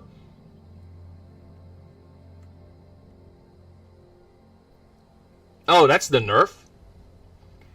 You may choose the same target, however, you pay the move's cost instead of the 1 mana. Alright, that's you see those streamers who have loads of followers, who find random people streaming with a couple of viewers and donate them 10k? How would you react? I would be fucking grateful, man. I would be over the rooftop with that if that ever happens to me. I would be very, very elated to the point that, what the fuck? Thank you. I don't know why I deserve this, but either way, thank you. Right? I don't even know. I might just fucking end the stream there. I would be shocked as fuck. That would derail the entire stream, whatever I'm doing. That's 100% sure. I probably would be talking about that for the rest of the stream. Because I just can't hardly believe that ever happened to me. Right? I don't know. We'll see if it does happen, right? Fingers crossed. Either way. Not that I'm hoping. But, yeah. That's it. And after that, there will be a feeling of dread. You know why? Because I might get flagged. My bank account might get flagged for anti-money laundering. Because if you are someone who doesn't have much activity in your bank account and all of a sudden you get a stream of money coming from specially overseas transfers, your bank is going to ask you questions like, why? Are you part of some sort of syndicate? Are you running drug money? Are you somehow part of an organization running some underhanded scheme? Yeah, that's anti-money laundering laws for you. Laundering laws, ALM. That is the dread. That is the underlying dread if that ever happens to me. I will realize that later on once the hype goes down. Oh shit. I might not be able to get this money. Because the bank might not allow the transfer. It might be taken in chunks. But either way, that's going to cause some flags. That's going to cause some flags. And the donation might not even go through. That's another thing. The donation I'm celebrating, it might not even go through. Either PayPal's going to block it. Because it's some sort of it's hitting a flag. Which does happen. In fact, I find it fascinating that PayPal would actually charge you money if your transfer didn't go through. Regardless of the reason. Like, why? Why do you need to charge my money that I transferred for not going through, Elon? Especially if it's something that's not my fault. It's on my bank's end. Why am I paying for it, Elon? I find that odd. And I find that fascinating as well for these companies to just charge you with every stupid thing just so they can earn some money out of their service. Right? It's like one of the power companies here in the Philippines. They would put in some weird charges, some weird things into your bill just to justify them costing or charging you more. I wish we had pre-power. Curse you, Edison, for stealing that goal, that dream from Tesla, and turning it into a monopoly. I curse thee to the ends of the world. Okay, now where are we now? Tangent aside, you may pay 1 mana when using a fire-type move. You can choose another target. Either way, you choose another target. You pay 1 mana when you use fire move. Deal 20%.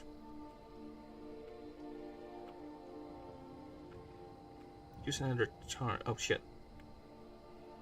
Choose another target and deal.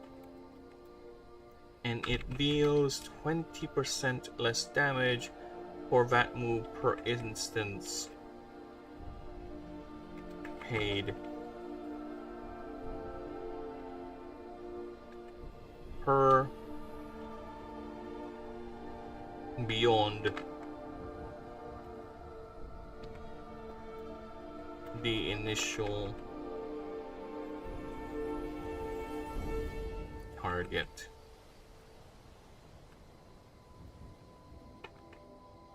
Okay, you may choose the same target.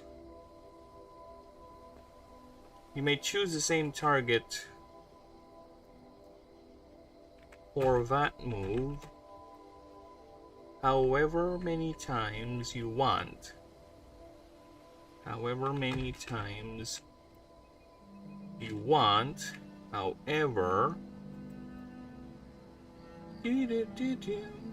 don't you head on my shoulder. However, you pay the move's actual cost instead. Actual cost instead of the 1 mana. This is a bit interesting to word. You may pay 1 mana when using a fire move. Fire type move, you can choose to choose another target. To choose another target. It deals 20% less damage for that move beyond. It deals 24% less damage per target beyond the initial target. You may choose the same target for that move however many times.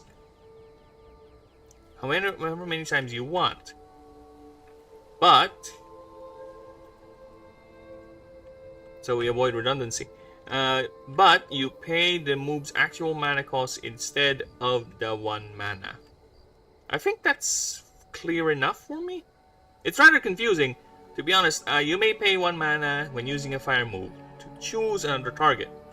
It deals 20% less damage per target beyond the initial target.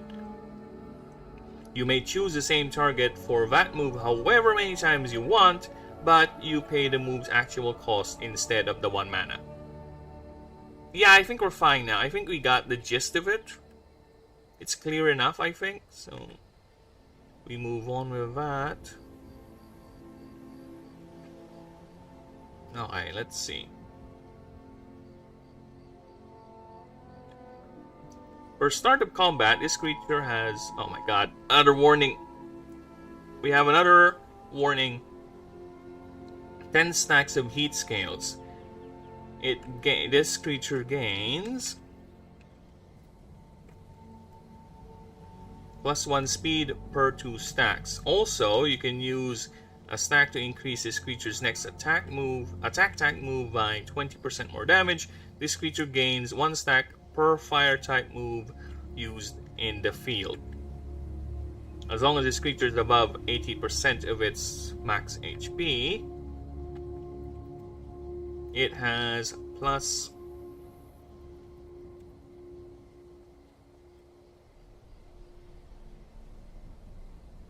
Yeah, it's fine.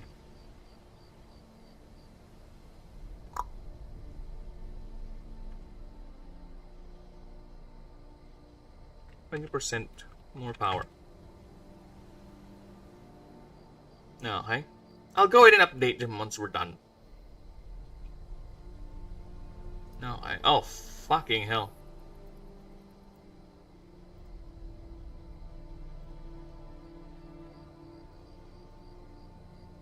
Okay. Let's see what we got here. Boom Ball.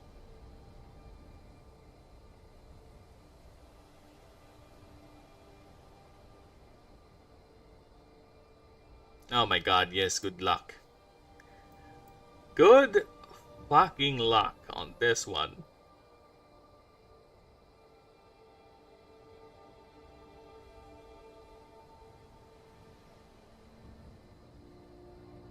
Yeah, good fucking luck.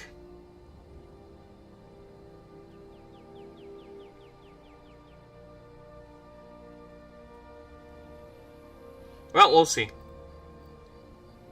Let's see what we can do for a good old Ignitor. Oh yeah, thank you for reminding me. Alright, you need a blank page, Sticklesore.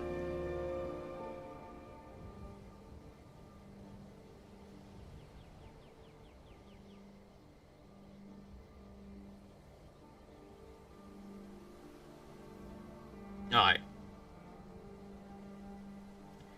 The common image when talking about an Ignitor would be a dwarf holding a creature firmly in its arms. In its arms. As it spews fire, or its signature.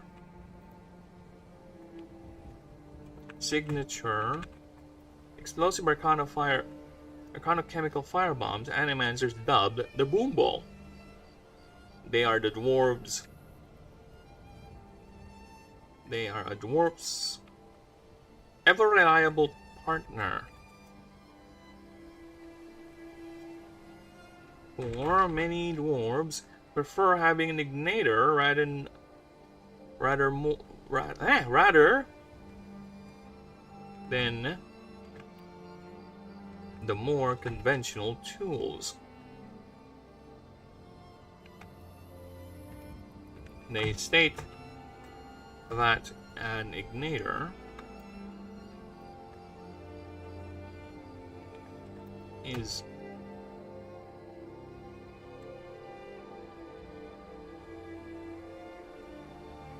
Akal breaks down when you most need it.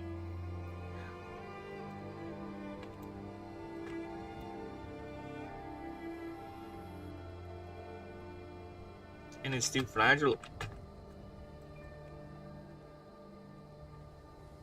And be fragile.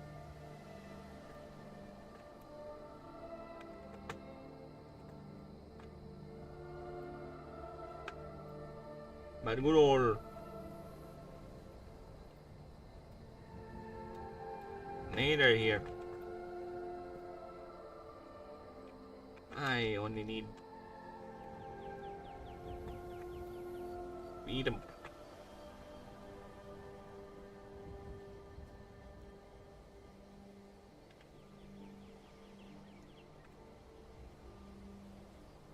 I only need to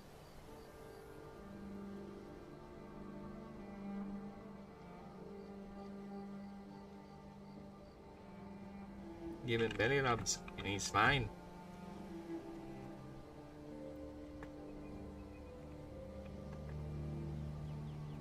I only need 2. I be only needing. I Maybe only needing to rub his belly. And he is fine and dandy.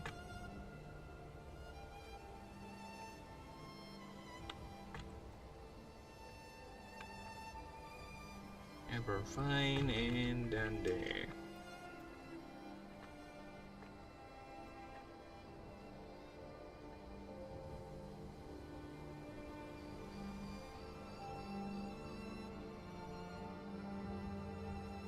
A statement from a low-level miner of the Busterfield Core. Busterfield Core.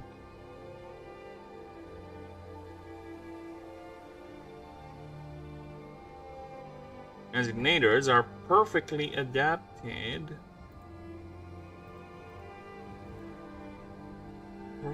to their underground magma stream-filled homes.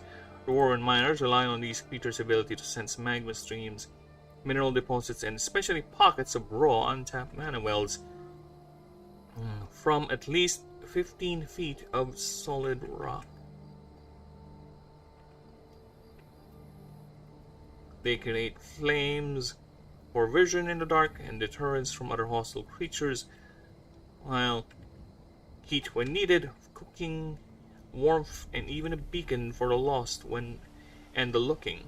Many dwarven clans value these creatures to a point some families are known just to breed the creatures for other clans to buy. Is dust in the wind. There's an even more specialized breed that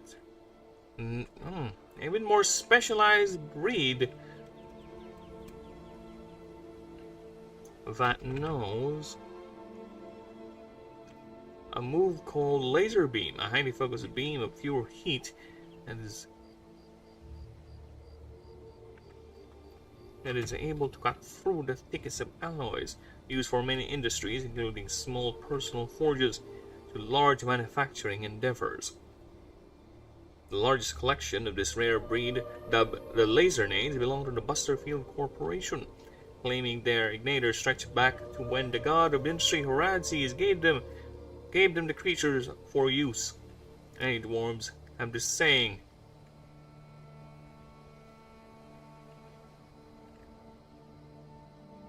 A mantra they hold quite literally.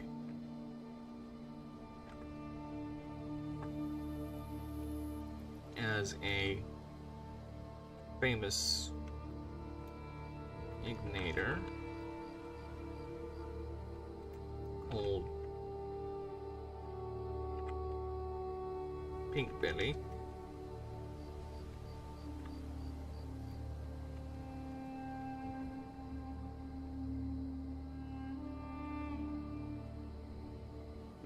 Pink Betsy. There you go. Lasernade.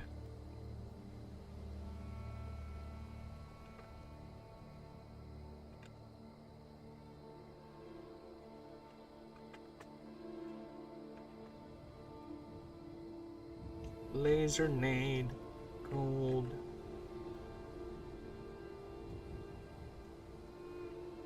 Pink Betsy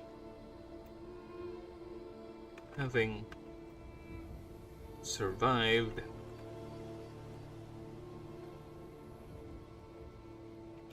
several cave-ins,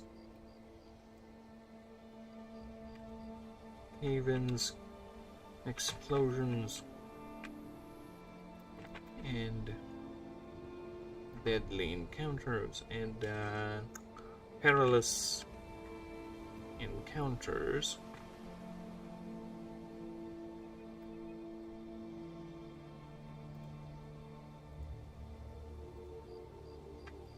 Its previous 12 owners did not.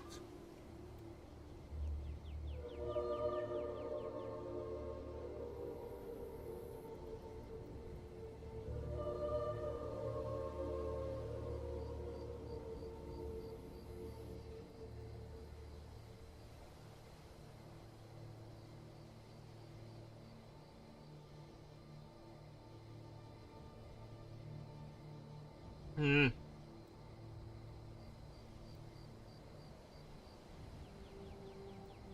Okay.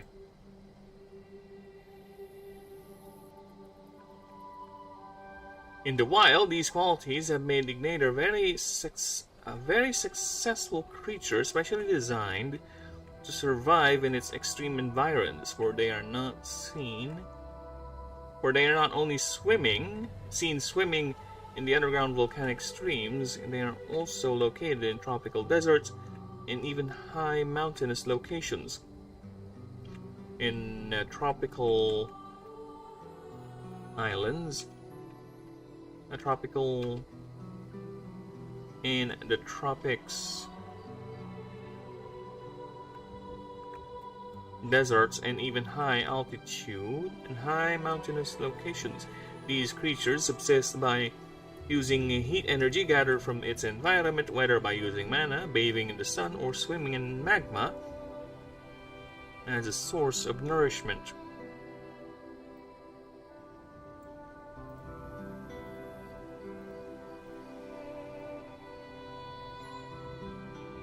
As its primary source of nourishment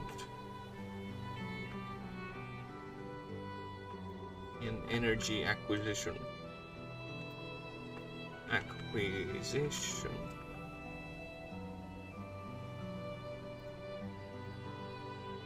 Ignators are largely sedentary, only moving for mating or when looking for new sources of energy. They are capable of bursts of speed depending on the energy built up inside the creature. Dwarves have even developed a tradition of racing their Ignators in festive moments like weddings, birthdays, and even death memorials. During breeding seasons, Ignators don't look for nesting areas, but rather create them by blasting holes in the ground, with the biggest and most fiery ones chosen by the picky females. They lay clutches of 3 to 5 eggs, watched over by the breeding pair until the young hatch and reared for 3 months. After that, the pair separates, leaving the young to fend for themselves.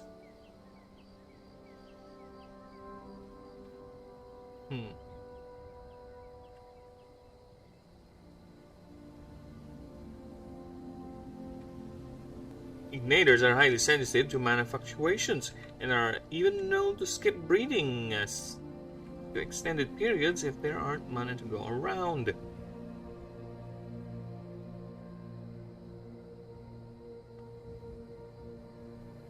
Which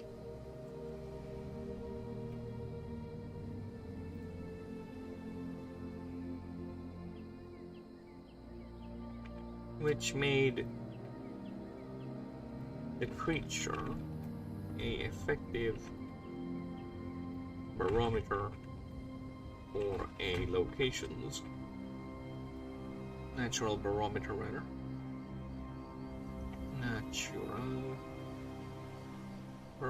for a location's saturation level.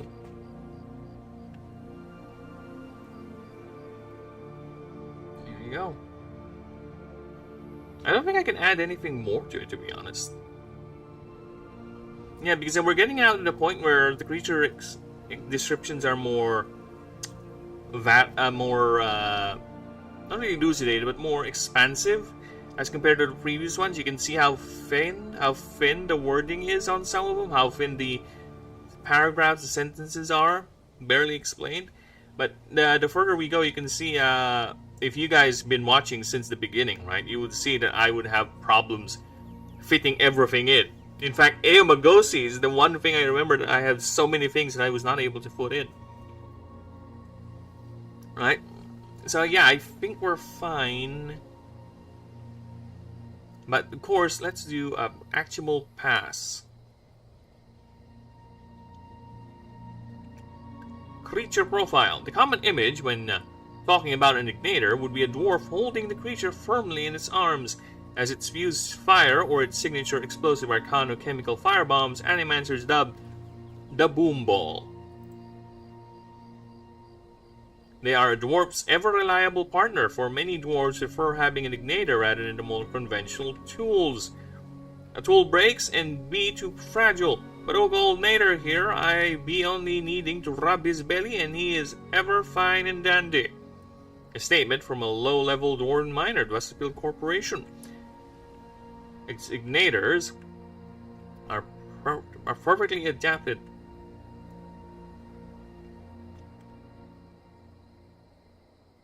This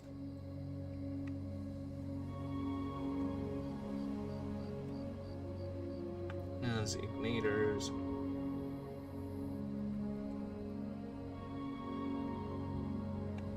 cementing them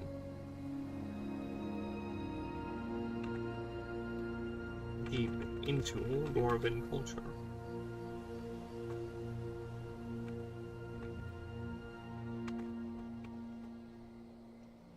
As igniters are perfectly adapted to their underground magma stream-filled homes, dwarven miners rely on these creatures' abilities. Rely on these creatures' ability to sense magma streams, mineral deposits, especially pockets of deep, raw, untapped mana wells from at least 15 feet of solid rock. This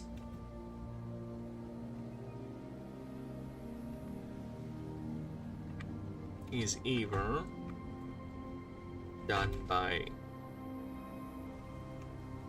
the creatures, by grunts, and by specific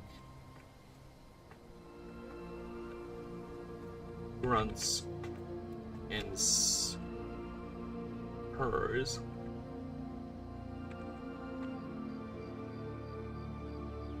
even trained ones can make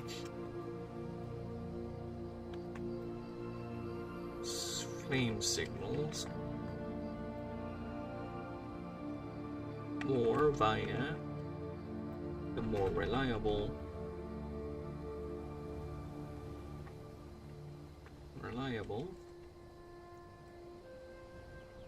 mana links.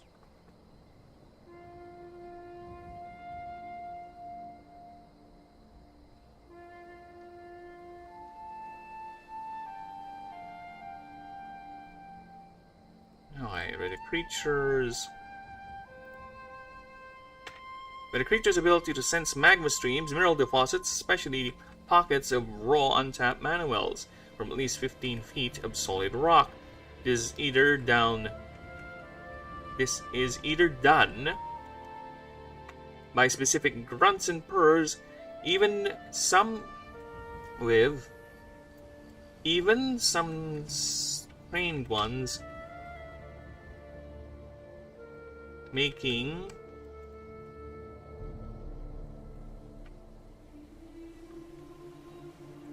creating flame signals, flame signs, or via the more reliable mana link. They create flames for visions in the dark and deterrents for other hostile creatures, heat when needed for cooking, warmth, and even a beacon for the lost and the looking. Many dwarven clans value these creatures to a point some families are known to just breed the creature for other clans to buy. There is even the more specialized breed known as the Lasernade. That knows the move Laser Beam, a highly focused beam of pure heat that is able to cut through the thickest of alloys, used by many industries from small forges to large manufacturing endeavors. The largest collection of this rare breed, dubbed Lasernades, belong to the Busterfield Corporation, claiming their igniters stretch back to when the god of industry Horaces gave them the creatures for use. Sorry, I'm tired. Many dwarves have this saying, save the laser nades, then save yourself. A mantra they hold quite literally, as a famous laser nade called Pink Betsy, having survived several cave-ins, explosions, and perilous encounters its previous 12 owners did not. Aye. It's almost 5 hours. I'm feeling the tiredisms. How are the streams going? Streams is doing good. Doing good and well. I don't know why I'm doing at Twitch, but you know what? I'll look at Twitch. Why not? Sure, let's look at Twitch. Alright. In the wild, these qualities made Ignators a very successful creature, especially designed to survive in extreme environs, for they are not only seen swimming in the underground volcanic streams, they are also located in the tropics, deserts, and even high mountainous locations. These creatures subsist by using heat energy gathered from its environment, whether by using mana, bathing in the sun, or swimming in magma. This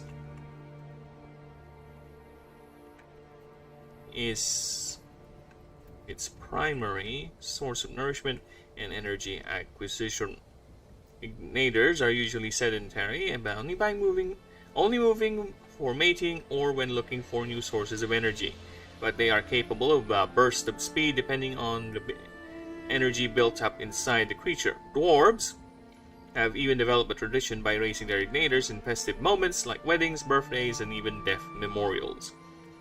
During breeding season, Ignators don't look for nesting areas, but rather create them by blasting holes in the ground, with the biggest and more fiery ones chosen by the picky females.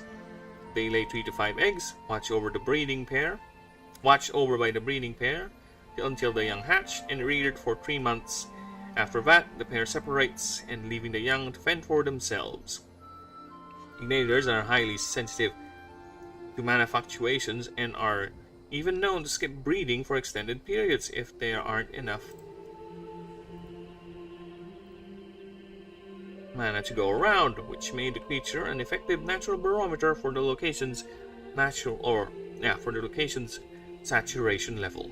Oh my god, yes. Like I said, I think we're good with that. Now let's take a look at Stecklesaur. What do you got for me?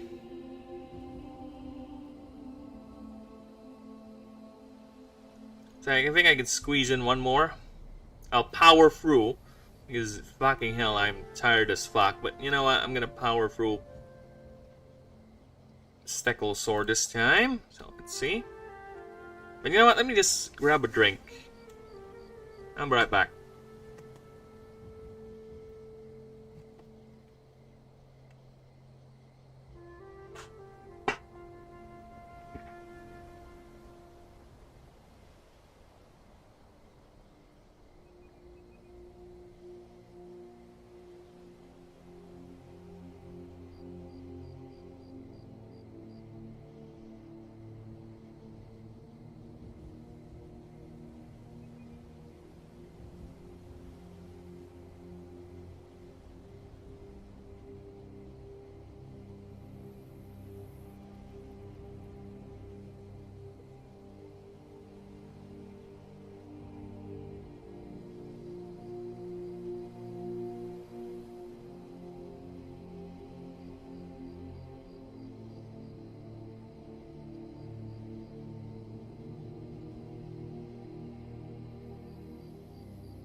Oh my god, yes. Oh yeah.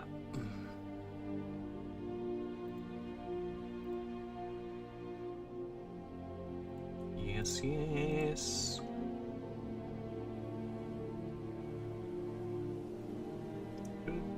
Doom. Okay, just checking the streams, everyone. Trying to see if we're good to go.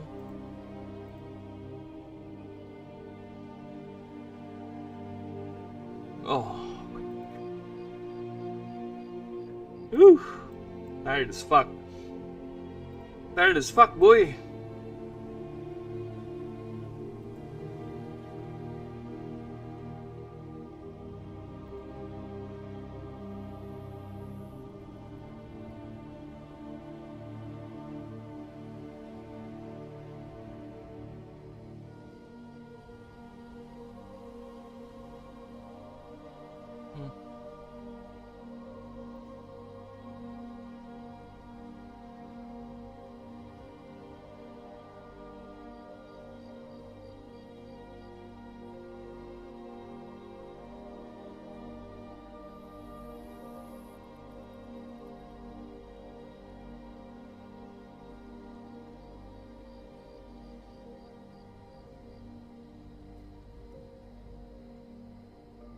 Aye.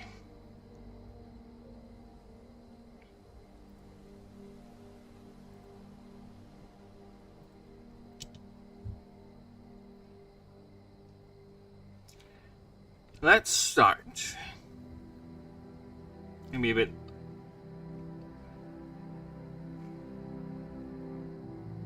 At the start of combat, this creature gains 10 max 50 base health plates. Oh yeah, I didn't do that with Ignitor. Did I not put in a limit? I did not. 10 stacks of heat scales. Max 50. There you go. Ooh, yeah, thank you.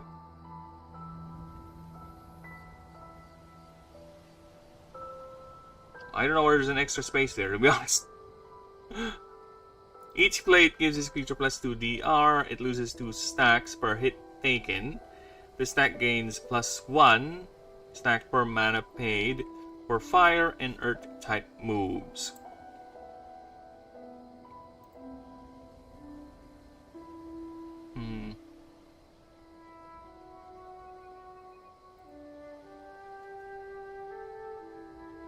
Per mana paid for earth and fire type moves.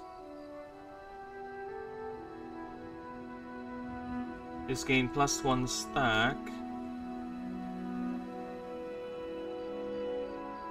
A creature uses. Any creature uses.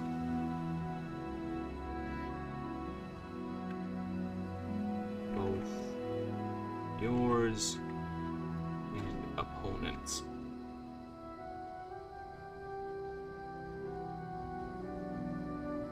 There you go.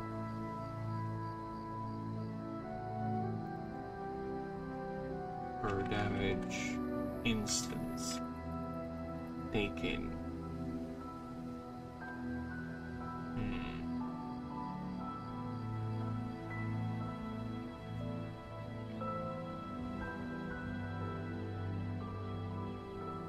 Interesting.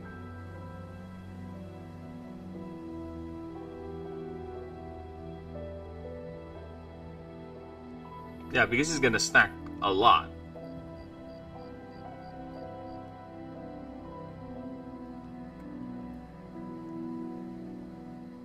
Yeah, per mana paid. That's a lot. And this is gonna stack real quick.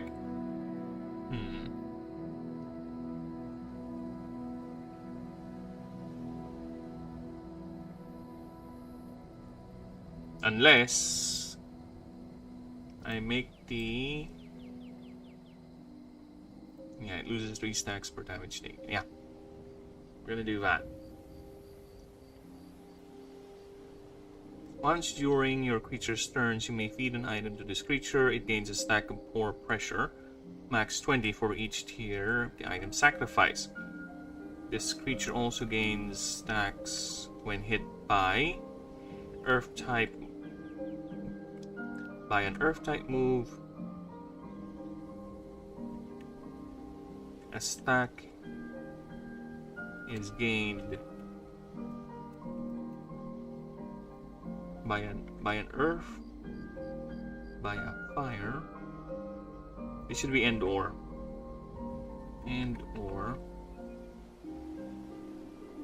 by a fire and or Earth type move.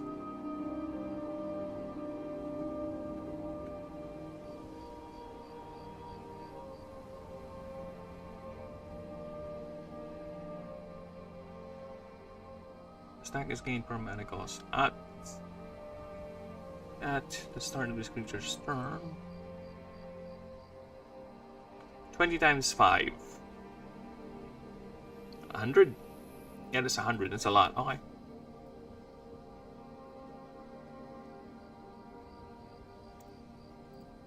There you go. As long as this creature's above, it has plus 10 DR. Did I change? No, I did not. Okay. So yeah, you know what? I will call it there because yeah, I am mighty tired. There's no point in hiding that. Alright, I'm gonna call it there.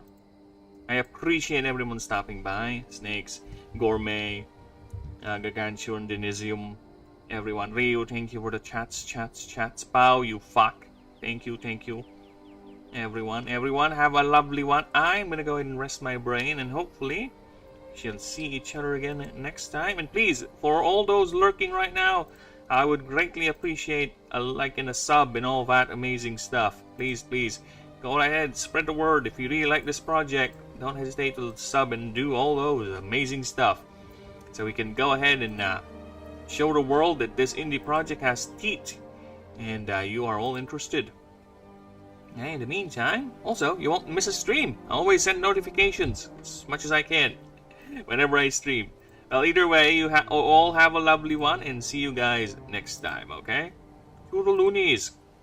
Take carings for nows. Bye-byes.